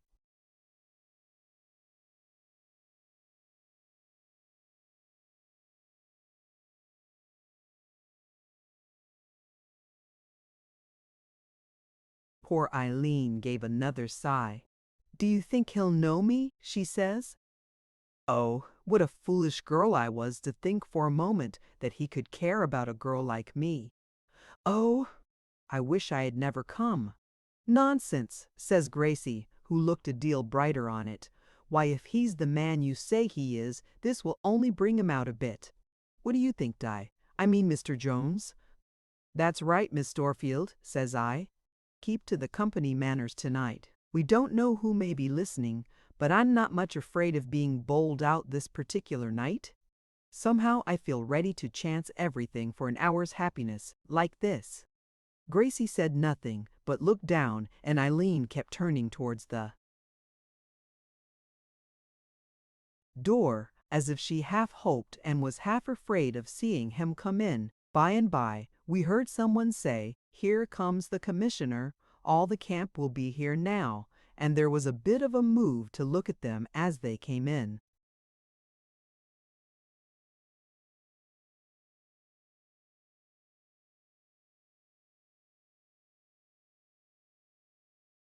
Chapter 42. A good many gentlemen and ladies that lived in the town and in the diggings or near it had come before this and had been dancing away and enjoying themselves, though the room was pretty full of diggers and all sorts of people. But as everybody was quiet and well behaved, it didn't make much odds who was there. But of course, the commissioner was the great man of the whole place, and the principal visitors, like the Mr. Dawsons and some others, were bound to come along with him. Then there were the other government officers, the bankers and surveyors, lawyers and doctors, and so on. All of them took care to come a little late with their wives and families, so as to be in the room at the same time as the swell lot. Bella Barnes was going to marry a surveyor, a wildish young fellow, but a good one to work as ever was. She was going to chance his coming straight afterwards.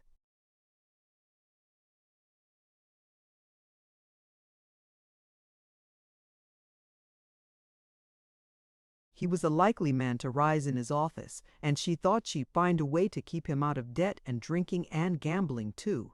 Well, in comes the commissioner and his friends, very grand indeed, all dressed like swells always do in the evening, I believe, black all over, white tie, shining boots, white kid gloves, flower in their buttonhole, all regular. People may laugh, but they did look different from the others, showed more blood-like. I don't care what they say, there is such a thing. Close by the commissioner, laughing and talking, was the two Mr. Dawsons, and I saw Eileen give a start who should come next, cheek by jowl with the police magistrate whom he'd been making laugh with something he'd said as they came in, but Starlight himself, looking like a regular prince their pictures anyhow, and togged out to the nines like all the rest of 'em. Eileen kept looking at him as he lounged up the ballroom, and I thought she'd fall down in a faint. Or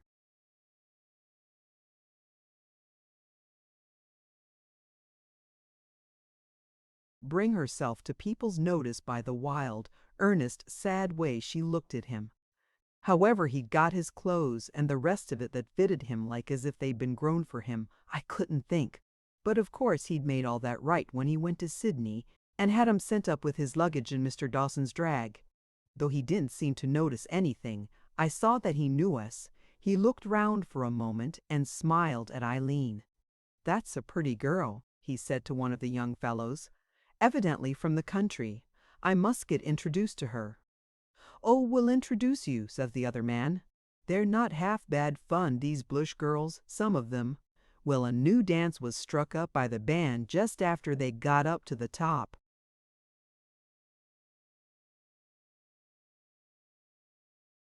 of the room, and we saw Starlight taken up and introduced to a grand lady, the wife of the head banker. The commissioner and some of the other big wigs danced in the same quadrille. We all moved a bit higher to get a good look at him. His makeup was wonderful. We could hardly believe our eyes. His hair was a deal shorter than he ever wore it, except in one place, and he'd shaved nearly all but his mustache. That was dark brown and heavy. You couldn't see his mouth except when he smiled. And then his teeth were as white as Warrigal's nearly and as regular. There was a softness, too, about his eyes when he was in a good temper and enjoying himself that I hardly ever saw in a man's face. I could see Eileen watching him when he talked to this lady and that, and sometimes she looked as if she didn't enjoy it. He was only waiting his chance, though, for after he'd had a dance or two, we saw him go up to one of the stewards. They had big rosettes on, and presently they walked round to us, and the steward asked the favor of Eileen's name and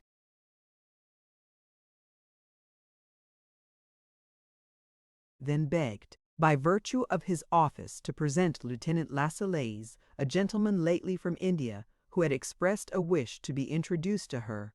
Such a bow Starlight made, too, we could hardly help staring. Poor Eileen hardly knew whether to laugh or to cry when he sat down beside her and asked for the pleasure of a dance. She wouldn't do that. She only came there to see him, she said, and me, but he persuaded her to walk round the room, and then they slipped into one of the supper rooms, where they were able to talk without being disturbed, and say what they had in their hearts. I got Gracie to take a turn with me, and we were able to have our little say. She was, like Eileen, miserable enough and afraid to think of our ever having the chance of getting married and living happy like other people.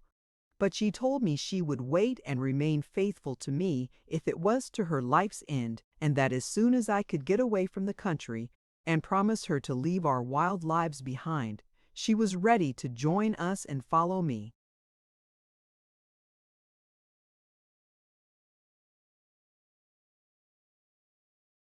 All over the world. Over and over again she tried to persuade me to get away like Jim, and said how happy he was now and how much better it was than stopping where we were and running terrible risks every day and every hour. It was the old story over again, but I felt better for it and really meant to try and cut loose from all this cross work. We hadn't too much time. Eileen was fetched back to her seat, and then Starlight went off to his friends at the other end of the room, and was chaffed for flirting with a regular currency lass by one of the Dawsons. I admire his taste, says the commissioner. I really think she's the prettiest girl in the room if she was well dressed and had a little more animation. I wonder who she is. What's her name, Lascelles? I suppose you know all about her by this time. Her name is Martin, or Marston, or some such name, answered Starlight, quite cool and pleasant. Deuce nice, sensible girl, painfully quiet, though. Wouldn't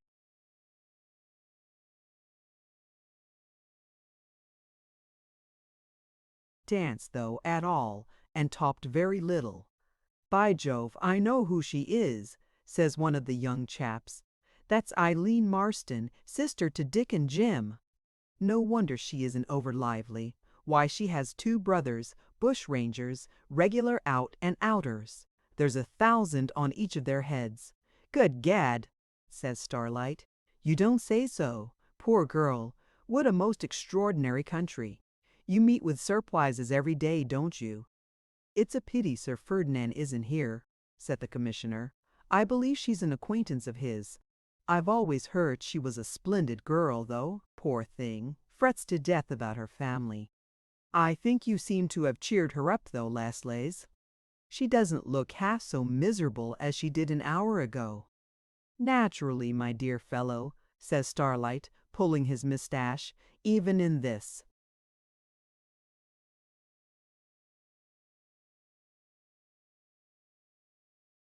savage country, beg your pardon, one's old form seems to be appreciated. Pardon me, I must regain my partner. I'm engaged for this dance. You seem disposed to make the most of your opportunities, says the commissioner. Dawson, you'll have to look after your friend, who's the enslaver now. I didn't quite catch her name, says Starlight lazily, but it's that tall girl near the pillar with the pale face and dark eyes. You're not a bad judge for a new chum, says one of the Goldfield subs. Why, that's Mattie Barnes. I think she's the pick of all the down-the-river girls and the best dancer here, out and out. Her sister's to be married tomorrow, and we're all going to see her turned off. Really now? Says Starlight, putting up his eyeglass. I begin to think I must write a book. I'm falling upon adventures hourly. Oh, the Morgenbladder, what a treat! Can she valse, do you think? You try her, says the young fellow. She's a regular stunner. It was a fine, large room, and the band, mostly Germans, struck up some outlandish, queer sort of tune that I'd never heard anything like before.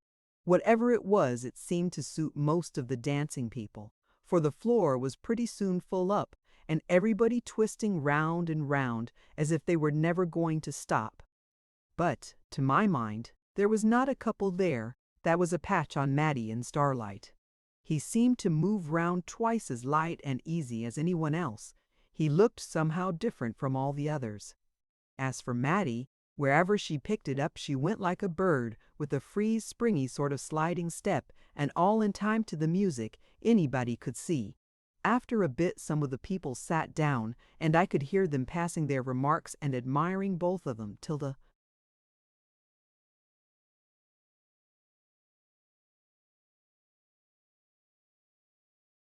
music stopped. I couldn't make out whether Eileen altogether liked it or not. Anyhow, she didn't say anything. About an hour afterwards, the camp party left the room, and took Starlight with them. Someone said there was a little Lou and Hazard at the commissioner's rooms. Cyrus Williams was not in a hurry to go home, or his young wife either, so I stayed and walked about with the two girls, and we had ever so much talk together, and enjoyed ourselves for once in a quiet way. A good crowd was sure to be at Bella Barnes's wedding next day. It was fixed for 2 o'clock so as not to interfere with the races. The big handicap was to be run at 3, so we should be able to be at the church when Bella was turned off, and see Rainbow go for the great race of the day afterwards.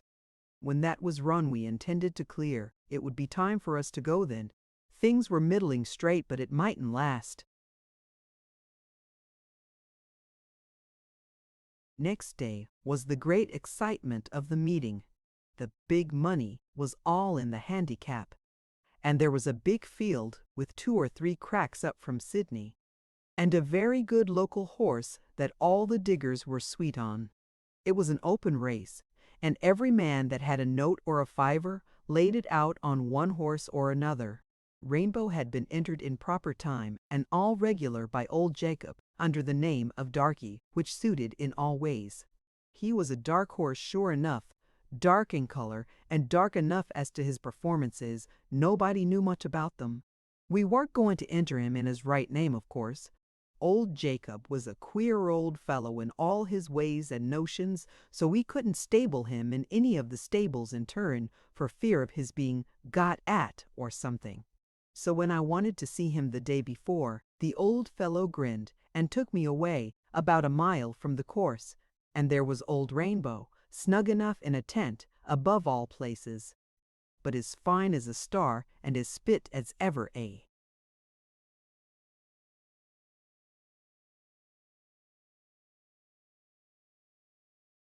Horse was brought to the post. What's the fun of having him under canvas? I said. Who ever heard of a horse being trained in a tent before? Not the what he looks first? Chop. I've seen horses trained in more ways than one, says he, and I can wind 'em up in the stable and out of it, as mighty few in this country can. That is, when I put the muzzle on. There's a deal in knowing the way horses is brought up. Now this here's an excitable hoss in a crowd. Is he? I said. Why, he's as cool and steady as an old trooper when powder's burning and bullets is flying, says the old chap, grinning again. But this here's a different crowd.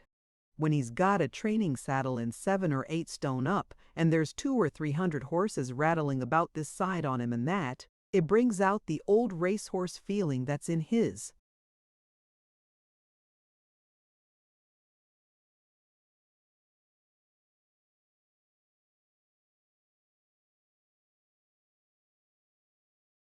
Blood and never had a chance to show itself afore. I see, and so you want to keep him quiet till the last minute.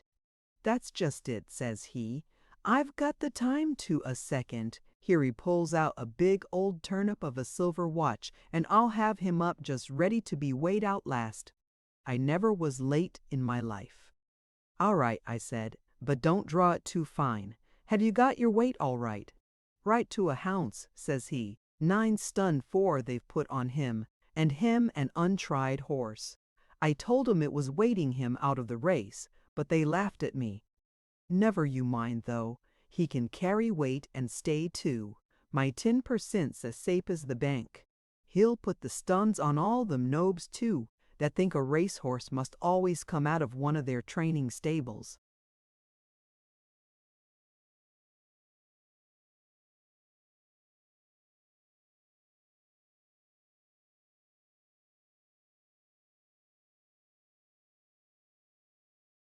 Well, goodbye, old man, says I, and good luck. One of us will come and lead you into the weighing yard, if you pull it off, and chance the odds if Sir Ferdinand himself was at the gate. All right, says he, I'll look out for you, and off he goes. I went back and told Eileen and Gracie, and we settled that they were to drive out to the course with Cyrus Williams and his wife. I wrote, thinking myself safer on horseback, for fear of accidents. Starlight, of course, went in the Dawson's drag, and was going to enjoy himself to the last minute.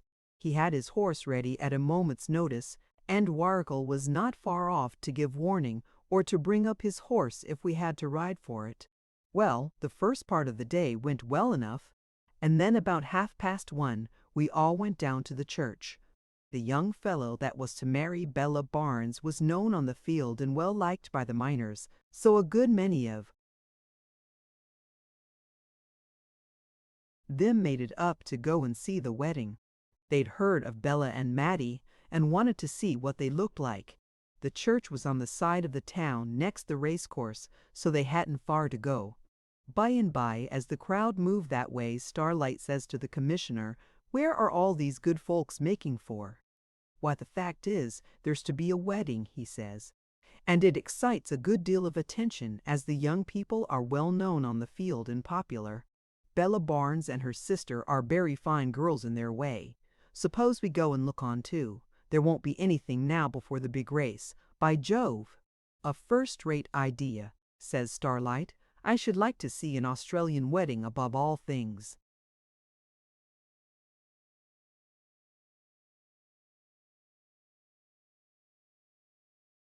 This will be the real thing then, says Mr. Jack Dawson. Let's drive up to our hotel, put up the horses, have a devil and a glass of champagne, and we can be back easy in time for the race. So away they went. Cyrus drove the girls and his wife in his dog cart, so we were there all ready to see the bride come up. It looked a regular grand affair, my word.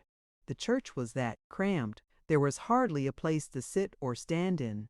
Every woman, young and old, in the countryside was there, besides hundreds of diggers who sat patiently waiting as if some wonderful show were going to take place. Eileen and Gracie had come in early and got a pew next to the top almost. I stood outside. There was hardly a chance for anyone else to get in. By and by, up comes old Jonathan driving a respectable-looking carriage with his wife and Bella, and Mattie all in white silk and satin and looking splendid. Out he gets, and takes Bella to walk up the middle of the church. When he went in with Bella, Mattie had one look in, and it seemed so crammed full of people that she looked frightened and drew back. Just then, up comes the Mr. Dawsons and Starlight with the commissioner and a few more.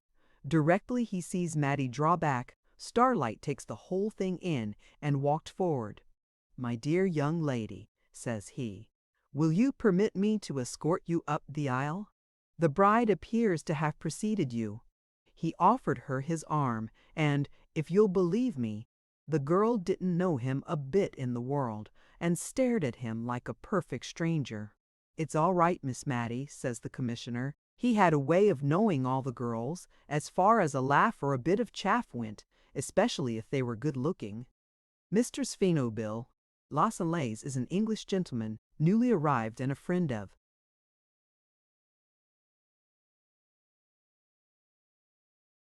mine. He's anxious to learn Australian ways. She took his arm then and walked on, never looking at him, but quite shy-like, till he whispered a word in her ear, which brought more color into her face than anyone had seen there before for a year. "My word, Lascelles knows how to talk to him," says Jack Dawson. "He's given that girl a whip that makes her brighten up. What a chap he is! You can't lick him." "Pretty fair all round, I should say," says the other brother, Bill. "Hullo, are we to go on the platform with the parson and the rest of 'em?" The reason was that as we went up the church all together, all in a heap, with the Barneses and the bride, they thought we must be related to 'em, and the church being choke full, they shunted us onto the place inside the rails, where we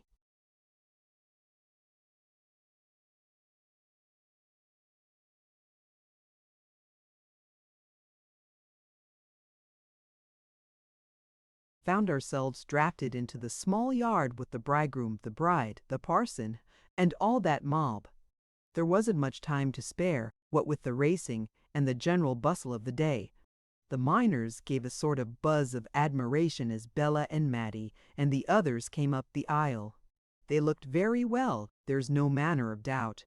They were both tallish girls, slight but well put together, and had straight features and big bright eyes, with plenty of fun and meaning in 'em. All they wanted was a little more color-like, and between the hurry for time and Bella getting married, a day's work that don't come often in anyone's life, and having about 1,000 people to look at 'em, both the girls were flushed up a good deal. It set them all first-rate. I never saw either of them look so handsome before. Old Barnes had come down well for once, and they were dressed in real good style, hadn't overdone it neither.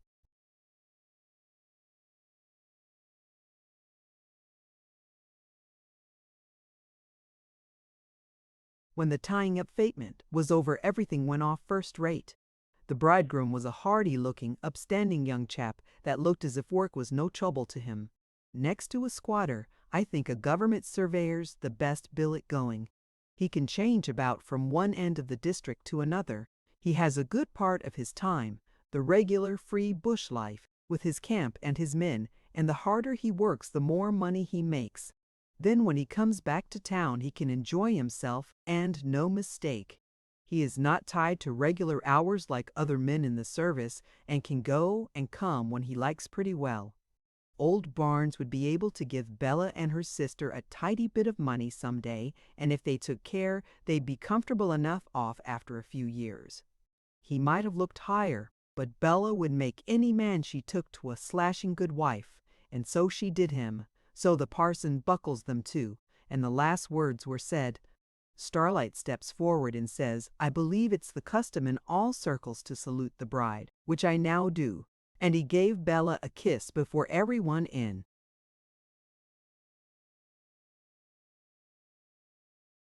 the most high and mighty and respectful manner, just as if he was a prince of the blood. At the same time he says, "I wish her every happiness and good fortune in her married life, and I beg of her to accept this trifling gift as a souvenir of the happy occasion." Then he pulls off a ring from his little finger and slips it on hers. The sun glittered on it for a moment. We could see the stones shine. It was a diamond ring, everyone could see. Then the commissioner steps forward and begs to be permitted the same privilege, which made Bella laugh and blush a bit.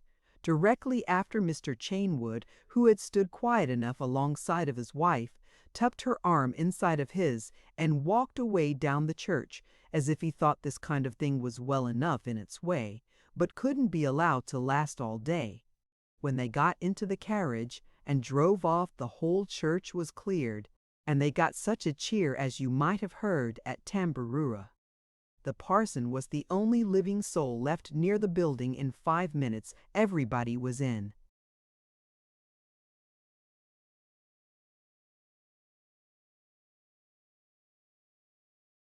Such a hurry to get back to the course and see the big race of the meeting.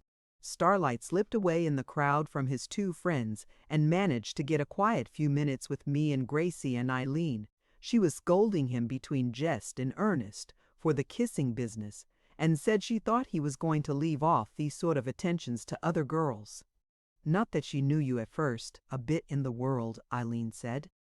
"I watched her face pretty close, and I'm sure she thought you were some grand gentleman, a friend of the commissioners and the Mr. Dawsons." "My dearest girl," said he, "it was a promise I made months since that I should attend Bella's wedding, and I never break my word, as I hope you will find. These girls have been good friends and true to us in our need. We all owed them much. I don't suppose we shall cross each other's path again."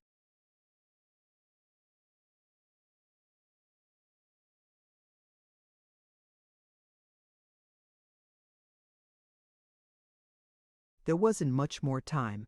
We both had to move off. He had just time to catch his drag, and I had to get my horse.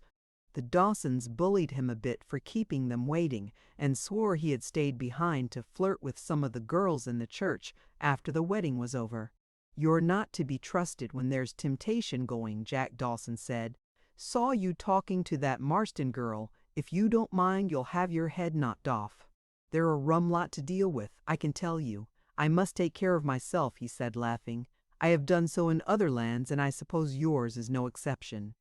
This is a dashed queer country in some ways, and with deuced strange people in it, too, as you'll find by the time you've had your colonial experience," says Bill Dawson. "But there goes the saddling bell." The course had 20,000 people on it now, if there was one. About a dozen horses stood stripped for the race, and the betting men were yelling out the odds as we got close enough to the stand to hear them. We had a good look at the lot, 3 or 4 good-looking ones among them, and 1 or 2 flyers that had got in light as usual. Rainbow was nowhere about. Darky was on the card, but no one seemed to know where he was, or anything about him.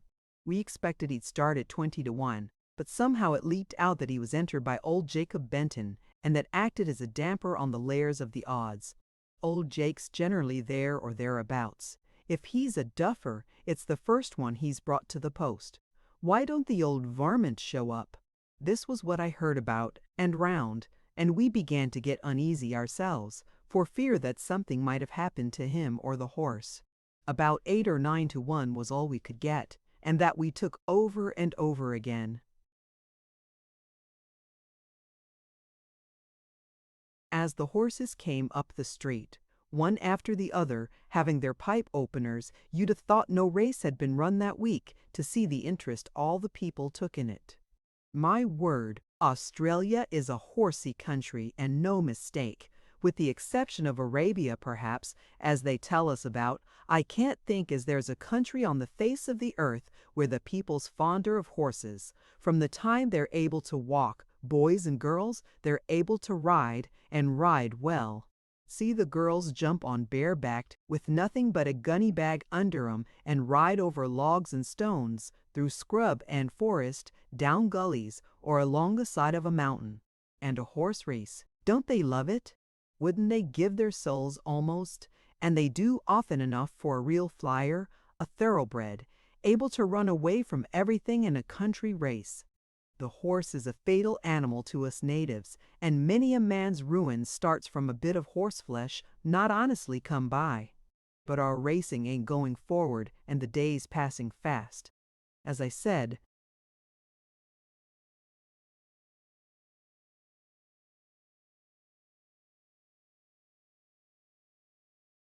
everybody was looking at the horses coming along with the rush of the thoroughbred when he's on his top for condition, his coat like satin and his legs like iron. There were lots of the bush girls on horseback, and among them I soon picked out Mattie Barnes. She was dressed in a handsome habit and hat. How she'd had time to put them on since the wedding I couldn't make out, but women managed to dress faster sometimes than others. She'd wasted no time anyhow. She was mounted on a fine, tall, upstanding chestnut, and Joe Morton was riding alongside of her on a good-looking bay, togged out, very superior also. Mattie was in one of her larking humors, and gave Joe quite enough to do to keep time with her. "I don't see my horse here yet," she says to Joe, loud enough for me to hear, but she knew enough not to talk to me or pretend to know me. "I want to back him."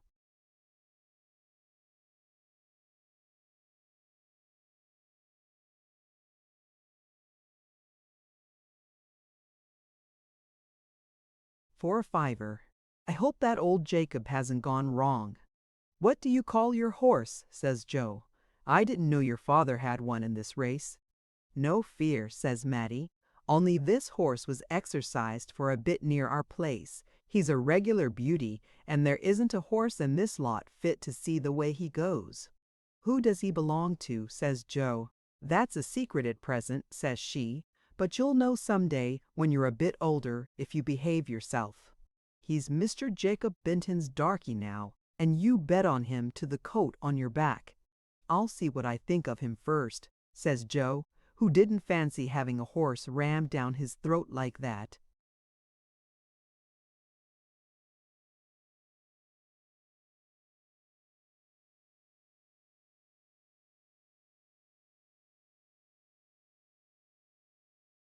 "If you don't like him, you don't like me," says Mattie. "So mind that, Joe Morton." Just as she spoke, there was a stir in the crowd, and old Jacob came along across the course leading a horse with a sheet on, just as easy-going as if he'd a day to spare. One of the stewards rode up to him and asked him what he meant by being so late. The old chap pulls out his watch. "You'll stick to your advertised time, won't you? I've time to weigh, time to pull off this here sheet and my overcoat, time to mount, and a minute to spare. I never was late in my life, Governor." Most of the riding mob was down with the racehorses, a distance or so from the stand where they was to start, the course being over 2 miles. So the weighing yard and stand was pretty well empty, which was just what old Jacob expected.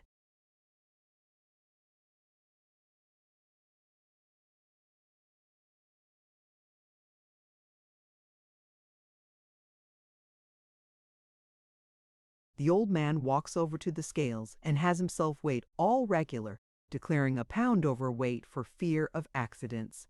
He gets down as quiet and easy as possible to the starting point, and just in time to walk up steadily with the other horses when down goes the starter's flag, and off was the word. Starlight and the Dawsons were down there waiting for him. As they went away, one of the ringmen says, 10-1 against Darky. I lay Darky. Done, says Starlight. Will you do it in tens? All right, says the book. I'll take you, says both the Dawsons, and he entered their names. They'd taken all they could get the night before at the hotel, and as no one knew anything about Darky, and he had top weight, he hadn't many backers.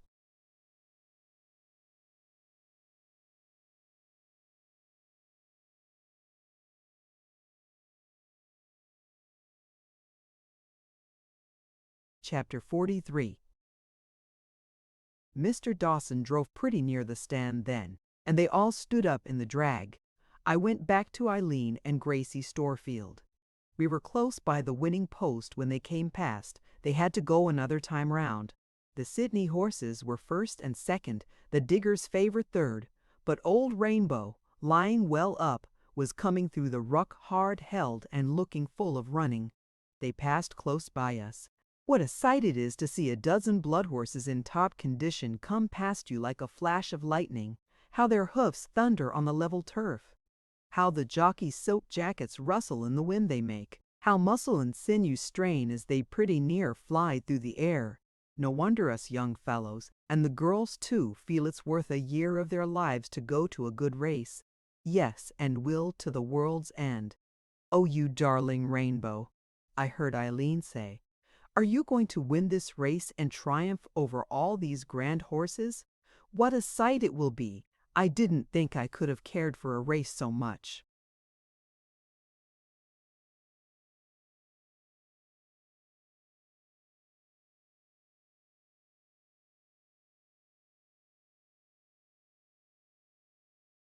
It didn't seem hardly any time before they were halfway round again, and the struggle was on, in good downright earnest. One of the Sydney horses began to shake his tail.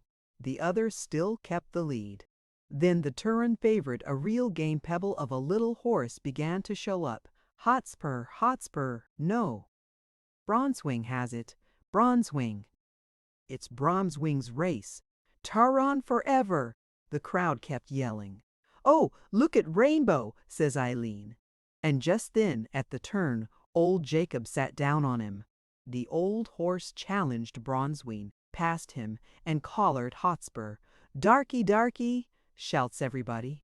No, Hotspur, Darky's coming. Darky, Darky, I tell you, Darky.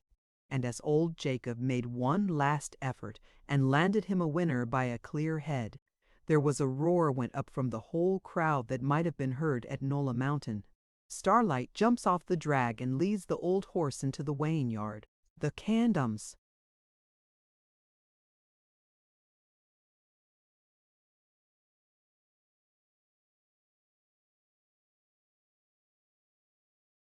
Steward says dismount. No fear of old Jacob getting down before he heard that.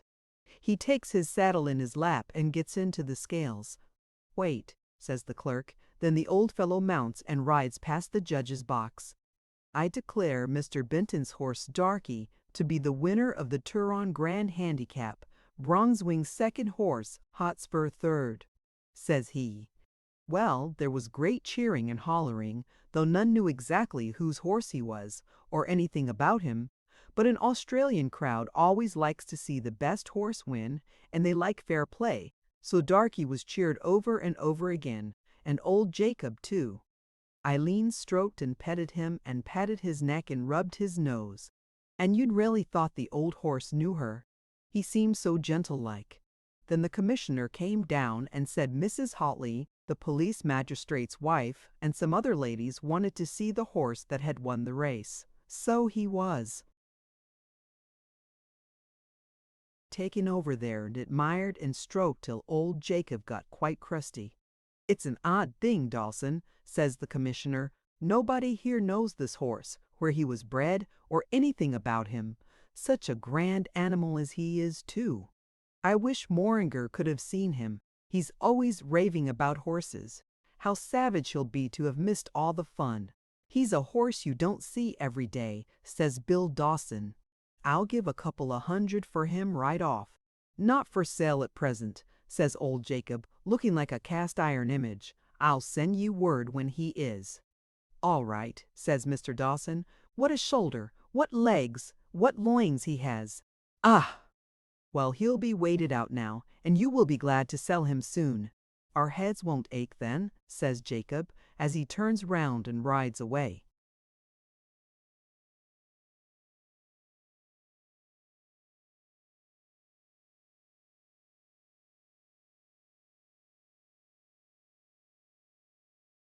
Very neat animal, Shill's form, drawls Starlight. Worth 300 in the shires for a hunter. If he can jump, perhaps more, but depends on his manners, must have manners in the hunting field. Dawson, you know. Manners or not, says Bill Dawson, it's my opinion he could have won that race in a canter. I must find out more about him and buy him if I can. I'll go you halves if you like, says Starlight. I really believe him to be a good animal. Just then up rides Warrigal.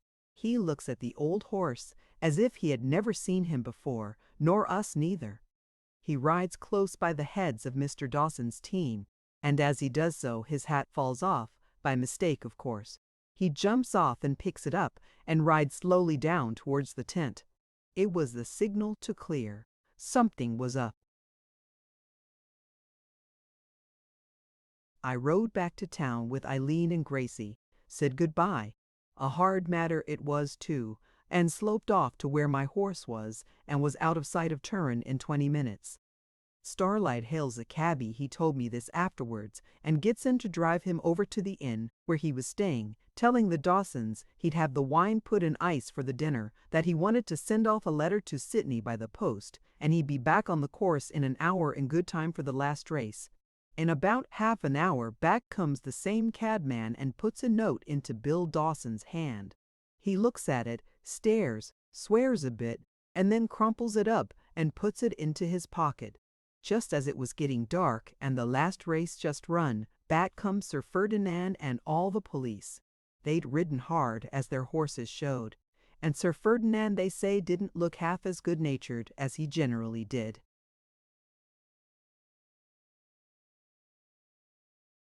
You've lost a great meeting, Morringer, says the commissioner. Great pity you had to be off just when you did, but that's just like these infernal scoundrels of bushrangers. They always play up at the most inconvenient time. How did you get on with them? Get on with them? Roars Sir Ferdinand, almost making a hole in his manners. He was that tired out and done. He could hardly sit on his horse. Why, we've been sold as clean as a whistle. I believe some of the brutes have been here all the time. That's impossible, says the commissioner. There's been no one here that the police are acquainted with. Not that I suppose Jackson and Murphy know many of the crossboys. No strange men nor horses, no disguises, says Sir Ferdinand. Here he brings out a crumpled bit of paper written on.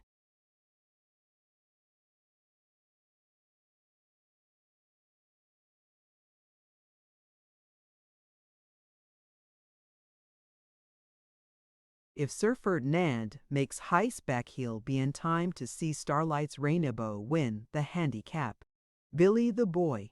I firmly believe that young scoundrel, who will be hanged yet, strung us on after Moran ever so far down south, just to leave the coast clear for the Marstons, and then sent me this, too late to be of any use. Quite likely. But the Marstons couldn't be here, let alone Starlight, unless, by Jove. But that's impossible. Impossible. Phew! Here, Jack Dawson, where's your Indian friend? Gone back to the inn. Couldn't stand the course after the handicap. You're to dine with us, Commissioner. You too, Scott. Kept a place, Sir Ferdinand, for you on the chance. One moment. Pardon me. Who's your friend?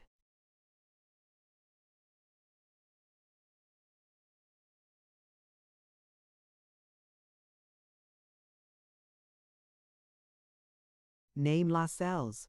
Just from home, came by India. Splendid fellow. Back darky for the handicap we did too. Won a pot of money. What sort of a horse is this darky?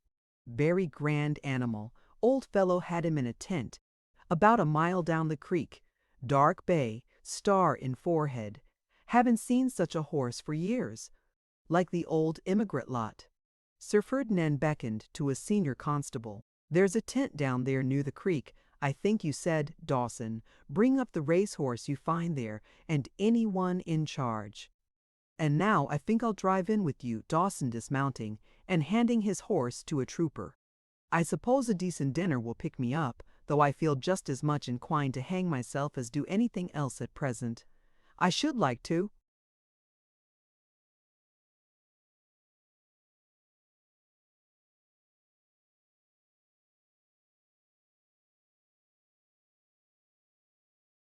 Meet this travelled friend of yours. Strangers are most agreeable. Sir Ferdinand was right in thinking it was hardly worthwhile going through the form of seeing whether we had waited for him. Lieutenant Lascelles, on leave from his regiment in India, had taken French leave.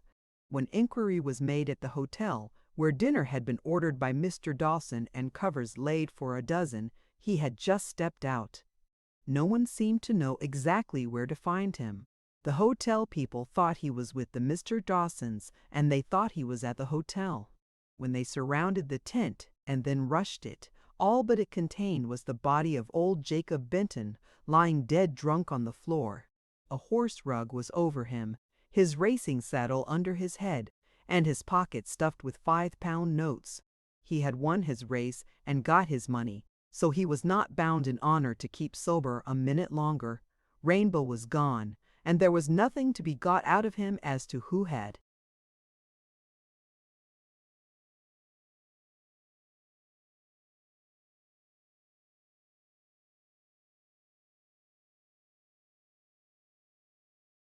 Taken him or which way he had gone.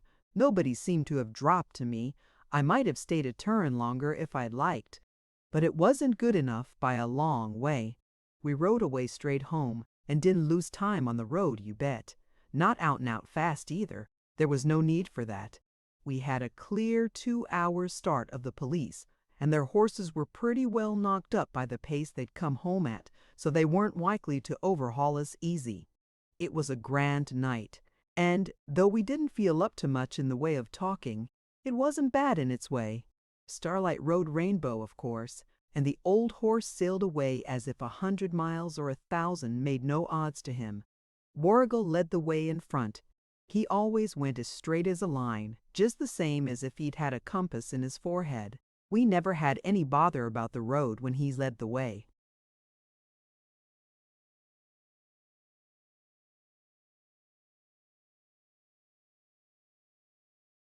There's nothing like adventure, says Starlight at last.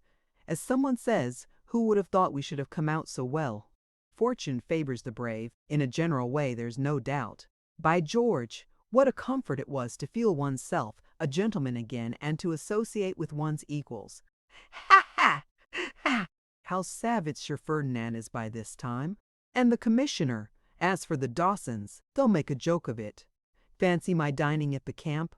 It's about the best practical joke I ever carried out, and I've been in a good many. The luckiest turn we've ever had, says I. I never expected to see Gracie and Eileen there, much less to go to a ball with them and no one to say no. It beats the world. It makes it all the rougher going back, that's the worst of it, says he. Good God, what fools, idiots, raving lunatics we've all been. Why, but for our own infernal folly, should we be forced to shun our fellow men and hide from the light like beasts of prey? What are we better? Better! Nay, 100 times worse. Some day I shall shoot myself. I know I shall. What a muff Sir Ferdinand must be. He's missed me twice already. Here he rode on and never opened his mouth again till we began to rise the slope at the foot of Nulla Mountain. When the dark fit was on him, it was no use talking to him. He'd either not seem to hear you, or else he'd say something which made you sorry for opening your mouth at all. It gave us all we could do to keep along with him. He never seemed to look where he was going, and rode as if he had a spare neck at any rate. When we got near the pass to the mountain, I called out to him that he'd better pull up and get off. Do you think he'd stop or make a sign he heard me? Not a bit of it. He just started the old horse down when he came to the path in the cliff as if it was the easiest road in the world. He kept staring straight before him while the horse put down his feet as if it was regular good fun treading up rugged sharp rocks and rolling stones and turf.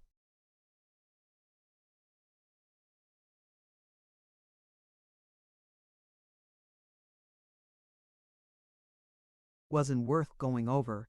It seemed to me as if he wanted to kill himself for some reason or other. It would have been easy enough with some horses, but you could have ridden Rainbow down the roof of a house and jumped him into the front balcony, I firmly believe. You couldn't throw him down. If he'd dropped into a well, he'd have gone in straight and landed on his legs. Dad was glad enough to see us. He was almost civil, and when he heard that Rainbow had won the big money, he laughed till I thought he'd do himself mischief, not being used to it. He made us tell him over again about Starlight and I going to the ball, and our seeing Eileen and Gracie there, and when he came to the part where Starlight made the bride a present of a diamond ring, I thought he never would have done chuckling to himself. Even old Crive looked at me as if he didn't use to think me much of a fellow. But after this racket had changed his mind.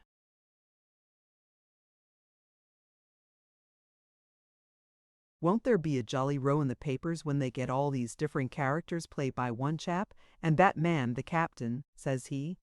I knew he was clever enough for anything, but this beats all.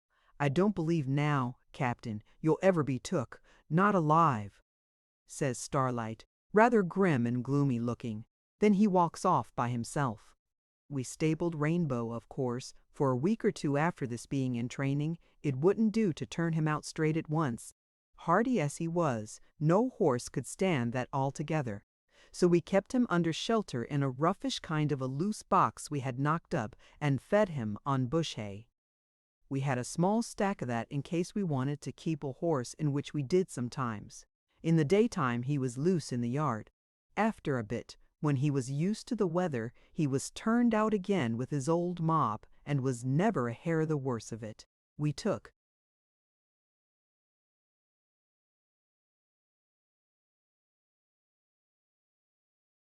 it easy ourselves, and sent out Warrigal for the letters and papers. We expected to knock a good bit of fun out of them when they came. Sure enough, there was the deuce and all to pay when the big Sydney papers got hold of it, as well as the little Turon Star and the Banner. Was it true that the police had again been hoodwinked, justice derided, and the law set at defiance by a gang of ruffians who would have been run down in a fortnight had the police force been equal to the task entrusted to them? Was the moral sentiment of the country population so perverted, so obliterated, that robbers and murderers could find safe harborage, trustworthy friends, and secret intelligence? Could they openly show themselves in places of public resort, mingle in amusements, and frequent the company of unblemished and distinguished citizens? And yet more, after this flagrant insult to the government of the land, to every sacred principle of law and order, they could disappear at Ulm. Will, apparently invisible and invulnerable to the officers of the peace and the guardians of the public safety. It was incredible, it was monstrous, degrading, nay, intolerable, and a remedy would have to be found either in the reorganization of an inefficient police force or in the resignation of an incapable ministry. Good for the Sydney Monitor, says Starlight. That reporter knows how to double-shot his guns and winds up with a broadside. Let us see what the Star says. I had a bet with the editor, and paid it as it happened. Perhaps he'll temper justice with mercy. Now for a start, that we have had strong casts from time to time, and exciting performances at our local theaters, no one will deny. But perhaps the inhabitants of Turon never witnessed a more enthralling melodrama than was played during the first 2 days of our race meeting before a crowded and critical audience. And never we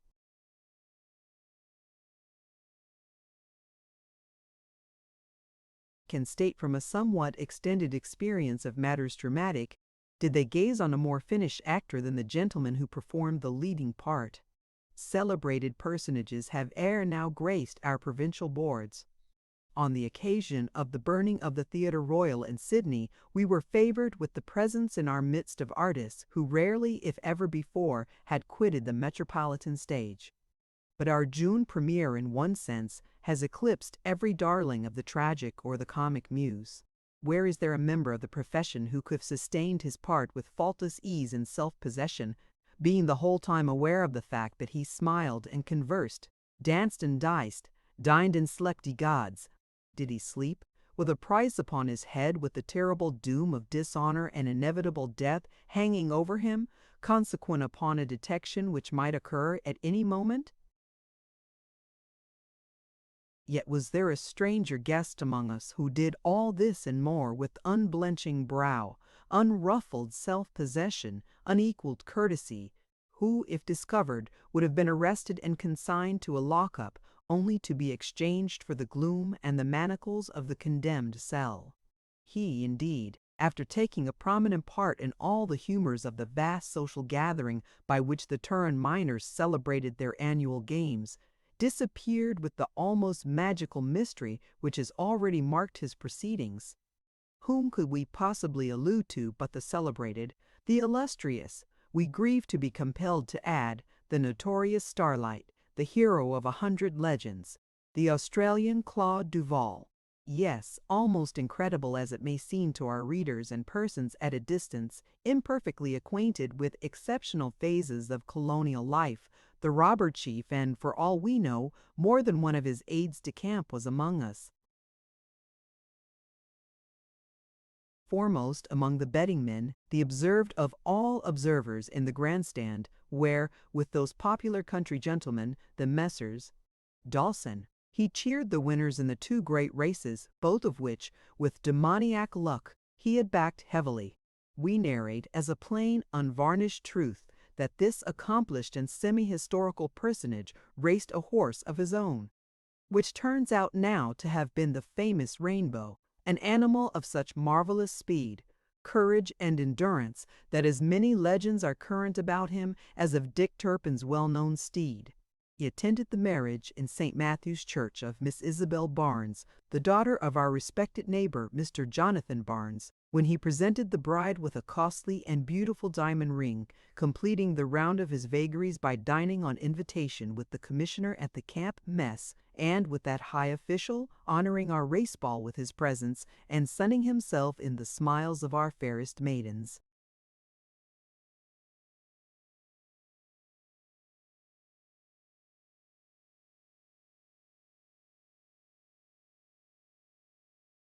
We are afraid that we shall have exhausted the fund of human credulity, and added a fresh and original chapter to those tales of mystery and imagination of which the late Edgar Allan Poe was so masterly a delineator. More familiarly rendered, it seems that the fascinating Captain Starlight, as mild a mannered man, like Lambra, as ever scuttled a ship or cut a throat, presented himself opportunely at one of the mountain hostelries to the notice of our good-hearted squires of Wide-View Messrs. William and John Dawson. One of their wheelers lay at the point of death, a horse of great value, when the agreeable stranger suggested a remedy which effected a sudden cure. With all their generous instincts stirred, the Messrs. Dawson invited the gentleman to take a seat in their well-appointed drag. He introduced himself as Mr. Lasses, holding a commission in an Indian regiment of irregular horse, and now on leave, traveling chiefly for health. Just sufficiently sunburned, perfect in manner, full of information, humorous and original in conversation, and with all the prestige of the unknown, small wonder that the captain was regarded as a prize, socially considered and introduced right and left. Ha! What a most excellent jest, albeit rather keen, as far as Sir Ferdinand is concerned. We shall never cease to recall the humorous side of the whole affair. Why, we ourselves, our august editorial self, actually had a bet in the stand with the audacious pretender, and won it too. Did he pay up? Of course he did. A pony, to wit, and on the nail. He does nothing by halves, nota culpatain. We have been less promptly reimbursed indeed, not paid at all, by gentlemen boasting a fair record. How graciously he smiled and bowed as, with his primrose kid gloves, he disengaged the 2 tenors and a £5 note from his well-filled receptacle.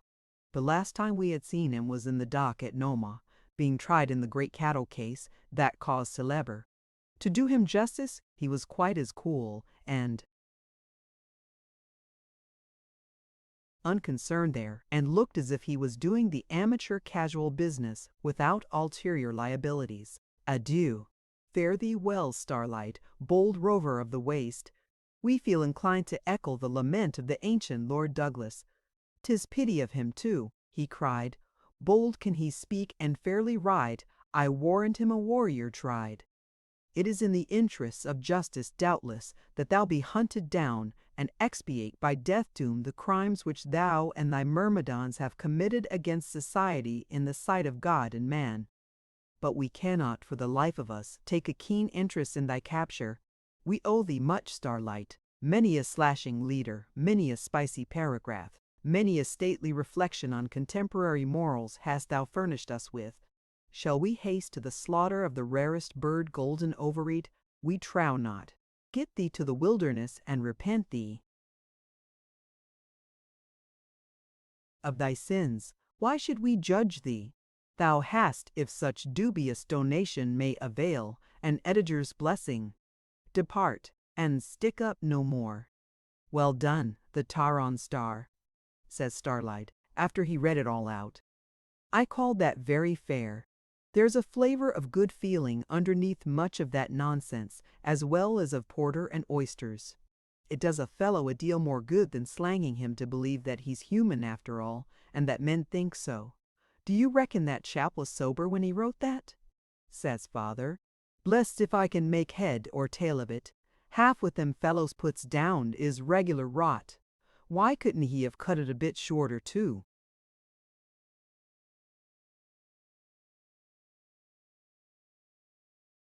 Chapter 44. The banner comes next, says Starlight, tearing it open. We shall have something short and sweet after the star. How's this? Starlight again.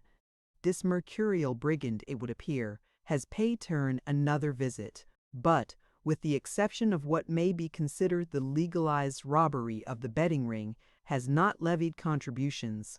Rather the other way, indeed. A hasty note from Mr. Dawson, whom he had tricked into temporary association by adopting one of the disguises he can so wonderfully assume, requested that gentleman to receive the handicap stakes, won by his horse Darky, alias Rainbow, and to hand them over to the treasurer of the Turon Hospital, which was accordingly done. Sir Ferdinand and the police had been decoyed away previously nearly 100 miles by false intelligence as to Moran and his gang. Our town and treasure were thus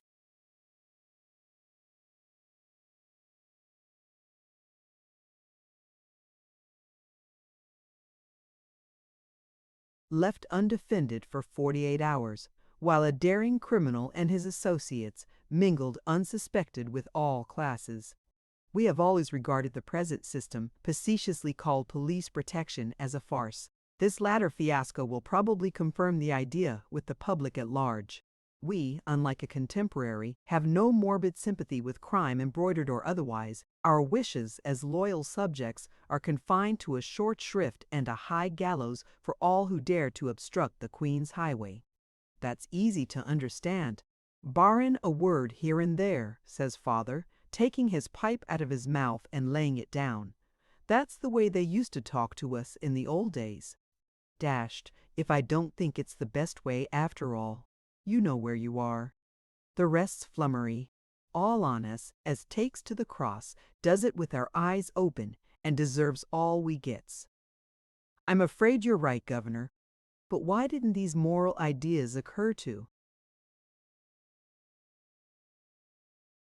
you, for instance, and others earlier in life? Why?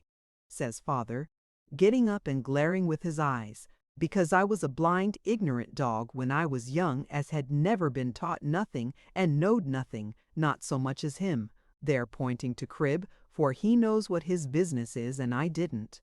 I was thrashed and starved, locked up in a gaol, chained and flogged after that, and half the time for doing what I didn't know was wrong and couldn't know more than one of them 4-year-old colts out there that knocks his head agin the yard when he's roped, and falls backwards and breaks his neck if he ain't watched. Whose business was it to have learned me better? That I can't rightly say, but it seemed it was the business of the government people to gale me and iron me and flog me. Was that justice? Any man's sense I'll tell him it wasn't. It's been them and me for it since I got my liberty, and if I'd had a dozen lives, they'd all have gone the same road.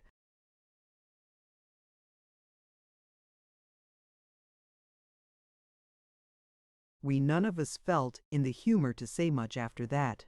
Father had got into one of his tantrums, and when he did, he was fit to be tied. Only I'd not have took the contract for something. Whatever it was that had happened to him in the old times when he was a government man, he didn't talk about. Only every now and then he'd let out just as he did now, as if nothing could ever set him straight again or keep him from fighting against them, as he called the swells and the government and everybody almost that was straight going and honest. He'd been at it a good many years, one way and another, and anyone that knew him didn't think it likely he'd change. The next dust we got into was all along of a Mr. Knightley, who lived a good way down to the south, and it was one of the worst things we ever were mixed up in. After the Turan races and all that shine, somehow or other we found that things had been made hotter for us than ever since we first turned out. Go where we would, we found the police always quick on our trail, and we had 2 or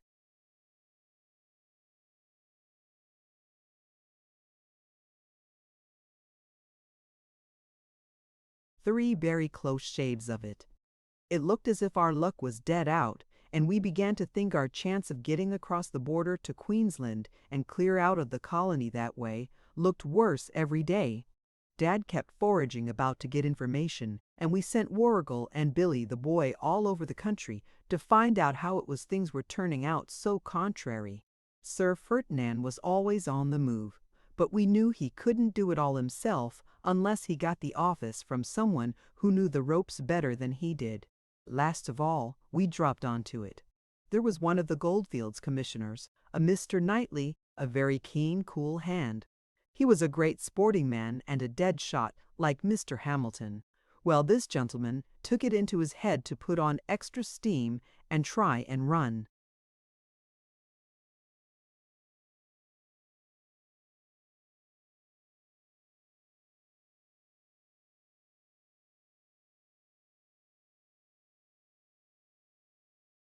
Us down. He lost some gold by us in the escort robbery and not forgotten it, so it seems he'd been trying his best to fit us ever since.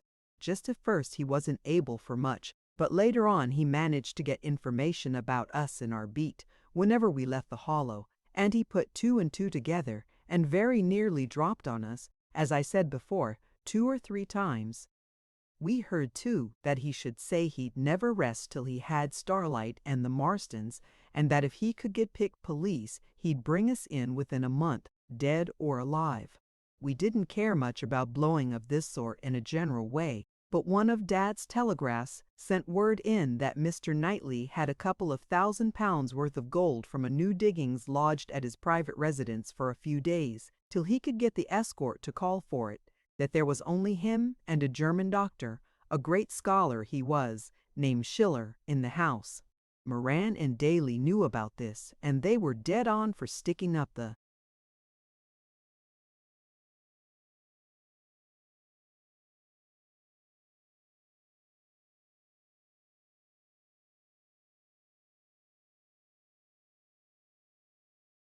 place and getting hold of the gold. Besides that, we felt savage about his trying to run us in. Of course, it was his duty and that of all magistrates and commissioners in a general way, but he wasn't an officer of police and we thought he was going outside of his line. So when all came to all, we made up our minds to learn him a lesson to stick to his own work. Besides, 1,000 ounces of gold was no foolish touch, and we could kill 2 birds with 1 stone. Moran, Daly, and Joe Wall were to be in it besides. We didn't like working with them. Starlight and I were dead against it, but we knew they'd tackle it by themselves if we backed out. So we agreed to make one thing of it. We were to meet at a place about 10 miles off and ride over there together. Just about 10 o'clock we closed in on the place and left Billy the boy and Warrigal with the horses while we sneaked up. We couldn't get near, though, without his knowing it, for he always had a lot of sporting dogs, pointers, retrievers, kangaroo dogs, no end. They kicked up a deuce of a row and barked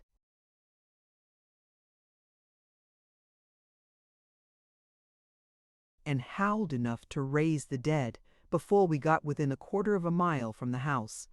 Of course he was on his guard then, and before long the bullets began to fly pretty thick among us, and we had to take cover to return fire and keep as dark as we could.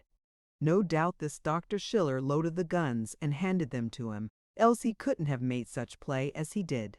We blazed away too, and as there was no stable at the back, we surrounded the house and tried hard to find an opening. Devil a chance there seemed to be. None of us dared show. So sure as we did, we could hear one of those Winchester rifle bullets sing through the air, almost on the top of us.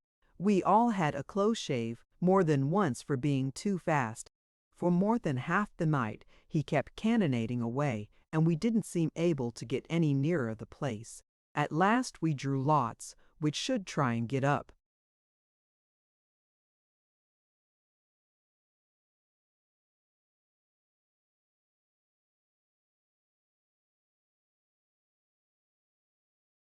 Close to the place so as to make a rush while we poured in our broadside and opened a door to let us in. The lot fell upon Patsy Daly. "Goodbye, all," he said.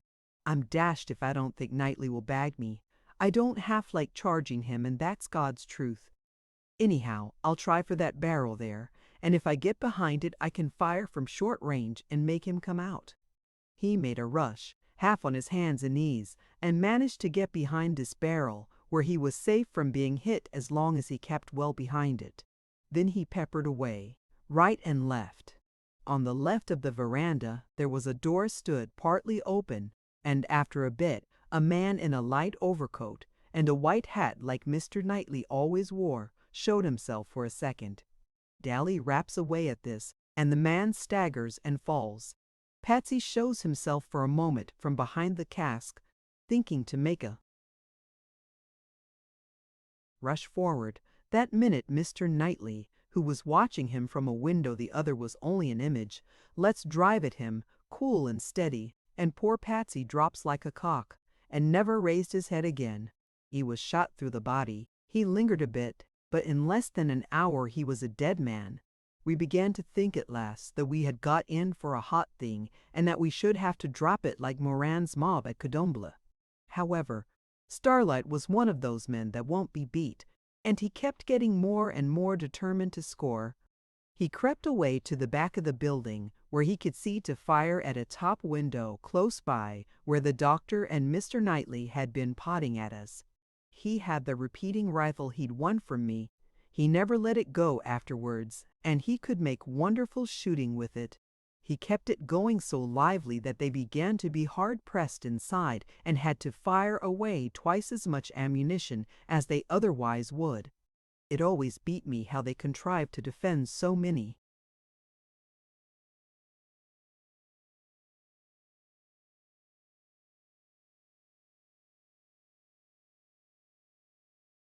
Points at once. We tried back and front, doors and windows. 20 times we tried a rush, but they were always ready, so it seemed, and their fire was too hot for us to stand up to unless we wanted to lose every second man. The shooting was very close. Nearly every one of us had a scratch. Starlight, rather the worst, as he was more in the front and showed himself more. His left arm was bleeding pretty free, but he tied a handkerchief over it and went on as if nothing had happened, only I could see that his face had that set look he only got now and then, and his eyes began to show out a fierce light.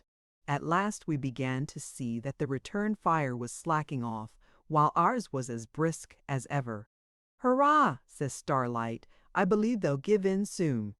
If they had any cartridges they would have had every man of us in that last rush. Let's try another dodge. Here goes for a battering ram, Dick.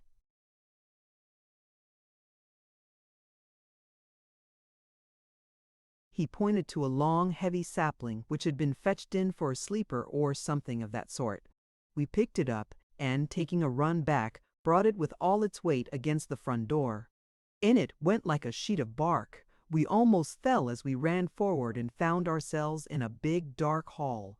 It seemed very queer and strange. Everything was so silent and quiet. We half expected another volley, but nothing came. We could only stand and wait. The others had gone round the side of the house. Get to a corner, Dick. They're always the safest places. We must mind it isn't an ambush. What the devil's the matter? Are they going to suicide, like the people in the round tower of Jhansi? There are no women here, I said.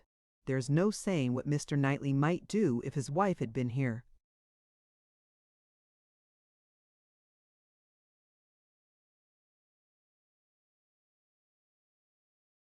Thank God she's away at Bathurst, said Starlight. I hate seeing women put out. Besides, everybody bows down to Mrs. Knightley. She's as good as she's handsome, I believe, and that's saying a great deal. Just then Moran and Wall managed to find their way into the other side of the house, and they came tearing into the hall like a pair of colts. They looked rather queer when they saw us three and no one else. What in thunder's up? Says Moran. Are they all gone to bed and left us the spare rooms? Poor Patsy won't want one, anyhow. Better make some search upstairs, says Starlight. Who'll go first? You make a start, Moran. You like fighting people. Couldn't think of going before the captain, says Moran with a grin. I'll follow where you lead.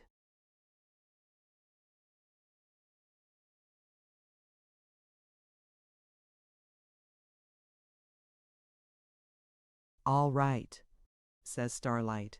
Here goes, and he started to walk upstairs when all of a sudden he stopped and looked up as if something had surprised him above a bit. Then he stepped back and waited. I noticed he took off his hat and leaned against the wall. It was an old-fashioned house for that part of the world, built a good many years ago by a rich settler who was once the owner of all that side of the country. The staircase was all stone, ornamented every way it could be. 3 or 4 people could walk abreast easy enough. Just about halfway up was a broad landing, and on this, all of a sudden, appeared 4 people, inclined by their ways to come down to where we were, while we were all wondering, for a reason you'll see afterwards. It was Mr. Knightley who took the lady's arm. It was his wife, and she had been there all the time, firing at us as like as not, or at any rate helping. The others followed, and they all walked quite solemn and steady like down the stairs together. It was a strange sight. There we were standing and leaning about the dark hall, staring and wondering, and these people walking down to meet us like ghosts, without speaking or anything else. Mr. Knightley was a tall, handsome man with a grand black beard that came down to his chest. He walked like a lord, and had that kind of manner with him that comes to people that have always been used to be waited on and have everything found for them in this world. As for his wife, she was given in to be the handsomest woman in the whole countryside, tall and graceful, with a beautiful smile and soft fair hair. Everybody liked and respected her, gentle and simple. Everybody had a good word for her. You couldn't have got anyone to say different for £100. There are some people, here and there, like this.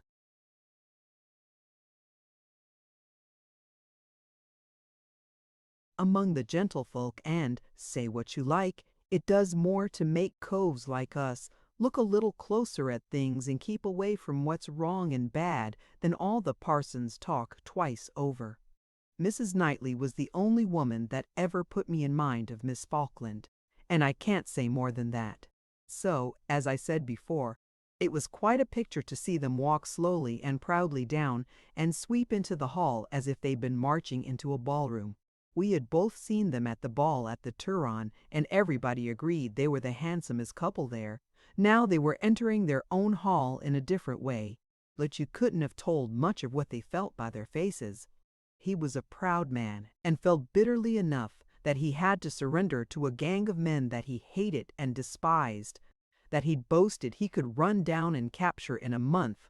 Now the tables were turned. He and his beautiful wife were in our power, and, to make matters worse, one of our band lay dead beside the inner wall, killed by his hand. What was to be his doom? And who could say how such a play might end? I looked at our men. As they stepped onto the floor of the hall and looked round, Mrs. Knightley smiled. She looked to me like an angel from heaven that had come by chance into the other place and hadn't found out her mistake. I saw Starlight start as he looked at her. He was still leaning against the wall, and there was a soft, sorrowful look in his eyes, like I remember noticing once before while he was talking to Eileen about his early days, a thing he never did but once. Part of her hair had straggled down and hung in a sort of ringlet by her face. It was pale but clear and bright-looking, and there was a thin streak of blood across her forehead that showed as she came underneath the lamplight from the landing above. I looked over at Moran. He and Wall sat in the corner looking as grim and savage as possible, while his deadly black eyes had a kind of gloomy fire in them that made him look like a wild beast in a cage. Mr. Knightley was a man that always had the first word in everything, and generally the best of an argument, putting down anybody who differed from him in a quiet, superior sort of way.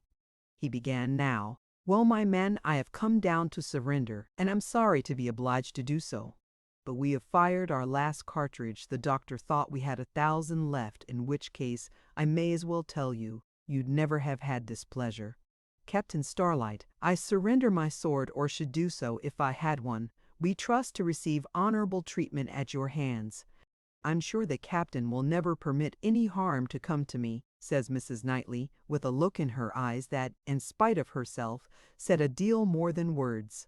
Why, I danced vis-a-vis to him in a quadrille at the Turin ball.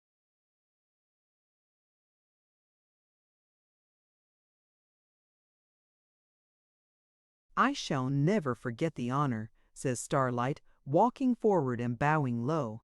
"Permit me to offer you a chair, madam. You look faint." As he did so, she sank down in it, and really looked as if she would faint away. It wouldn't have been much wonder if she had, after what she'd gone through that night. Then Mr. Knightley began again. He wanted to know how he stood. He didn't like the look of Moran and Wall. They were a deal too quiet for him, and he could read men's faces like a book.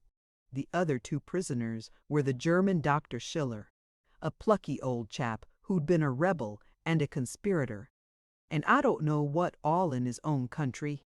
He'd seen too much of that kind of thing to trouble himself over much about a trifle of this kind.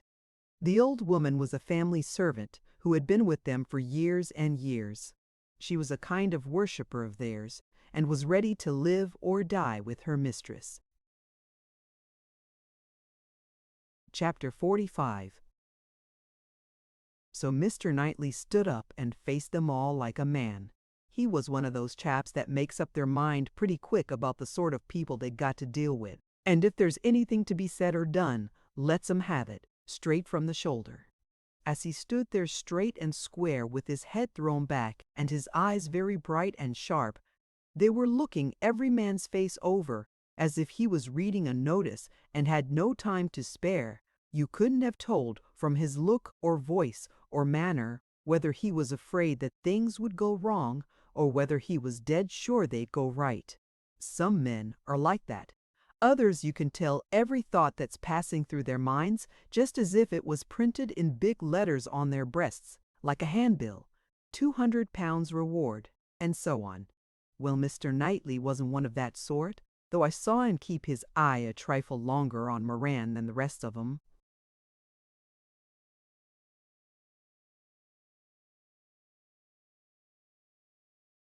"Now then, boys," he says, "we've had our flutter out. I've done my best, and you've done yours. I've badged one of your lot, and you've done your best to pot me. See here," and he lifts up the collar of his coat and shows a hole through it, touches his head on the side, and brings away a red mark, and takes out his watch with the case all battered in by a revolver bullet. "You can't say I hadn't cause to show fight," and he points to his wife. "Where's the man among you that wouldn't have done the same? An Englishman's house is his castle. What am I to expect?" He looked over at Starlight, but he didn't take no notice and made no sign. I saw Mrs. Knightley look over at him, too. It was the first time I ever seen him look hard when there was a woman in the case, and such a one, but he kept his face set and stern-like. Then Moran breaks in.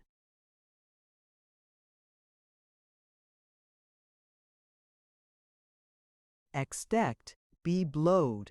What do you expect now we've got your two rights? Are we going to let you off after knocking over daily? No dashed fear, mister. We'll serve you the same way as you served him, as soon as we've had some grub and another glass or two of your grog. You've got some fairish stuff here. Why, Moran, says Mr. Knightley, still making believe to joke, and, by George, if he could laugh then he could sing a song with a bullet through him. You're getting bad-tempered since you used to be horse-breaking for Mr. Lowe. Don't you remember that chestnut Sir Henry colt that no one else could ride, and I backed you not to get thrown and won a fiver? But I'm a man of the world and know how to play a losing game at billiards as well as most men. Look here now, Dally's dead. We can't bring him to life again, can we? If you shoot me, you'll be nothing to the good and have every spare man in the 3 colonies at your heels. This is a game of brag, though the stakes are high. I'll play a card. Listen, you shall have 100 fivers, 500 pounds in notes by tomorrow at 4 o'clock.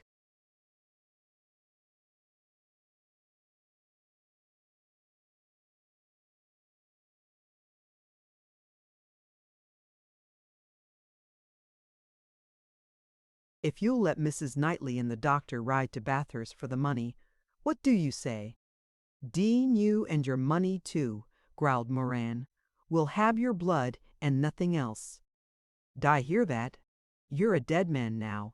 If you're not buried by this time tomorrow, it won't be because you're not as ready for it as Patsy is.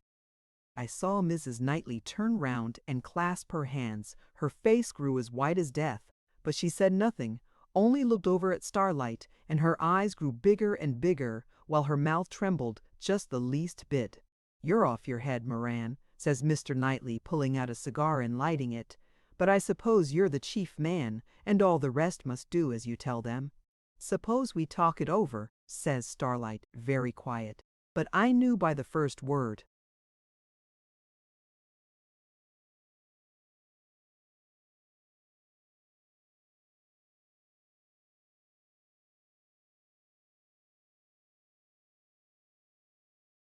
That he spoke something was coming. Daly dropped, and it can't be helped. Accidents will happen. If you play at bowls, you must take rubbers. It has been a fair fight. No one can say otherwise. Let us put it to the vote. I propose that Mr. Knightley's offer be accepted. Not that I intend to take a shilling of the money. Nor me either, says I. So you 3 chaps will have it to share between you. I don't see that we can do better. A fight's a fight, and if Patsy got his gruel, it might have happened to Mr. Knightley himself. As for shooting in cold blood, I'm not on, and so I tell you. I suppose you think you and Starlight's going to boss the lot of us because you've been doing it fine at the turn races, along with a lot of blasted swells as 'ud scrag us if they had the chance. And we're to take so much ahead for our dash lives because we're only working chaps. Not if Dan Moran knows it. What we want is satisfaction, blood for blood, and we're a-going to have it, eh?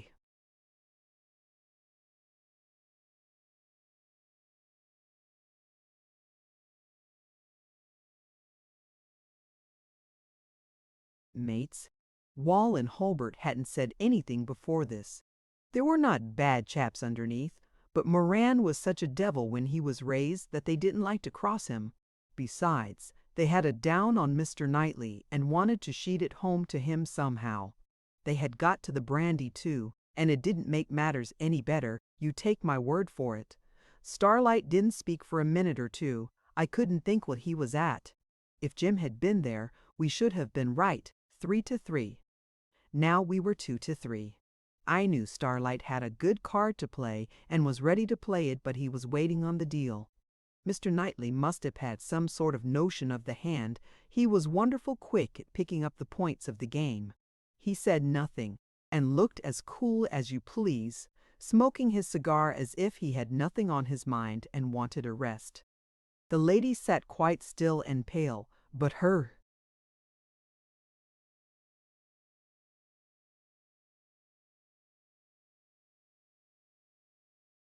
beautiful eyes kept wandering round from one to another like some pretty creature caught in a trap.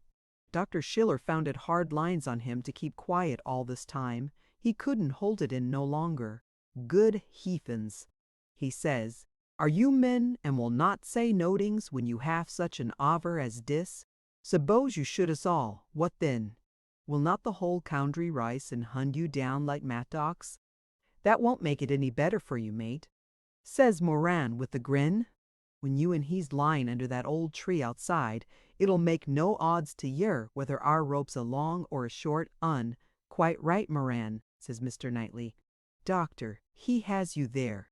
Starlight moved a step or two over towards him, as if he was uncertain in his mind. Then he says to Wall and Hobart,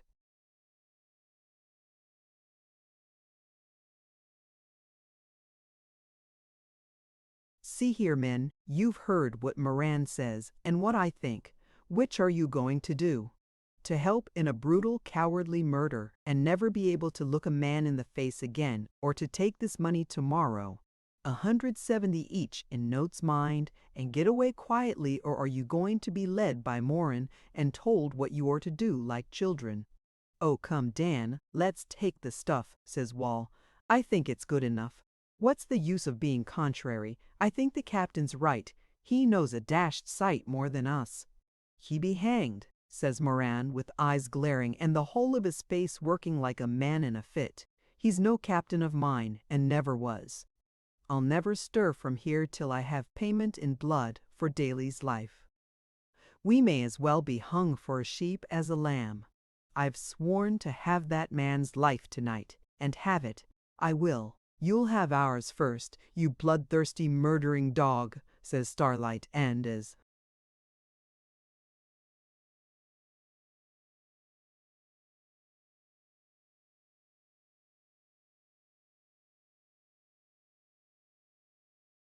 he spoke, he slipped his revolver into Mr. Knightley's hand, who covered Moran that moment.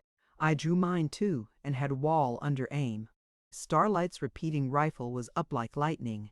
Mrs. Knightley covered her eyes, the old woman screamed, and the doctor sat down on a chair and puffed away at his Meerschaum pipe.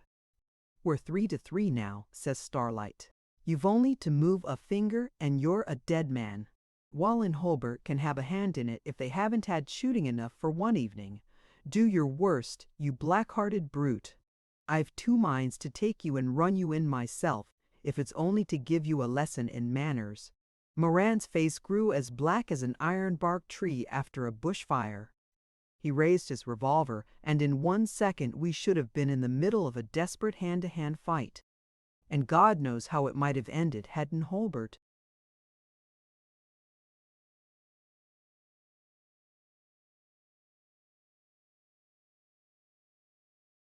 struck up his arm and spoke out like a man. It's no use, Dan. We won't stand it. You're a dashed fool and want to spoil everything for a bit of temper. We'll take the notes and let Mrs. Knightley and the doctor clear out for Bathurst if you'll say honor bright that you'll be at the Black Stump by tomorrow evening at 5 and won't give the police the office. Moran, slow and sulkily, put down his hand and glared round like a dingo with the dogs round him, as if he didn't know which to snap at first. Then he looked at Mr. Knightley with a look of hellish rage and spite that 10 devil couldn't have improved upon, and throwing himself down on a chair, drank off half a tumbler of brandy. Settle it amongst yourselves, and be to you, he said. You're all agin me now, but, by, I'll be square with some of you yet.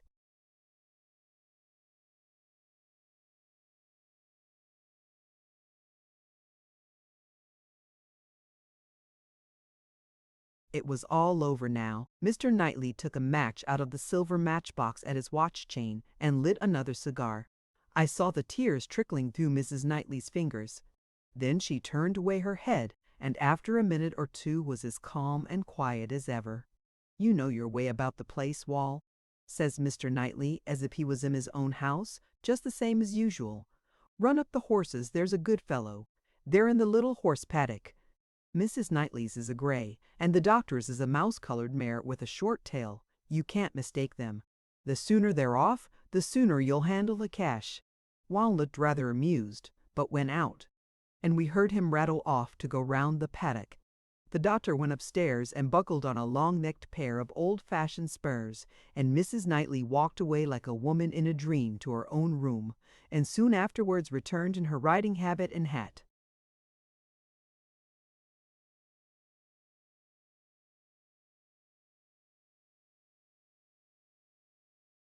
I foraged about and found the side saddle and bridle in the harness room. Everything was in tip-top order. Their glass sides for keeping the dust off the four-in-hand harness and all that kind of thing. All the bits and stirrup irons like silver. There wasn't much time lost in saddling up, you bet. We watched pretty close lest Morin should take a new fancy into his head, but he stuck to the brandy bottle and very soon put himself from fighting or anything else. I wasn't sorry to see it. I was well aware he was as treacherous as a dingo, and could sham dead or anything else to gain his ends and throw people off their guards. Well, the horses were brought out, and when Mr. Knightley lifted his wife up onto her saddle on the high-crested gray thoroughbred with a dash of Arab blood from an old satellite strain, I guess he was never better pleased with anything in the world. They looked in each other's eyes for a minute, and then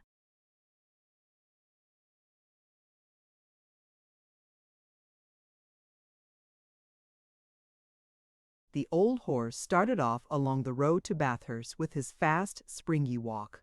Starlight took off his hat and bowed low in the most respectful way. Mrs. Knightley turned in her saddle and tried to say something, but the words wouldn't come. She could only wave her hand, and then her head went down nearly to her saddle. The doctor scrambled onto his horse's back and trotted off after her. The gray moved off, shaking his head, at a beautiful, easy, springy canter. We raised a cheer, and they swept round a corner of the road and out of sight. "You'll find these rather good, Captain," says Mr. Knightley, handing Starlight his cigar case. "There's a box upstairs in my dressing room. If you'll allow me, I'll order in dinner. There ought to be something decent, if my old cook hasn't been frightened out of his life, but I think he has seen too much to be put out of his way by a little shooting."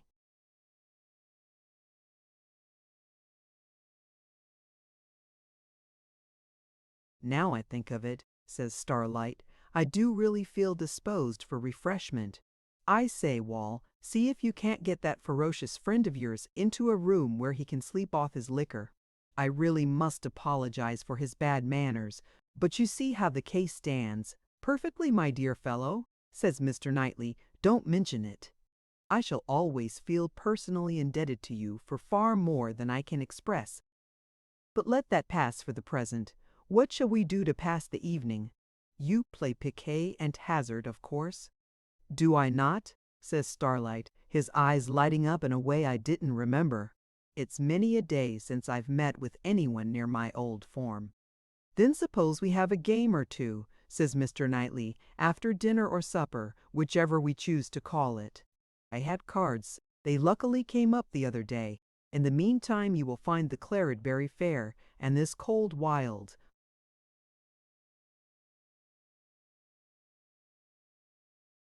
Turkey. I shot a brace last Thursday is not to be despised. We had a rattling good feed and no mistake, whatever it was. The turkey was a grand bird and weighed 21 lbie, he told us. The cook had sent in some hot potatoes, and chaps like us that had been riding, walking, and fighting for 20 hours right on in, had just the sort of appetite that a bird of that kind deserved.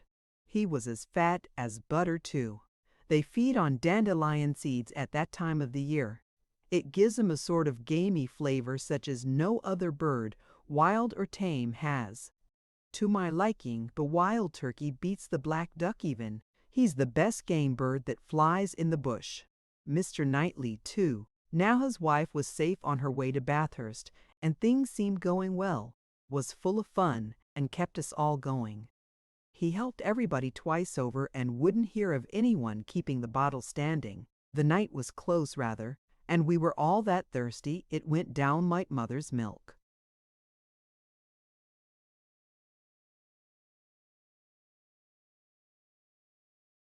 Wall and Hulbert got pleasant enough and joined in, now that Moran was out of the way. He was snoring in a back room, and, like a man in the dead house of a bush shanty, not likely to wake before sunrise. Mr. Knightley told us some out-and-out good yarns, and Hulbert and Wall swore that if they'd known he was such a good sort, they'd never have thought of sticking up the place. He said he had been quite mistaken about them, and that another time he should know better than to volunteer for work that was not part of his duty. By that time the claret had gone round pretty often, and without being screwed, we'd all had our tongues loosened a bit. After that we lit our pipes, and we three began to play all fours and euchre, sometimes one pair, sometimes another. As for Mr. Knightley and Starlight, they got out a curious filigree sort of a little card table, and began to play some outlandish game that I didn't know, and to look very serious over it.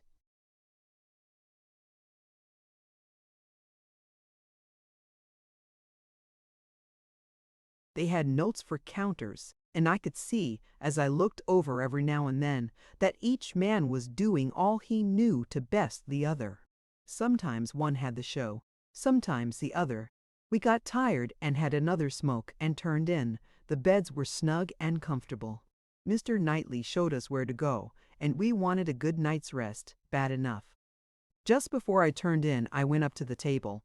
They looked as keen at it as if they just began, and I heard Starlight say, "I owe you 100 now. I'll play you double or quits." So I left them to it. I could see they were not on for bed just then. Both men were cool enough, but I could see that Starlight, and I'd never known him to touch a card before, was one of those men that would never rise from the table as long as he had a shilling left, and would stake everything he had in the world upon the turn of a card. We all slept sound, but most of us were up at sunrise. It doesn't do for chaps in.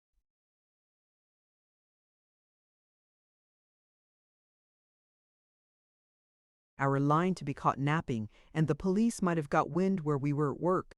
We had our horses to look to, and to give a look round in a general way to see if things were right. Starlight and Mr. Knightley didn't turn out. They took it easy. Perhaps they'd been up later than us. Anyhow, they didn't show till breakfast, when they both made pretty fair time over the eatables. My word, it was a breakfast, though we'd got a bit tired waiting for it. The old cook had hashed up the turkey. It was stunning, almost better than the day before. Then bacon and eggs, grilled steak, fresh bread and butter, coffee and tea, watercresses. Really, I thought we never should stop. It was lucky the police didn't come, or we shouldn't have done much in the fighting line, or the runaway either. As it turned out, Sir Ferdinand wasn't so very far off the line, but he took another road. He never had any luck somehow in following us up, though he had.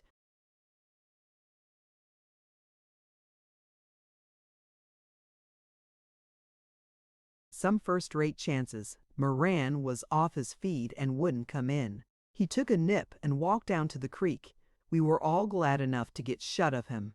After breakfast in the turn round the stables, blessed if Starlight and Mr. Knightley didn't have out the cards again, and at it they went as fresh and keen as ever. We didn't know what in the world to do with ourselves till it was time to start to ride out to the Black Stump, where we were to meet the doctor and collar the 500 pounds. They didn't waste a minute of their time till about 12:30. Starlight puts down his cards very gently and says "I'm afraid we have no more time to spare. I've enjoyed the play more than I have done anything for years. I leave you 100 pounds now in notes, and you must take my IOU for the balance." "What bank shall I pay it into?" "The Australian," says Mr. Knightley. "At your convenience, of course." "Within a month," says Starlight, bowing. "And now a glass of wine and a biscuit, it's time to be off." We had something as good, nearer the mark than that, and Moran sat down too, and played a good knife and fork. He'd come to after his booze, and was ready for any fresh villainy. As usual, he didn't let on to be nasty, but he looked sulky enough, and I saw his eye fixed on Mr. Knightley and Starlight now and then, as if he'd have given a good deal to have had them where they hadn't so many at their backs. Chapter 46.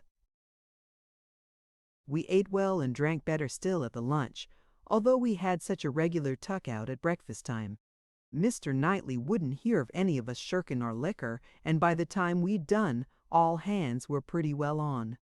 Moran himself began to look pleasant, or as good a sample of it as I'd ever seen in him. Mr. Knightley could get round the devil himself, I believe. I never saw his equals at that business, and this particular time he was in great feather, seeing that he was likely to get out of an ugly business all right.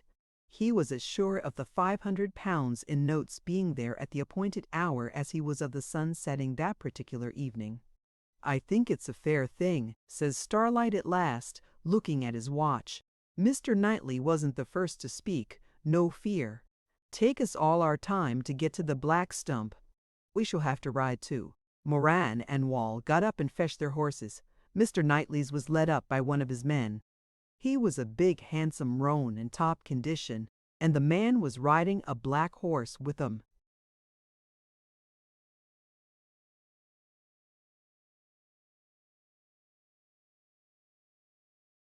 Tan muzzle that looked a trifle better, if anything. Mr. Knightley turned out in boots and breeches, with a gold fox's head on his scarf. "Swell hunting fashion, as they do it at home," Starlight said. When Starlight's horse came up he was as lame as a tree, couldn't put his foot to the ground. Got a kick or a strain, or trod on a glass bottle or something. Anyhow, he had only 3 legs, that he could rise a move out of. Starlight looked rather glum. He wasn't his second best, or his third best either. All the same, a horse is a horse, and I never saw the man yet that a lame horse didn't put out a bit. "Confound it," says he, "what a nuisance! It's just the way with these infernal half-bred brutes. They always let me down at the wrong time." "Look here, old fellow," says Mr. Knightley, "leave him behind and take this black horse the boy's on. He's one of the finest hacks you ever crossed. I refused 60 guineas for him the other day from Morringer." "Thanks very much," says Starlight, brightening up a bit, "but I hardly like to deprive you of him. Won't you want him yourself?" "Oh, I can manage without him," says Mr. Knightley. "I'll let you have him for 50 and allow you £10 for your screw. You can add it on to your IOU and pay it in with the other." We all laughed at this, and Moran said if he was dealing with Mr. Knightley, he'd get him a £1 or 2 cheaper. But Starlight said, very serious-like, that the arrangement would suit him very well. So he had his saddle shifted, and the groom led back the bay and turned him loose in the paddock. We mounted then, and it looked as if we were all matched for a race to the Black Stump. Moran had a good horse, and when he set him going in the first bit of thick timber we came to, it took a man, I tell you, to keep him in sight. Starlight made the black horse hit out in a way that must have been a trifle.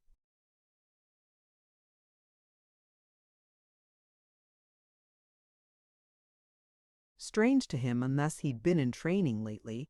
As for Mr. Knightley, he took it easy and sailed away on one side with Joe Wall and me. He played it out cool to the last, and wasn't going to hurry himself for anybody. Half an hour before sundown, we rode up to the Black Stump. It was a rum-looking spot, but everybody knew it for miles round. There was nothing like it anywhere handy. It was within a reasonable distance of Bathurst, and not so far from a place we could make to, where there was good shelter and hiding too if we were pushed.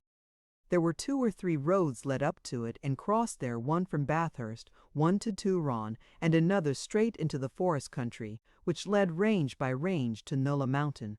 We could see on a good way ahead, and, though there was no one at the tree when we came, a single horseman was riding along the road for Bathurst. We all drew rein round the stump. It had been a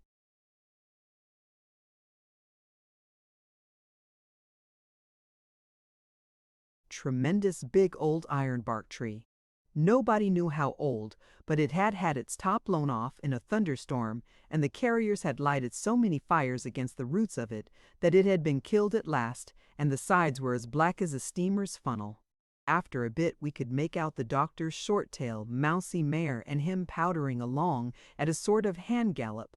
When he came up close, he took off his hat and made a bow. "Gentlemen of the road, I salute you," he says.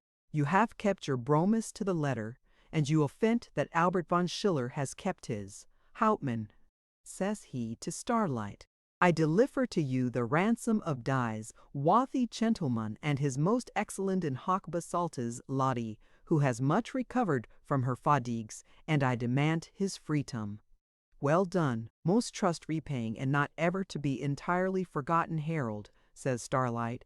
"I hand over to these worthy free companions the franc geld, isn't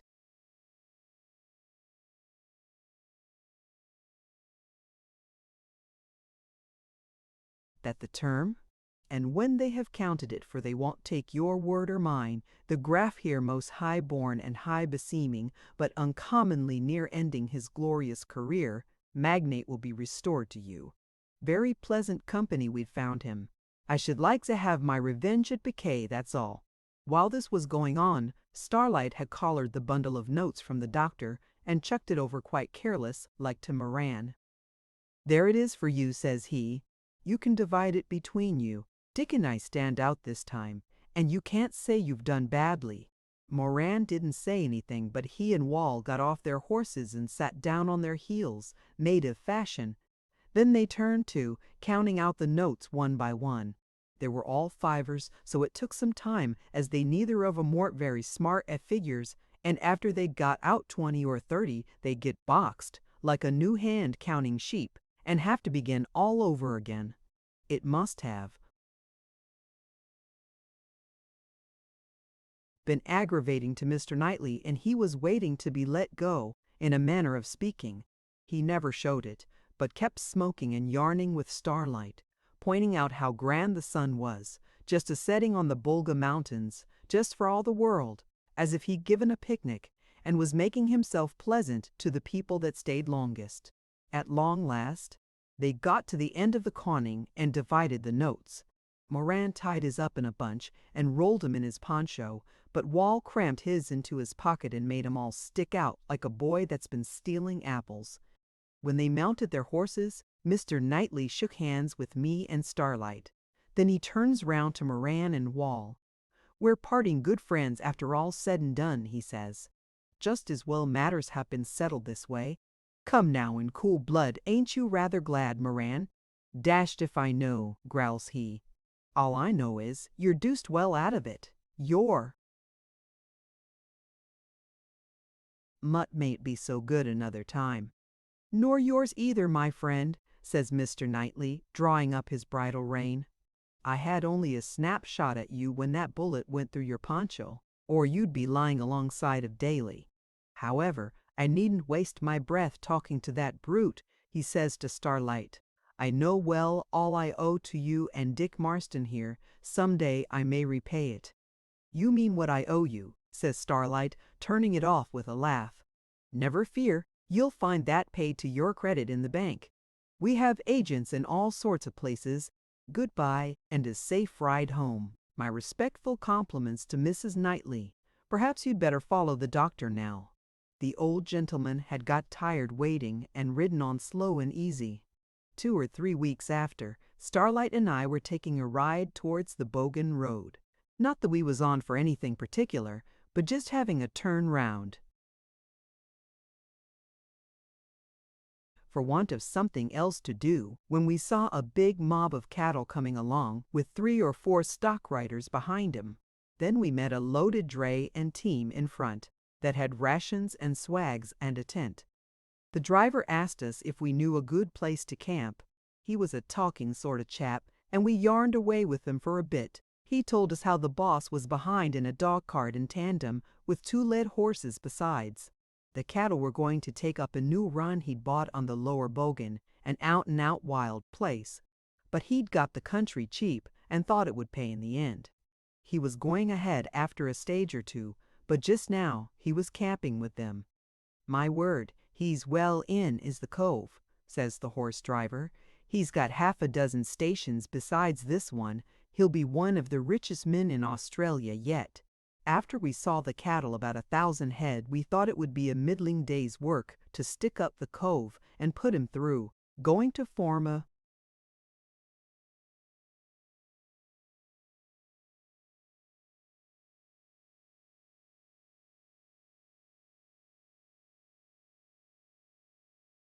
New station, he'd very like have cash about, as he'd have to pay for a lot of things on the nail just at first.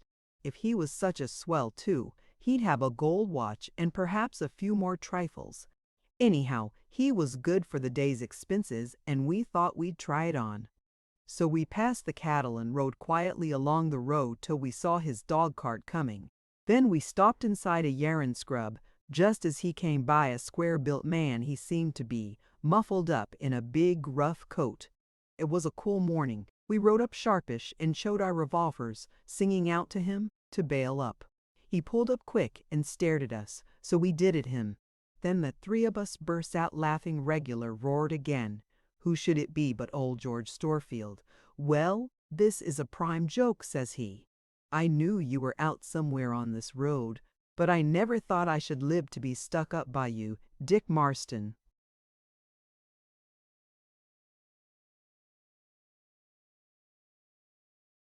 I looked foolish. It was rather a stunner when you come to think of it. "I beg 1,000 pardons," says Starlight. "Ridiculous mistake, want of something to occupy our time.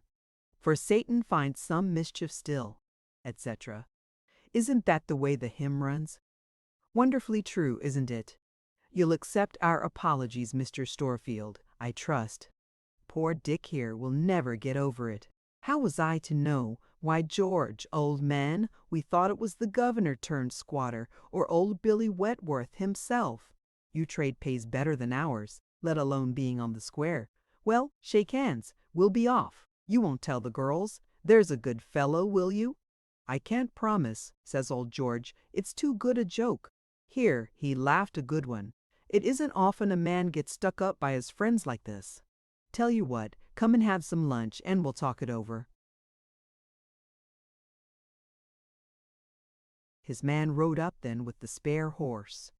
Luckily, he was a good way behind, as fellows will keep when they're following the trap, so that they can't be any good when they're wanted. In this case it was just as well. He hadn't seen anything. "Hobble the horses out and put on their nose bags, Williams," says he, "and then get out the lunch, put the things under that tree." They took out the horses, and the chap got out a basket with cold beef, and bread, and half a tongue, and a bottle of good whiskey and water bag. We sat down on the grass, and as we'd been riding since sunrise, we did pretty well in the feed line, and had a regular good bit of fun. I never thought old George had so much go in him, but good times had made him twice the man he used to be. After a bit, he sends the groom down to the cowl to water the horses and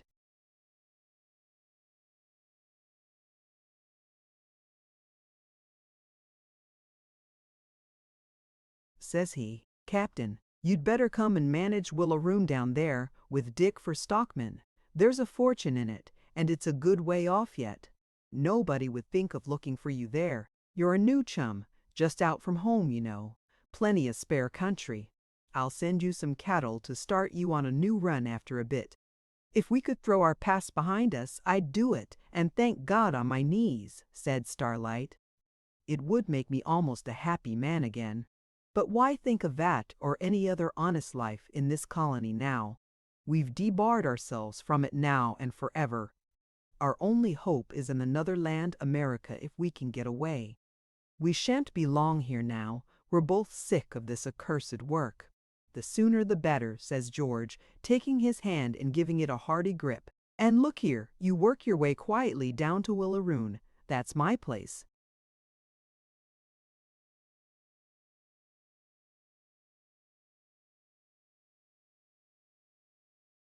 And I'll give you a line across to the Queensland border. From there you can get over to Townsville, and it's easy to sail from there to the islands or any port out of reach of harm from here. We'll tackle it next month if we're alive," says I. So we parted. Not long after this, we got a letter from Jim. He'd heard all about the way to do it from a man he'd met in Melbourne that had worked his way down overland from the north. He said once you were there or near there, there was little or no chance of being interfered with. Shania was always in a fright every day. Jim went away lest he might be taken and not let come back. So she was always keeping him up to the mark, making him inquire here and look out there until he got a bit of information which told him what he wanted. This man that worked in the store with him was a fast sort of card who had been mate of a brig cruising all about and back to Sydney with sandalwood.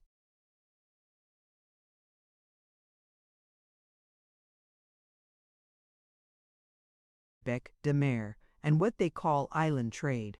Well, the captain of the craft, who was part owner, had settled in his mind that he'd trade regular with San Francisco now and touch at Honolulu, going and coming. He was to be back at Gladstone in about 3 months and then start for California straight away. This was the very thing, just made to suit us all to pieces. If we could make out to one of the Queensland northern ports, it would be easy enough to ship under different names. Once in America, we'd be in a new world, and there'd be nothing to stop us from leading a new life.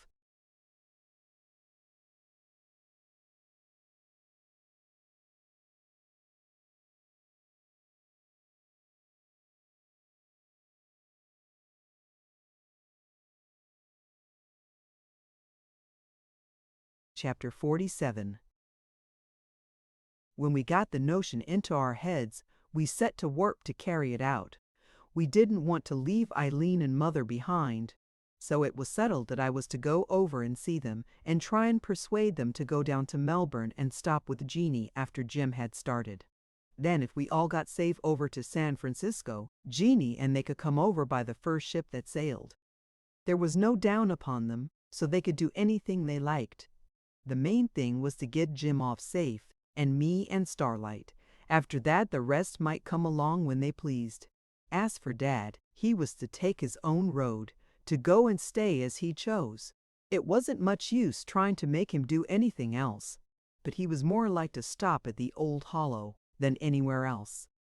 It wouldn't have seemed home to him anywhere else, even where he was born, I believe. The first thing of all was to go to the old place and see Mother and Eileen. They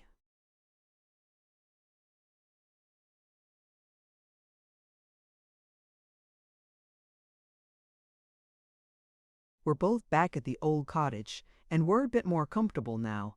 George Storefield had married a lady, a real lady, as Eileen said, and though she was a nice, good-tempered young woman as ever was, Eileen, of course, wouldn't stay there any longer. She thought home was the best place after all. We took a couple of days figuring it out at the Hollow. Starlight had a map, and we plotted it out and marked all the stages which could be safely made. Went over all the back tracks and cross-country lines, some we had traveled before, and others of which we knew pretty well from hearsay. After we got all this cut and dry, I started away one beautiful sunshiny morning to ride over to Rocky Flat. I remember the day as well as yesterday, because I took notice of it at the time and had better cause to remember it before all was over. Everything looked so lovely as I began to clear the foothills of Nulla Mountain. The birds seemed to chirp and whistle gayer than they ever did before. The dewdrops on the grass and all the twigs and shoots of the trees looked as if it was covered with diamonds and rubies as the sun began to shine and melt some of them. My horse stepped along limber and free. "Oh Lord," I says to myself out aloud, what a happy cove I might be if I could start fresh, knowing what I know and not having all these things against me. When I got onto the tableland above Rocky Flat, I took a good look at the whole place.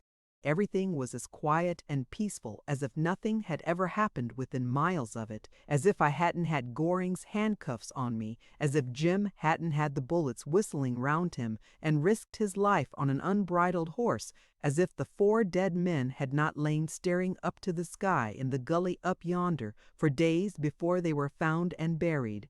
But now it looked as if only 2 or 3 people had ever been there from the beginning of the world. The wild ducks swam and splashed in the little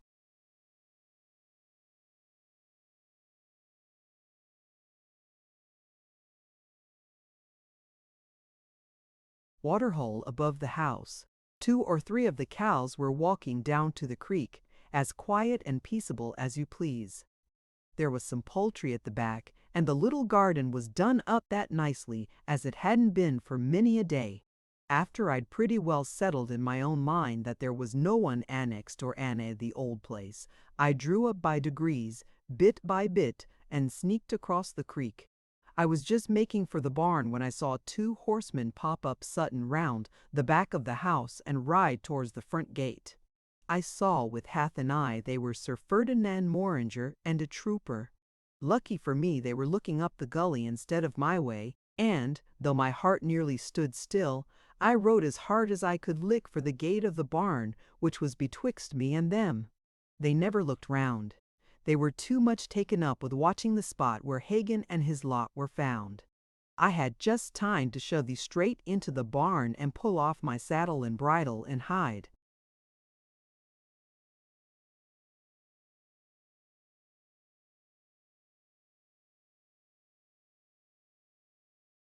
Under the hay when they shifted full towards where I'd been and then hung up their horses. The trooper tied his to a dead branch of a tree and then went moving about. I was mortally afraid of his stumbling against something and spoiling the whole affair. It seems Sir Ferdinand had never given up the notion of our turning up at Rocky Flat some day or other. So he used to take a turn himself that way every now and again on the chance, and a very good chance it nearly turned out to be. Besides this, it seems since he'd heard of her being at the ball at Taran he'd taken a great fancy to Eileen, and used to talk to her as much as she'd let him, when she was at George Storefield's and any other place where he met her. He wouldn't have had much chance of saying the second word, only he was a good-natured, amusing sort, and always as respectful to her as if she'd been a lady. Besides, Eileen had a kind of fancy that it might make things no worse for us if she was civil to him. Anyway, she thought, as women will do, that she might get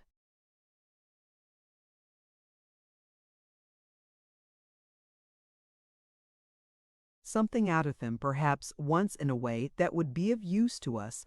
I don't believe as it would make a scrap of difference one way or the other. And, like people who try to be too clever, she was pretty near being caught in her own trap this time. Not that I blame the poor thing, she did all for the best, and would have given the eyes out of her head, I believe, to have done us real good and seen us clear of all our troubles.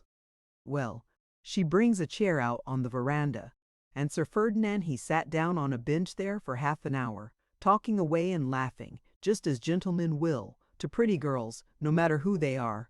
And I could see Eileen look up and laugh now and then, pleased-like. She couldn't help it. And there was I stuck in the confounded barn among the straw all the time, looking out through one of the cracks and wondering if he was ever going to clear out. Sometimes I thought the trooper, who was getting tired of dodging about doing nothing, couldn't be off seeing my horse's tracks leading slap into the barn door. But he was thinking of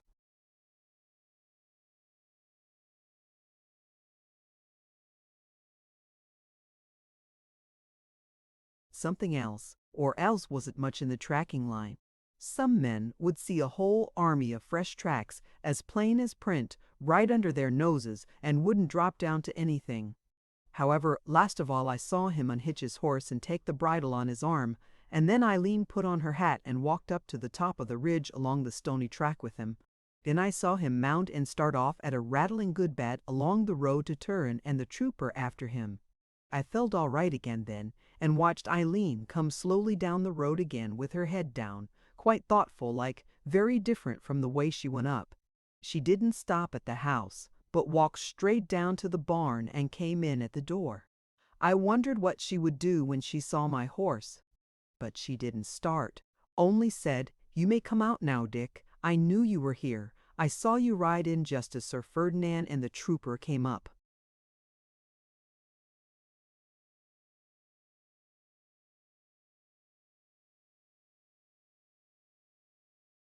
"So that's why you were making yourself so pleasant," says I laughingly. "I mustn't tell Starlight, I suppose, or we shall be having a new yarn in the newspapers, duel between Sir Ferdinand Morringer and Captain Starlight." She laughed too, and then looked sad and serious, like again. "I wonder if we shall ever have an end to this wretched hide-and-seek work. God knows I would do anything that an honest girl could do for you boys, and him, but it sometimes looks dark enough, and I have dreadful fears that all will be in vain, and that we are fated to death and ruin at the end. Come, come, don't break down before the time, I said. It's been a close shave, though. But Sir Ferdinand won't be back for a bit, so we may as well take it easy. I've got a lot to say to you. He said he wouldn't be back this way till Friday week, says she. He hasn't.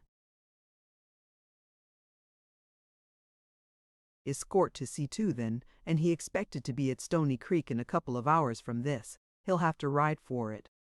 We walked over to the house. Neither of us said anything for a bit. Mother was sitting in her old chair by the fire knitting.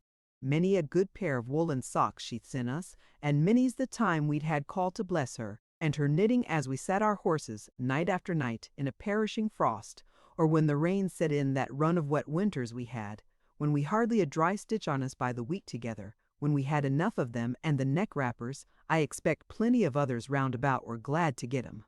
It was partly for good nature, for Mother was always a kind-hearted poor soul as ever was, and would give away the shoes off her feet like most Irish people I've met to anyone that wanted them worse than herself, and partly for the ease it gave her mind to be always doing something steady, like. Mother hadn't book learning and didn't always understand the things Eileen read to her. She was getting too old to do much in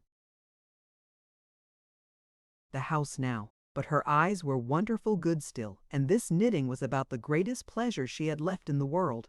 If anything had happened to stop her from going on with that, I don't believe she would have lived a month. Her poor old face brightened up when she seen me, and for a few minutes you'd have said no thought of trouble could come anigh her. Then the tears rolled down her cheeks, and I could see her lips moving, though she did not speak the words. I knew what she was doing, and if that could have kept us right, we'd never have gone wrong in the world. But it was to be, I suppose. Mother was a deal older looking and couldn't move about as well as she did. Eileen said she'd often sit out in the sun for an hour together and watch her walking up the garden, or putting up the cats and carrying in the water from the creek, and say nothing. Sometimes she thought her mind was going a bit, and then again she'd seem as sensible as ever she was. Today, after a bit, she came.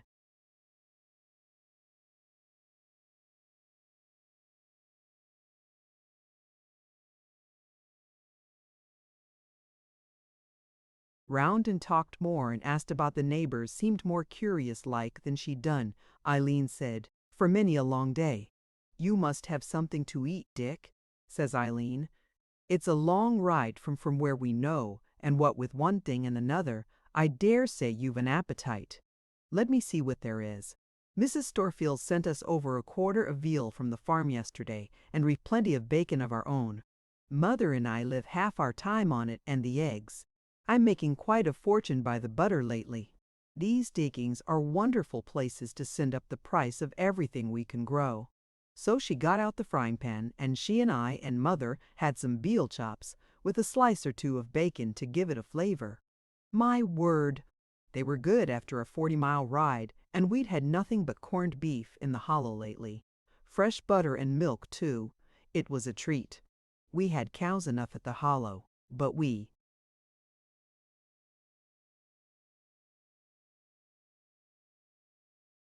didn't bother ourselves, milking.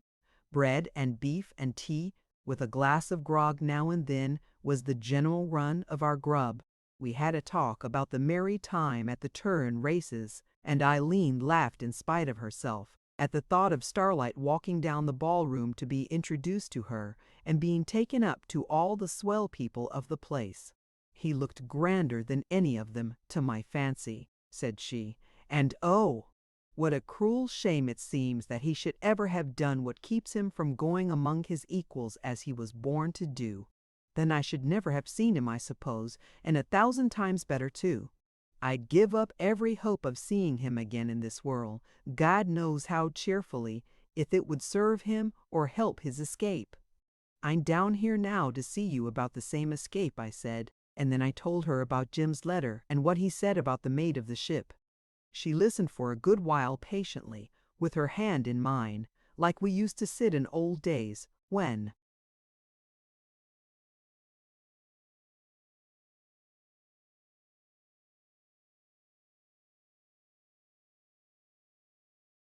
we were young and happy and alive, not dead men and women walking about and making believe to live. So I told her how we made it up to meet somewhere near the Queensland border. Jim to come up the Murray from Melbourne and so on to the Darling, and we to make across for the Lower Bogan. If we could carry this out all right, and it looked pretty likely the rest of the game would be easy, and once on blue water, oh my God, what new creatures we should all be. Eileen threw her arms round my neck and sobbed and cried like a child. She couldn't speak for a bit, and when she looked up her eyes seemed to have a different kind of look in them, a far-away, dreamy sort of light from what I'd ever noticed in them. "It may come about," she said. "Dick, I've prayed whole nights through and bowed my life to the Blessed Virgin. She may accept the service of my years that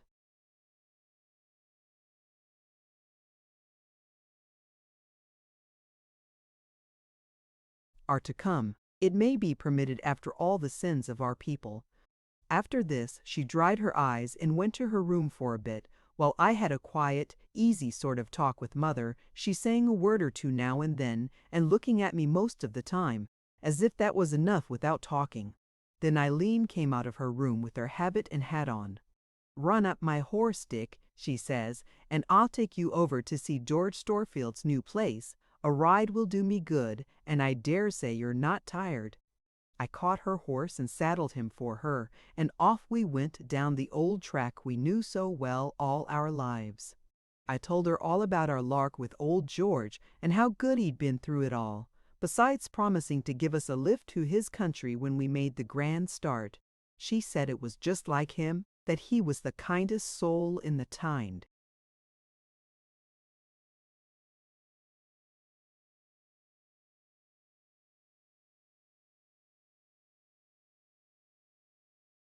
world, and the most spotful. The new Mrs. Storefield had been very civil and friendly to her, and told her she knew George's feeling towards her, and respected it. But Eileen never could feel at home in the grand new house now, and only would go to see old Mrs. Storefield, who still lived in the family cottage, and found it the best suited to her. So we yarned away till we got in sight of the place.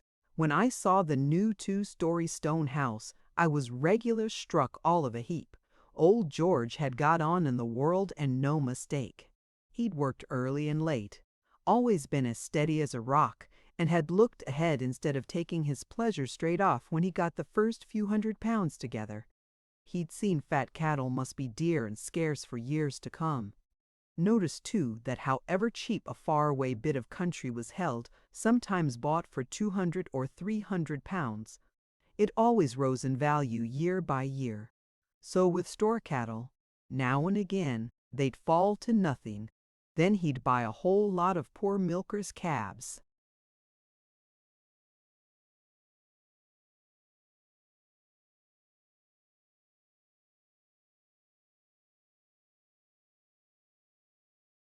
About Barangong, or some of those thick places where they never fattened, for £1 a head or less, and send them away to his runs in the Lachlan. In 6 months you wouldn't know 'em. They'd come down well-grown fat cattle in a year or two, and be worth their £6 or £8 a head. The same way with land. He bought of all the little bits of allotments with cottages on them round Parramatta and Windsor, way in Campbelltown, all them old-fashioned sleepy old places near Sydney, for cash and cheap enough. The people that had them, and had lived a poky life in them for many a year, wanted the money to go to the diggings with, and quite right too. Still, and all this land was rising in value, and George's children, if he had any, would be among the richest people in the colony. After he'd married Miss Oldham, they were Hawkesbury people. Her grandfather, old Captain Oldham, was one of the officers in the 1st Regiment.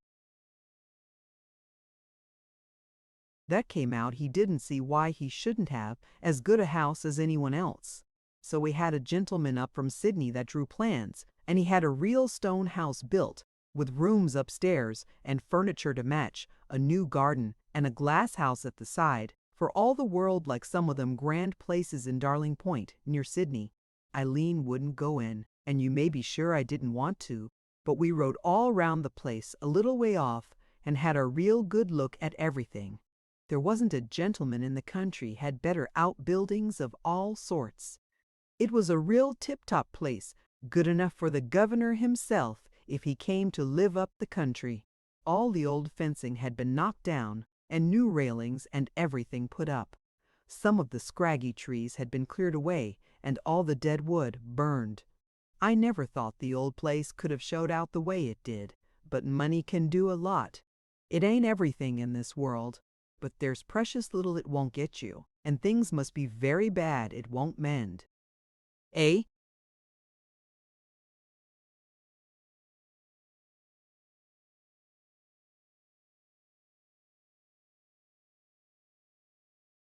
Man must have very little sense if he don't see as he gets older that character and money are the two things he's got to be carefulest of in this world.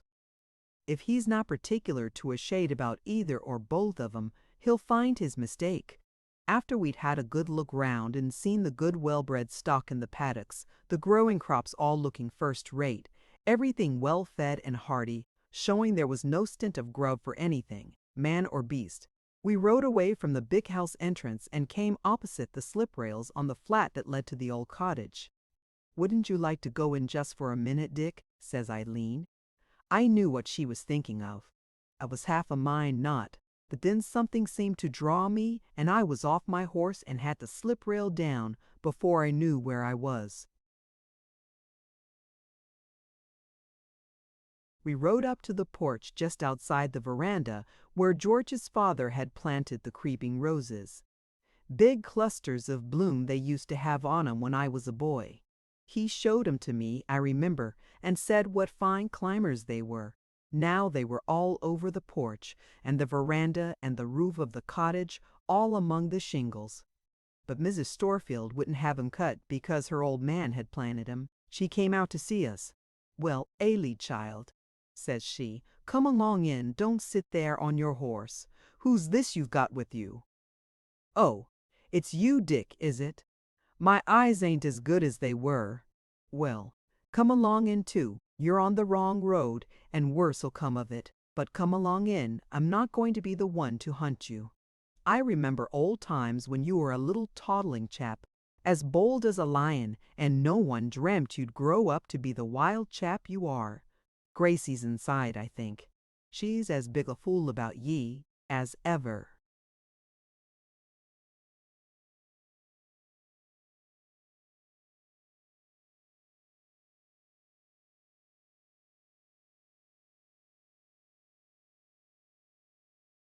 I very near broke down at this.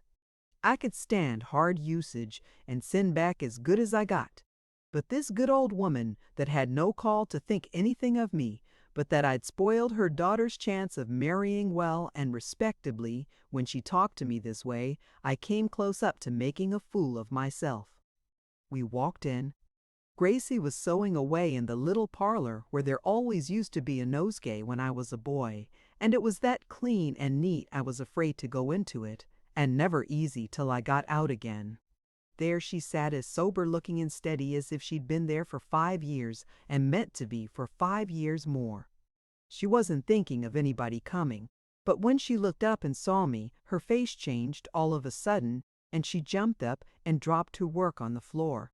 "Why, whatever brings you here, Dick?" she said. "Don't you know it's terribly dangerous? Sir Ferdinand is always about here now. He stayed at George's new house last night. Wasn't he at Rocky Flat today?" "Yes, but he won't be back for a week. He told Eileen here he wouldn't." Here I looked at them both. "Eileen's carrying on quite a flirtation with Sir Ferdinand," says Gracie. "I don't know what someone else would say if he saw everything." "Doesn't he talk to anyone when he comes here, or make himself pleasant?" I said. "Perhaps there's more than one in the game." "Perhaps there is," says Gracie, "but he thinks, I believe, that he can get something out of us girls about you and your goings-on, and where you plant, and we think we're quite as clever as he is, and might learn something useful too. So that's how the matter lies at present. Are you going to be jealous?" "Not a bit in the world," I said. "Even if I had the right, I'll back you two as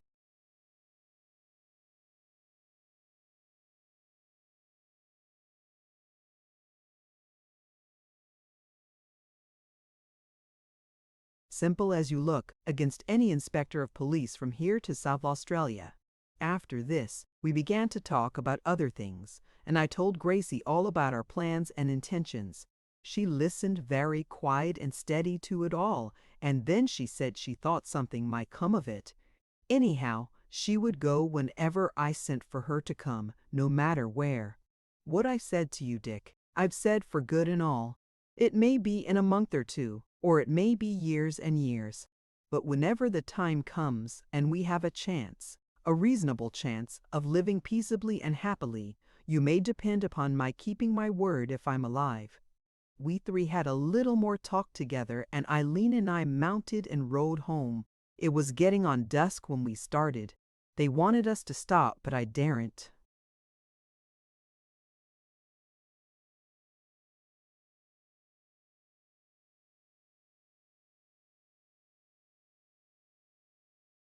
Do it. It was none too safe as it was, and it didn't do to throw a chance away. Besides, I didn't want to be seen hanging about George's place. There was nobody likely to know about Eileen and me riding up together and stopping half an hour, but if it came to spending the evening, there was no saying who might have ears and eyes open. At home, I could have my horse ready at a minute's warning and be off like a shot at the first whisper of danger. So off we went. We didn't ride very fast back. It was many a day since we had ridden over that ground together side by side. It might be many a day, years perhaps, before we did the same thing again, perhaps never.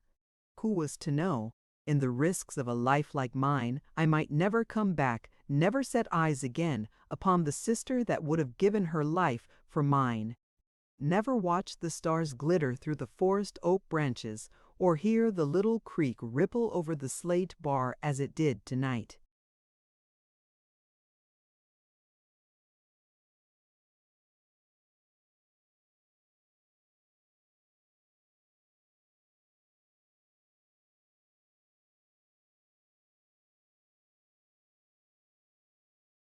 The end. Thank you for listening to this story. I hope you enjoyed the journey, the characters, and the world they carried with them. If you enjoyed this audiobook, please subscribe to the channel and leave a comment below. Your support helps keep these stories alive and allows more timeless books to be shared with listeners around the world. Until next time, thank you for listening.